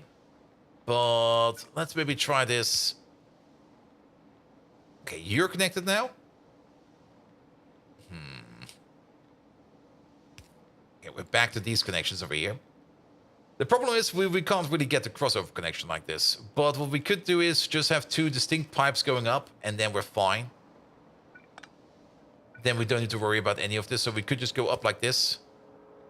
And we could go up like this. And then we try to connect it over there somewhere. Because you could be then all the way over there. And we could go pretty far with this one. Actually go all the way like this. Oh! Bellanair! Hello there! Welcome to me figuring out this beautiful build we made today. And I do hope this will be working because it looks gorgeous. But it does look more... Bellanair, how are you doing? Thank you so much for your lovely raid. Megatron! We just got raided by Bellanair. You do know what you need to do, right? Please do tell me Bellanair's favorite anime and why that anime is Bellanair's favorite. Good. And Bellanair, thank you so much for your lovely raid. Guys, we just got raided by Bellanair. If you don't know who Bellanair is, get over there, check him out for yourself. He's always doing some kind of amazing games over there. Always doing most amazing indie games. I saw your stream title today before I went live, but I already misplaced it. Nevertheless, we can just give you a shout out, and then we know what it was. It was Games and Demos. God damn it. God damn it. Also, Megatron has a bit of the pre-shakes. He's not answering yet. There he is. A raid by Bellanair. Your timing is as absurdly untimely as bold Vikings' urge to use the bathroom. That's kind of true. Bellanair, that self-styled king of Pringles, is very fond of the anime Gurren Lagann. It's an epic tale of drilling, determination, and giant mechs. You see, Bellanair finds inspiration in the protagonist's no-quit spirit and self-belief. Turning the impossible into the possible, the show resonates with Bellanair's own wish to conquer his trials, or perhaps his Pringle cans. So, Bellanair, yes, I applaud you for your impeccable taste. Now let the rest of us wallow in the brilliance of my presence here. Yes, it's all about me, Megatron. I have no clue where he got the Pringles can from, but Bellanair, have you ever watched Gurren Lagann? If you do, it's amazing, right? If you didn't, it's amazing, right? Nevertheless, guys, be sure to check out Bellanair. What did you do today? You did Shape Hero Factory was really, really cool. I think I got a key for that as well. I have to check it out at some point in time. I mean, it's kind of a bit of the downside, us playing Factorio all the time. I'm getting keys for so many things that some of the times I just sit there and go like, when do I find the time for this or that? There's like way too much to play again. Here we go. From when to when was Nachtruhe again? Oh, that's a good question, but it should be now, more or less, like past 11 p.m. So you got some obnoxious neighbors. And Shape Hero Factory is one of the demo downloads for. I need to check it out sometime in a week. Yeah.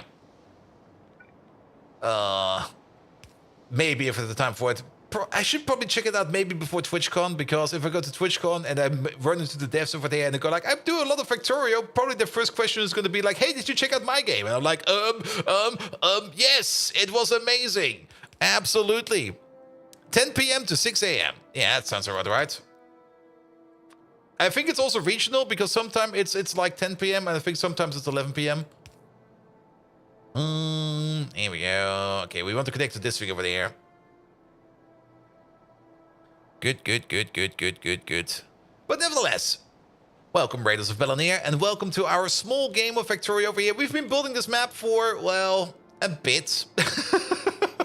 We're still playing the same map. If you got raided over here like a year ago with Bellanair, yep, this is still the same map. We're still playing Pyanodons over here, and Pyanodons is still the, well, basically the factory that keeps demanding more stuff. We are finally upgraded to the next science tier. We're finally in Pi Science Pack trees.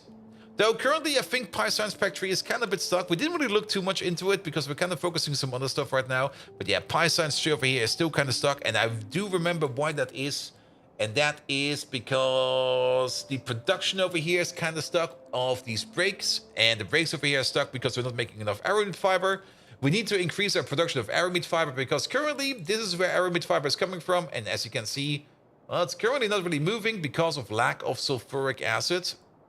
Don't tell me there's... Oh, fuck. There's still like a 1-1 train for sulfuric acid over here. Did we never improve this one over there?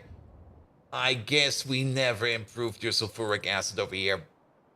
Which makes even more sense for us to finally upgrade this aramid fiber build over here into something that is better. And that's technically currently what we're working on. We're currently centralizing the liquefied or the liquid nitrogen production over here into this lovely centralized build over here, which has this almost recursive pattern over here. It's not really that recursive, but we do got like this very, very nice circular pattern over here, which makes this such a nice build. Let's also put in the speed modules over here, there, and there. Also, don't forget them over here, there, and here, because we will need all the speed that we can get over here. And of course, to make liquid nitrogen, you need a metric ton of nitrogen. That's coming from these buildings over here. And then we got these 4 compressors over here in the middle. And this is actually a really nice setup over here. These compressors over here in the middle take the nitrogen, take some water and some gasoline, and do the gas-water shift to turn it into liquid nitrogen and steam. And usually you hook up one of these cooling towers directly to the machine itself to regurgitate the steam over here into water and feed it back in itself. But over here we have more something like a ring buffer, though technically not really a ring buffer because that's not how ring buffers work. They work differently. But we have built these machines over here into a ring. So the steam that this one makes over here goes into this cooling tower that turns it into water, which then pushes the water into the next machine that turns it back into steam, which turns it in this cooling tower back into water, which pushes into the next machine. And then we more or less got like this entire ring conclusion over there where we just push water and steam around in a circle. The only thing we need to do over here is to occasionally top it off with some water, or in this case steam, because we don't really have access over here to this tank over here. So we top it off with steam, which we then turn into water. But yeah, we do need to occasionally top it off because sadly, even though this is a perfect loop of 100 water to 100 steam and 100 steam to 100 water, rounding errors do happen in Factorio. So a top off is a must. And that's where this part comes in. And actually, let's see if this works. Here we go. Where's this pipe for that one? That's over there. And then you connect up like this over there. There we go. Good. There's now 600 water in there. 1,000 water, and now you've turned yourself off. We might need to increase these values over here for the internal buffer. At the moment, it's 1,000. I don't think 1,000 is enough. I think we do need more, but we can tweak these values the moment this machine over here starts. The important part is that this valve over here actually does shut off. That's the important part. All right. The only thing that's missing over here is a connection over here with the gasoline. We already got this pipeline over here. We already got the pipeline connection over here to the output. One thing we should do over here before we start this thing off is to make sure that this is no longer a syngas provider. This thing over here is going to become the liquid nitrogen provider. There it is. We don't have that one yet. And also the other important part is we do need some more inputs over here because we do need some filtration media over here. That will be coming from over here. Filtration media. 2.8 requester, please. Let's also double check the production over here real quick. Okay, we're good. We're good. If the belts are full, we are good. And then the only thing we need to do over here is to make sure that this thing over here will be fed accordingly.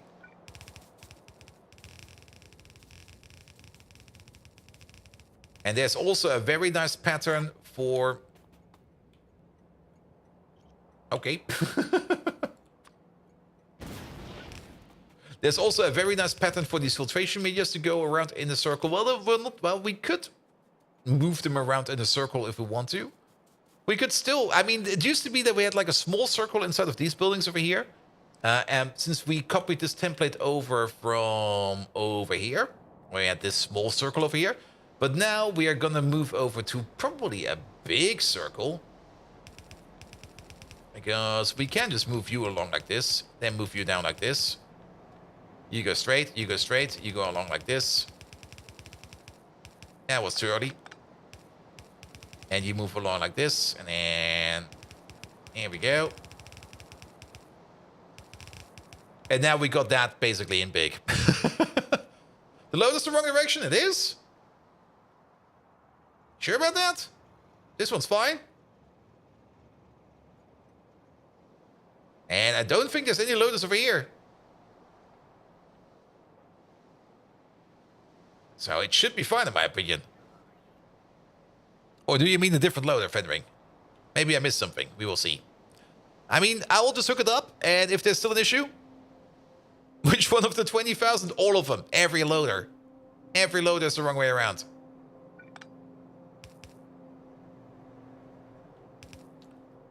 Alright.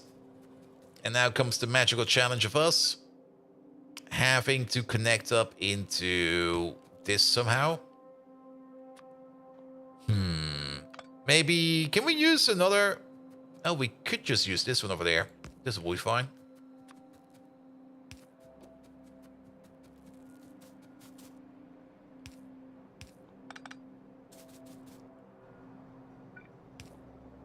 And off goes the gasoline. I'm not hearing anything moving yet. There's gasoline in here. Ah, that's why. We forgot the most important part of the pipe. Actually, that's good.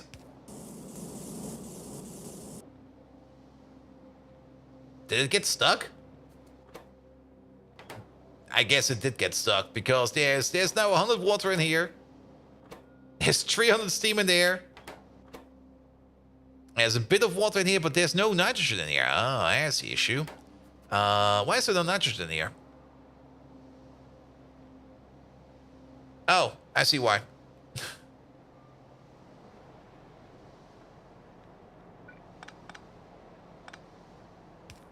Here you go, it'll be fine. You got the same issue over here? No, you're fine. How did that happen over there? Well, it should be fine.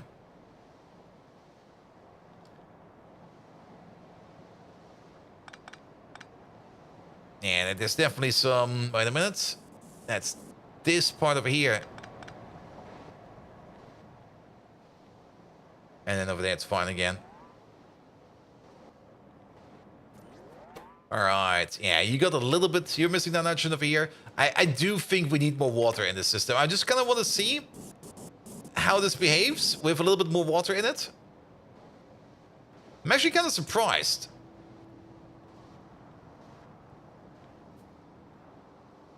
Input signals. Okay, there's 2,100 water in here somewhere. Oh, and this one over there. There we go. There we go. There's the circle.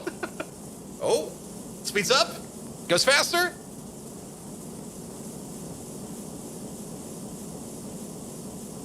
I do like a bit of an oscillation ring like this. That's cool. But I think we can increase the water levels a little bit more. Let's go to like 5,000 in total.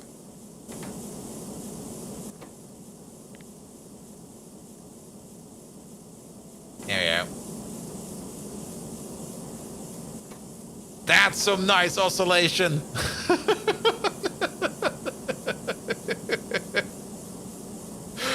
It's amazing. I love it. It's also loud as fuck.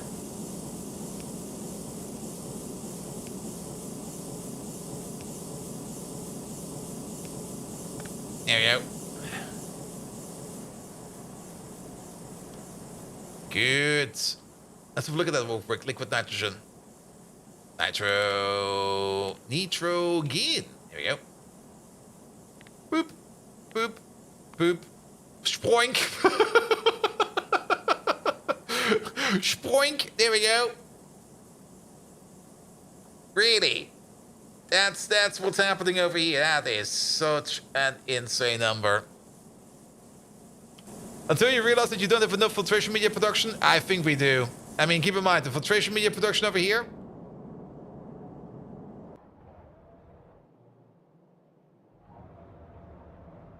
We took out the beacons over here because we had power issues.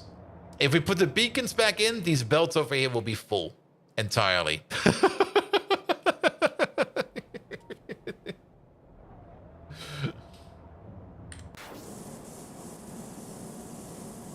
But yeah, how much filtration media does this thing eat?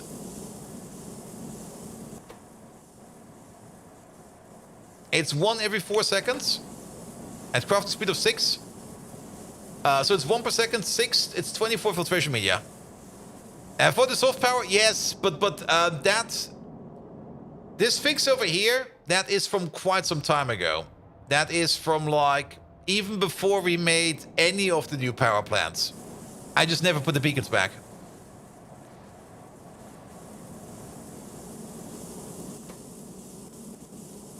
We still occasionally have not enough nitrogen coming in. It sometimes stalls.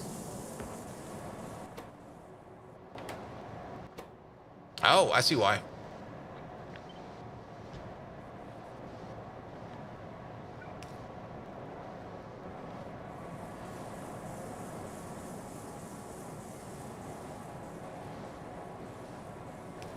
There we go. I mean, technically, this is robbing the place of like a quarter of the nitrogen we're making. Just a singular missing oxygen vent over here. There we go. Full speed!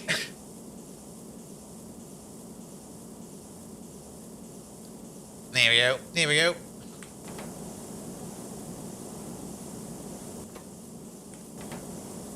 This is a lovely build. I really enjoy this one. This is great. And yeah, we're only going to make one of these. I don't think we need more than one of these. This is enough steam to be pushed around in a very nice build. This over here is also as optimal as it can get. We can already see that this thing over here is not even reaching its pump maxing speed. So the amount of nitrogen over there is going in as fast as it can. So that's great over there as well. That's great over there as well.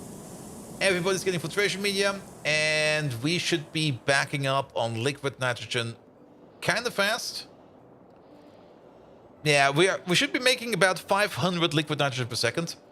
So it will take about a bit over here to fill up this train over there. But now we have stuff available over here for crafting. You could siphon off the steam for the areas that need steam. You could horribly lock your base up with the feedback loops.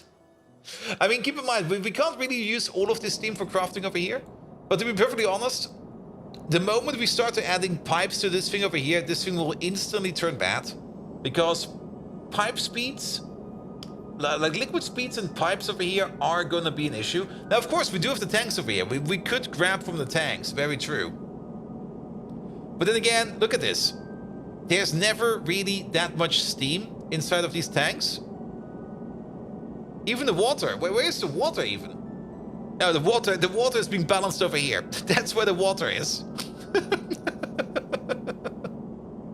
I guess because, I don't know, maybe this was the slowest machine. Who knows?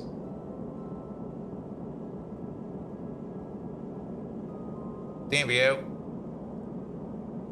But yeah, we do have like steam speeds over here of, what did we say? 1,250? No, that's the input over there. About 2,000 steam per second or something like that. Over here in the ring buffer. Times 4, 8,000 steam per second. Actually, no, we know exactly what we make over here. 10,000 steam per second is what we make over here. And also 10,000 steam per second is what we compensate over here. Without the usage of pumps, and that's actually the more important part. We're not having a singular pump on here with the exception of the top-off pump, which is fine. But we don't have a single pump in this setup over here to push around 10,000 steam per second. That's the important part. Because the more pumps you add, well, the more laggy your game gets. We do got some pumps over here. There could maybe be the argument be made that we maybe not need these pumps over here, but I usually do tend to over pump instead of under pump. But yeah, this is great. This is really, really great. And now we're just making tons and tons and tons of liquid nitrogen. What are all the alerts on the map? That's a good question. What is this alert?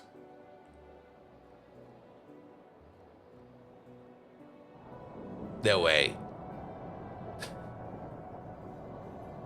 Missing labs. What the fuck? Why are we out of labs?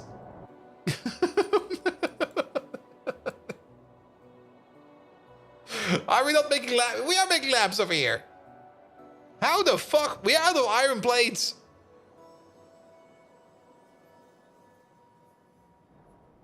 Oh, because I remember. That's okay. That's the thing I want to fix. That's the thing we're going to be fixing today.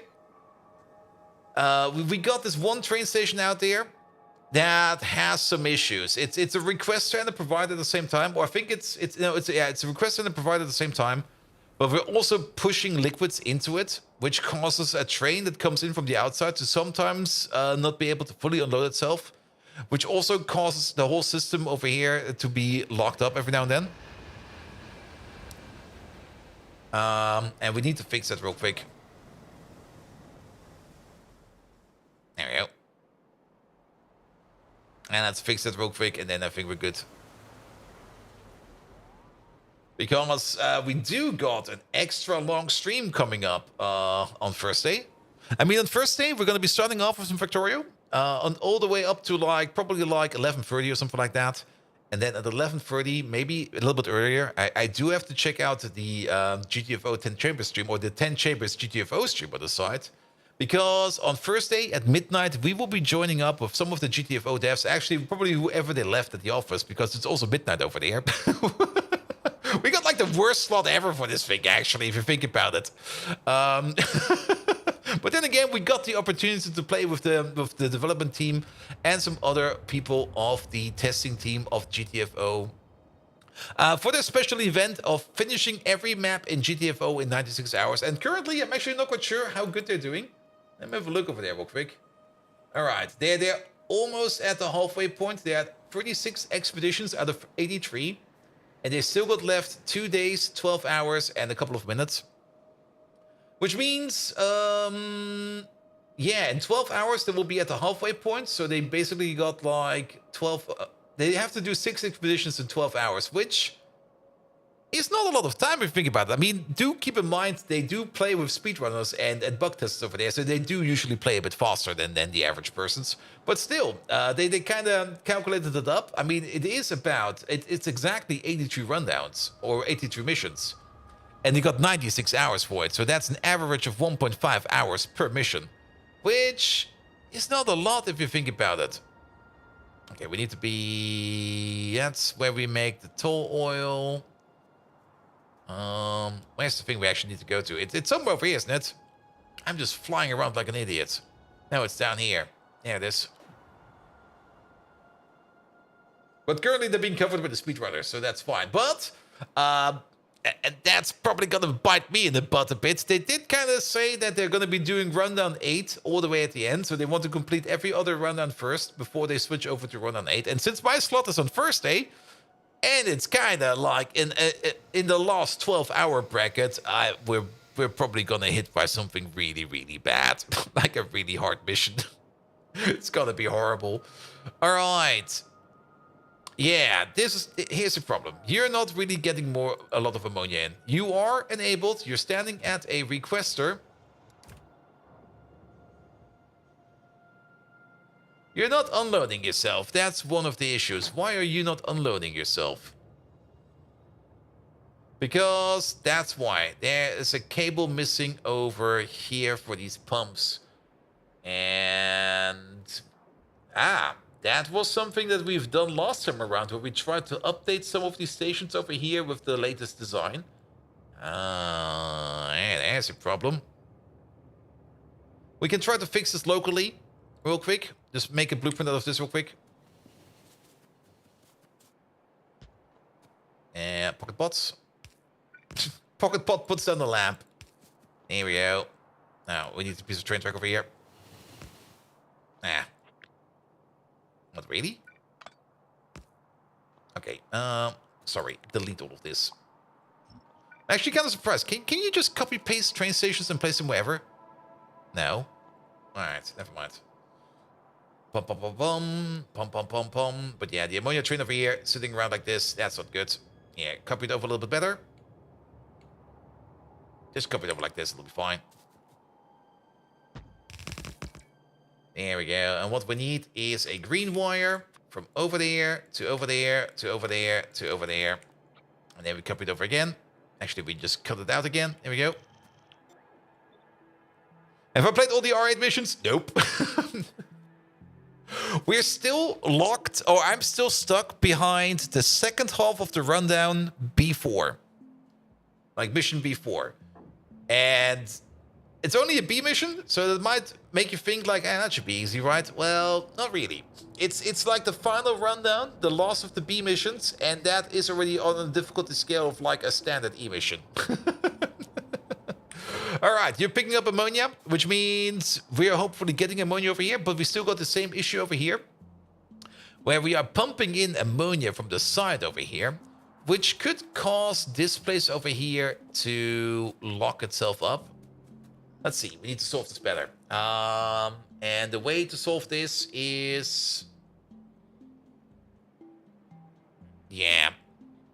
We're not going to react to this thing over there. We're going to be reacting to these tanks over there.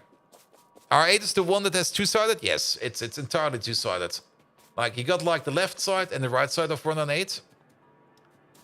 Also, wait a minute. Oh, yeah, there's multiple issues over here. There's this green wire over here that is connected to all of this shite over there. And there's a red wire over here that's connected. What the hell's going on over here? No. This green wire over here, stop that. You go into there, you go into there. This one over there is actually also not the correct combinator I want. We want to filter out the signal over here. So green wire goes to there. We got a little bit of signal contamination. I think that is already the issue that we have over here. Just straight up signal contaminations. Ammonia over there. Pum, pum, pum, pum, pum, pum. There we go. And then multiply that by 1. And put out ammonia. There we go. Now, we do get like the signal in for the oleochemicals. We get the signal in for the lead plates and for the ammonia. But out comes only the signal for the ammonia, which is what we need over here for you to react to. And you open up if this thing over here is at less than 5,000, which is correct. So a train can now come over and start dumping its contents into the air. Don't forget to hydrate. I probably forgot to hydrate. There we go.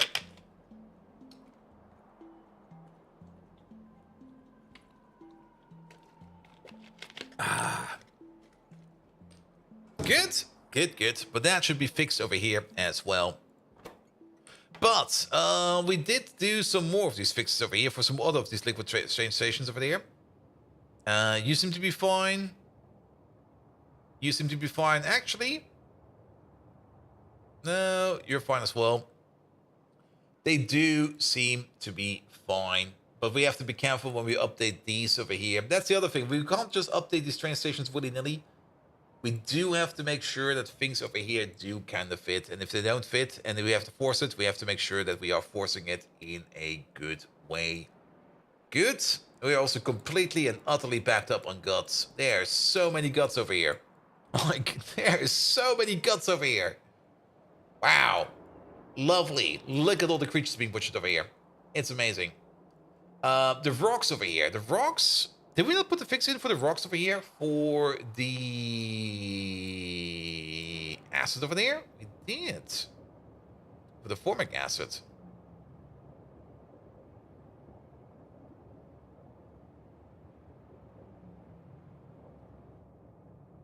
Is formic acid... It's a gas. It has a gas symbol.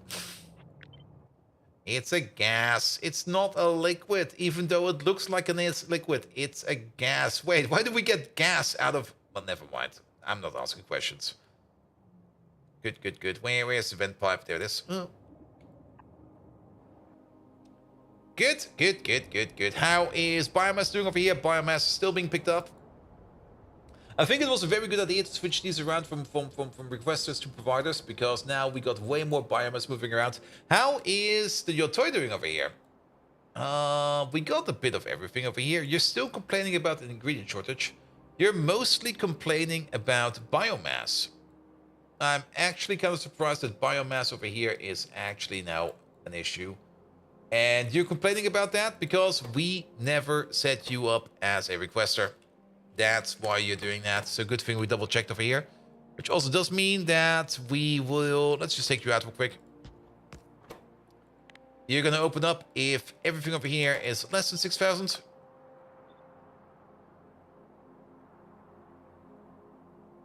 Here we go. That's what we get for switching around the station and not paying all the attention. So a biomass train could come over now. This train is going to some kind of biomass requester. We're just going to force it over here. Here, go over there and then find your path.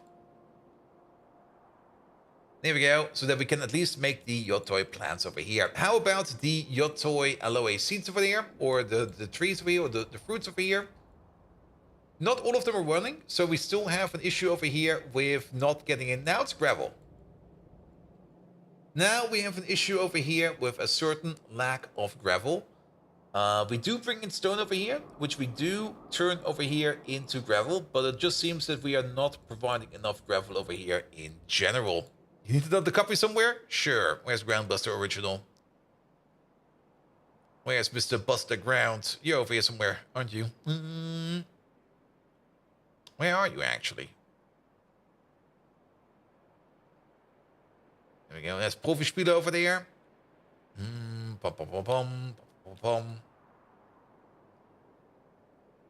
Yes, King Arthur, Acromion, Dater. Ah, there he is.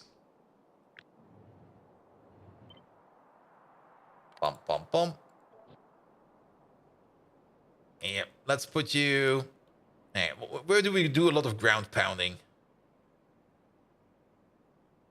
Also, I kind of have the feeling that this island over there is getting very much populated, but that's fine.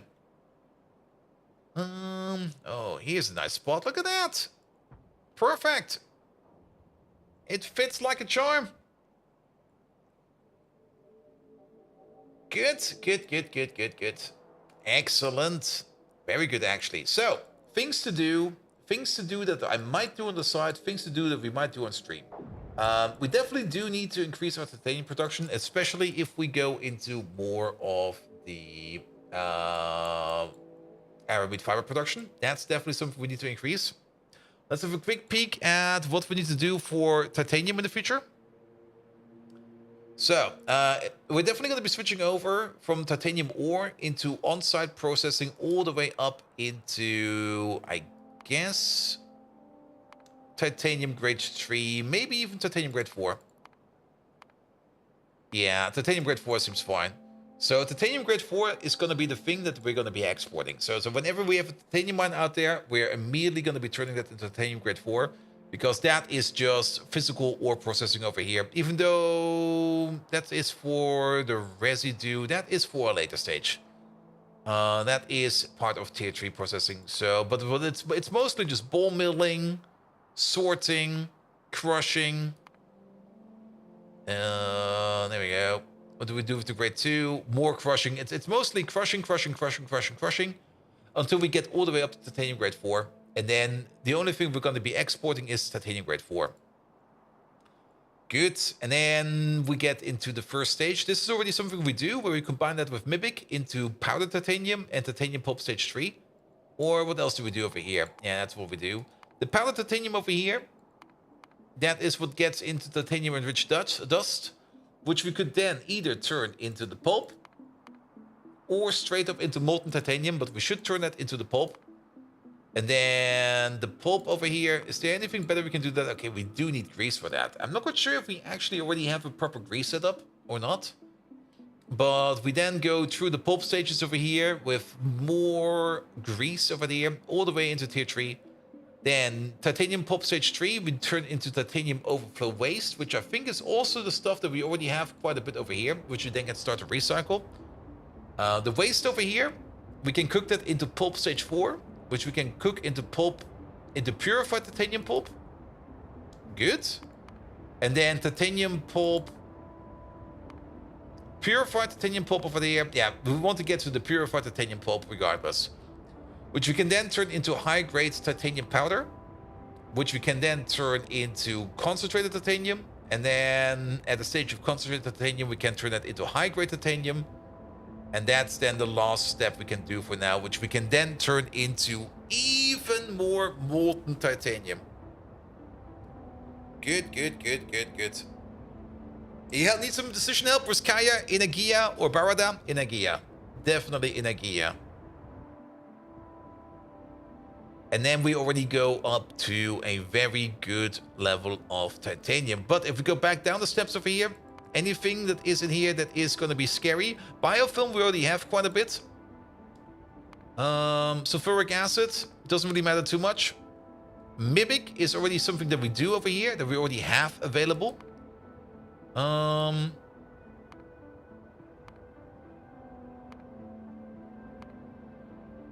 Where was all that grease? Wait a minute. Where did we see all that grease?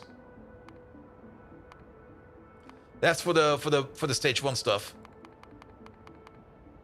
There we go. So for the enriched dust. However, we could skip that entire grease part.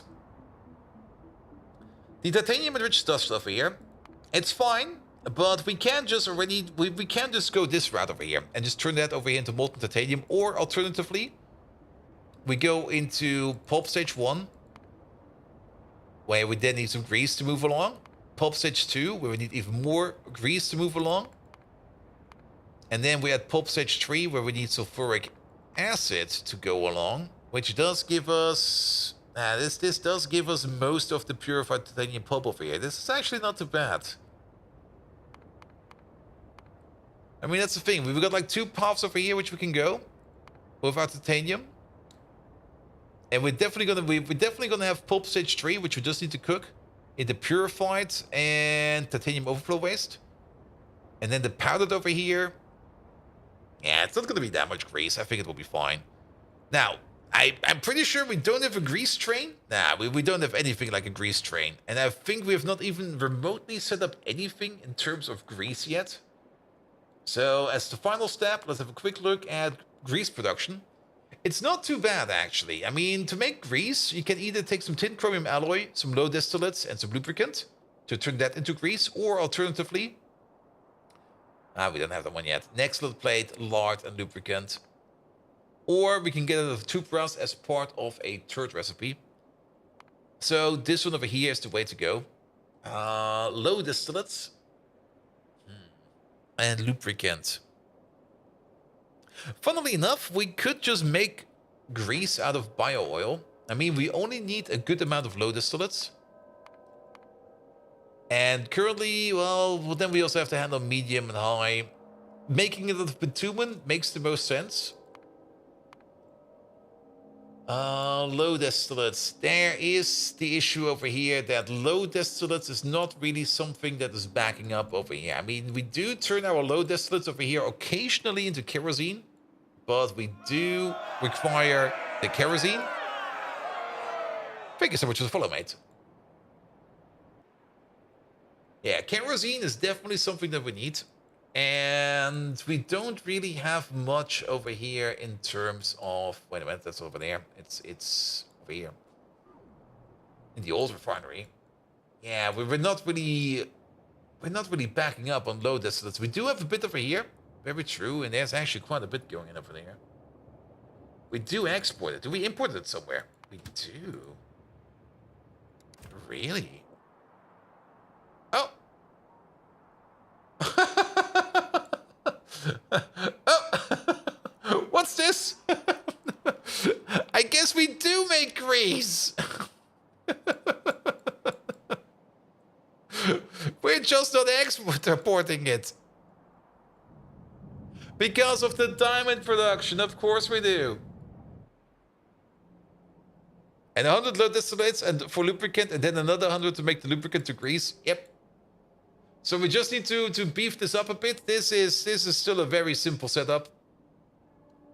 We need to beef this up a little bit to make it go a little bit faster, and then we can export it from over there for whatever we need it. We also do need it for the diamonds, but I don't really think we need that much grease over here for the diamonds. Like grease is one of those things. It's more or less an advanced lubricant.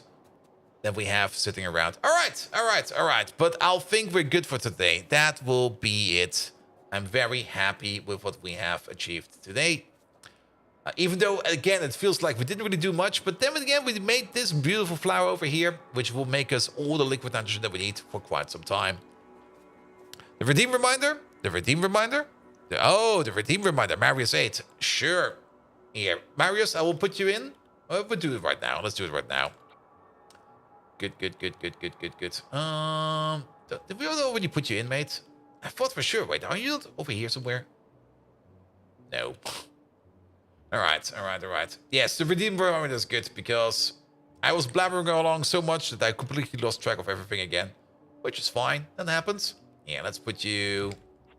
Yeah, let's make a quick Marius. I'll just put Marius in, if that's fine.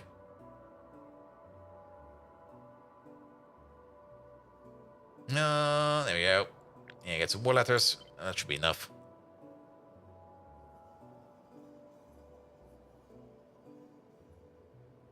Here we go. Then we got MA. Then we need something like an R. And this is basically an R. Then we need an I. Then we need the U. That's basically a U. And an S. That's basically an S. Or as we all know it, Mayoi. Alright.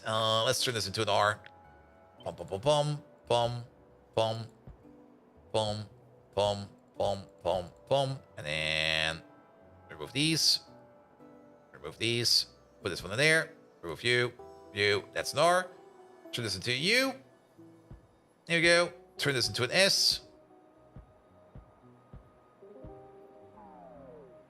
Here we go. That's an S, right? Wait, that's the wrong way around. Whoop. There we go. One Marius. Let's see. We already got the name over there. Let's put here. Right over there.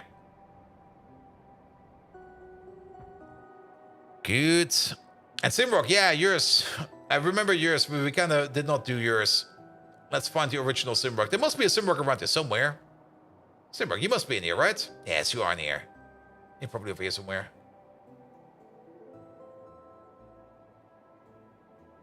It's got time. Yep.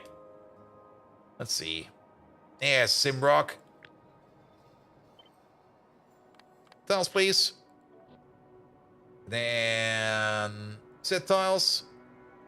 There we go.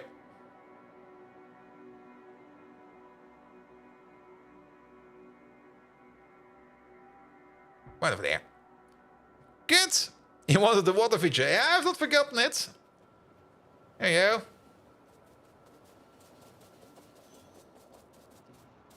Good. And this over here seems to be going better now. I'm a little bit surprised that you are still open. Oh, we still got the issue over here. Really? Why?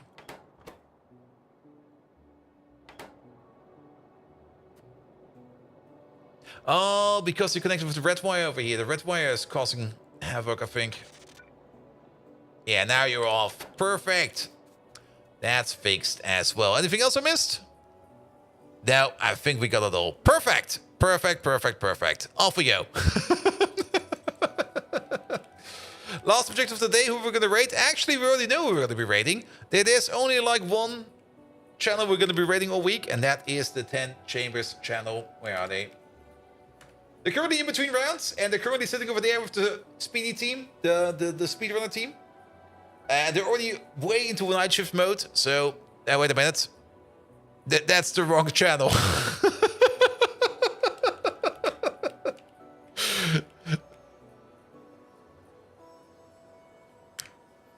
That we were about to raid 19 chambers, but we have to raid 10 chambers.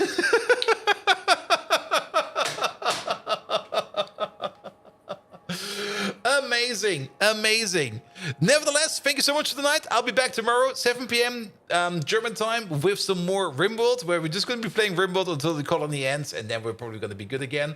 They're also going to be on break over there for a second. Those bastards. I do hope they notice my raid over there. Nevertheless, First day, we're going to be continuing more with Factorio, and Friday is going to be more Greg Tech New Horizons, where we're actually going to be progressing into the ludicrous voltage tier, because we got all the requirements for that. Nevertheless, thank you so much for the night. I'll be back soon, and have an amazing evening. Good night! Also, thank you so much. Oh, they're on break, those bastards. Thank you so much for all the follows today and for all the resubs today. Thank you so much for all of those. Have a good one. Good night.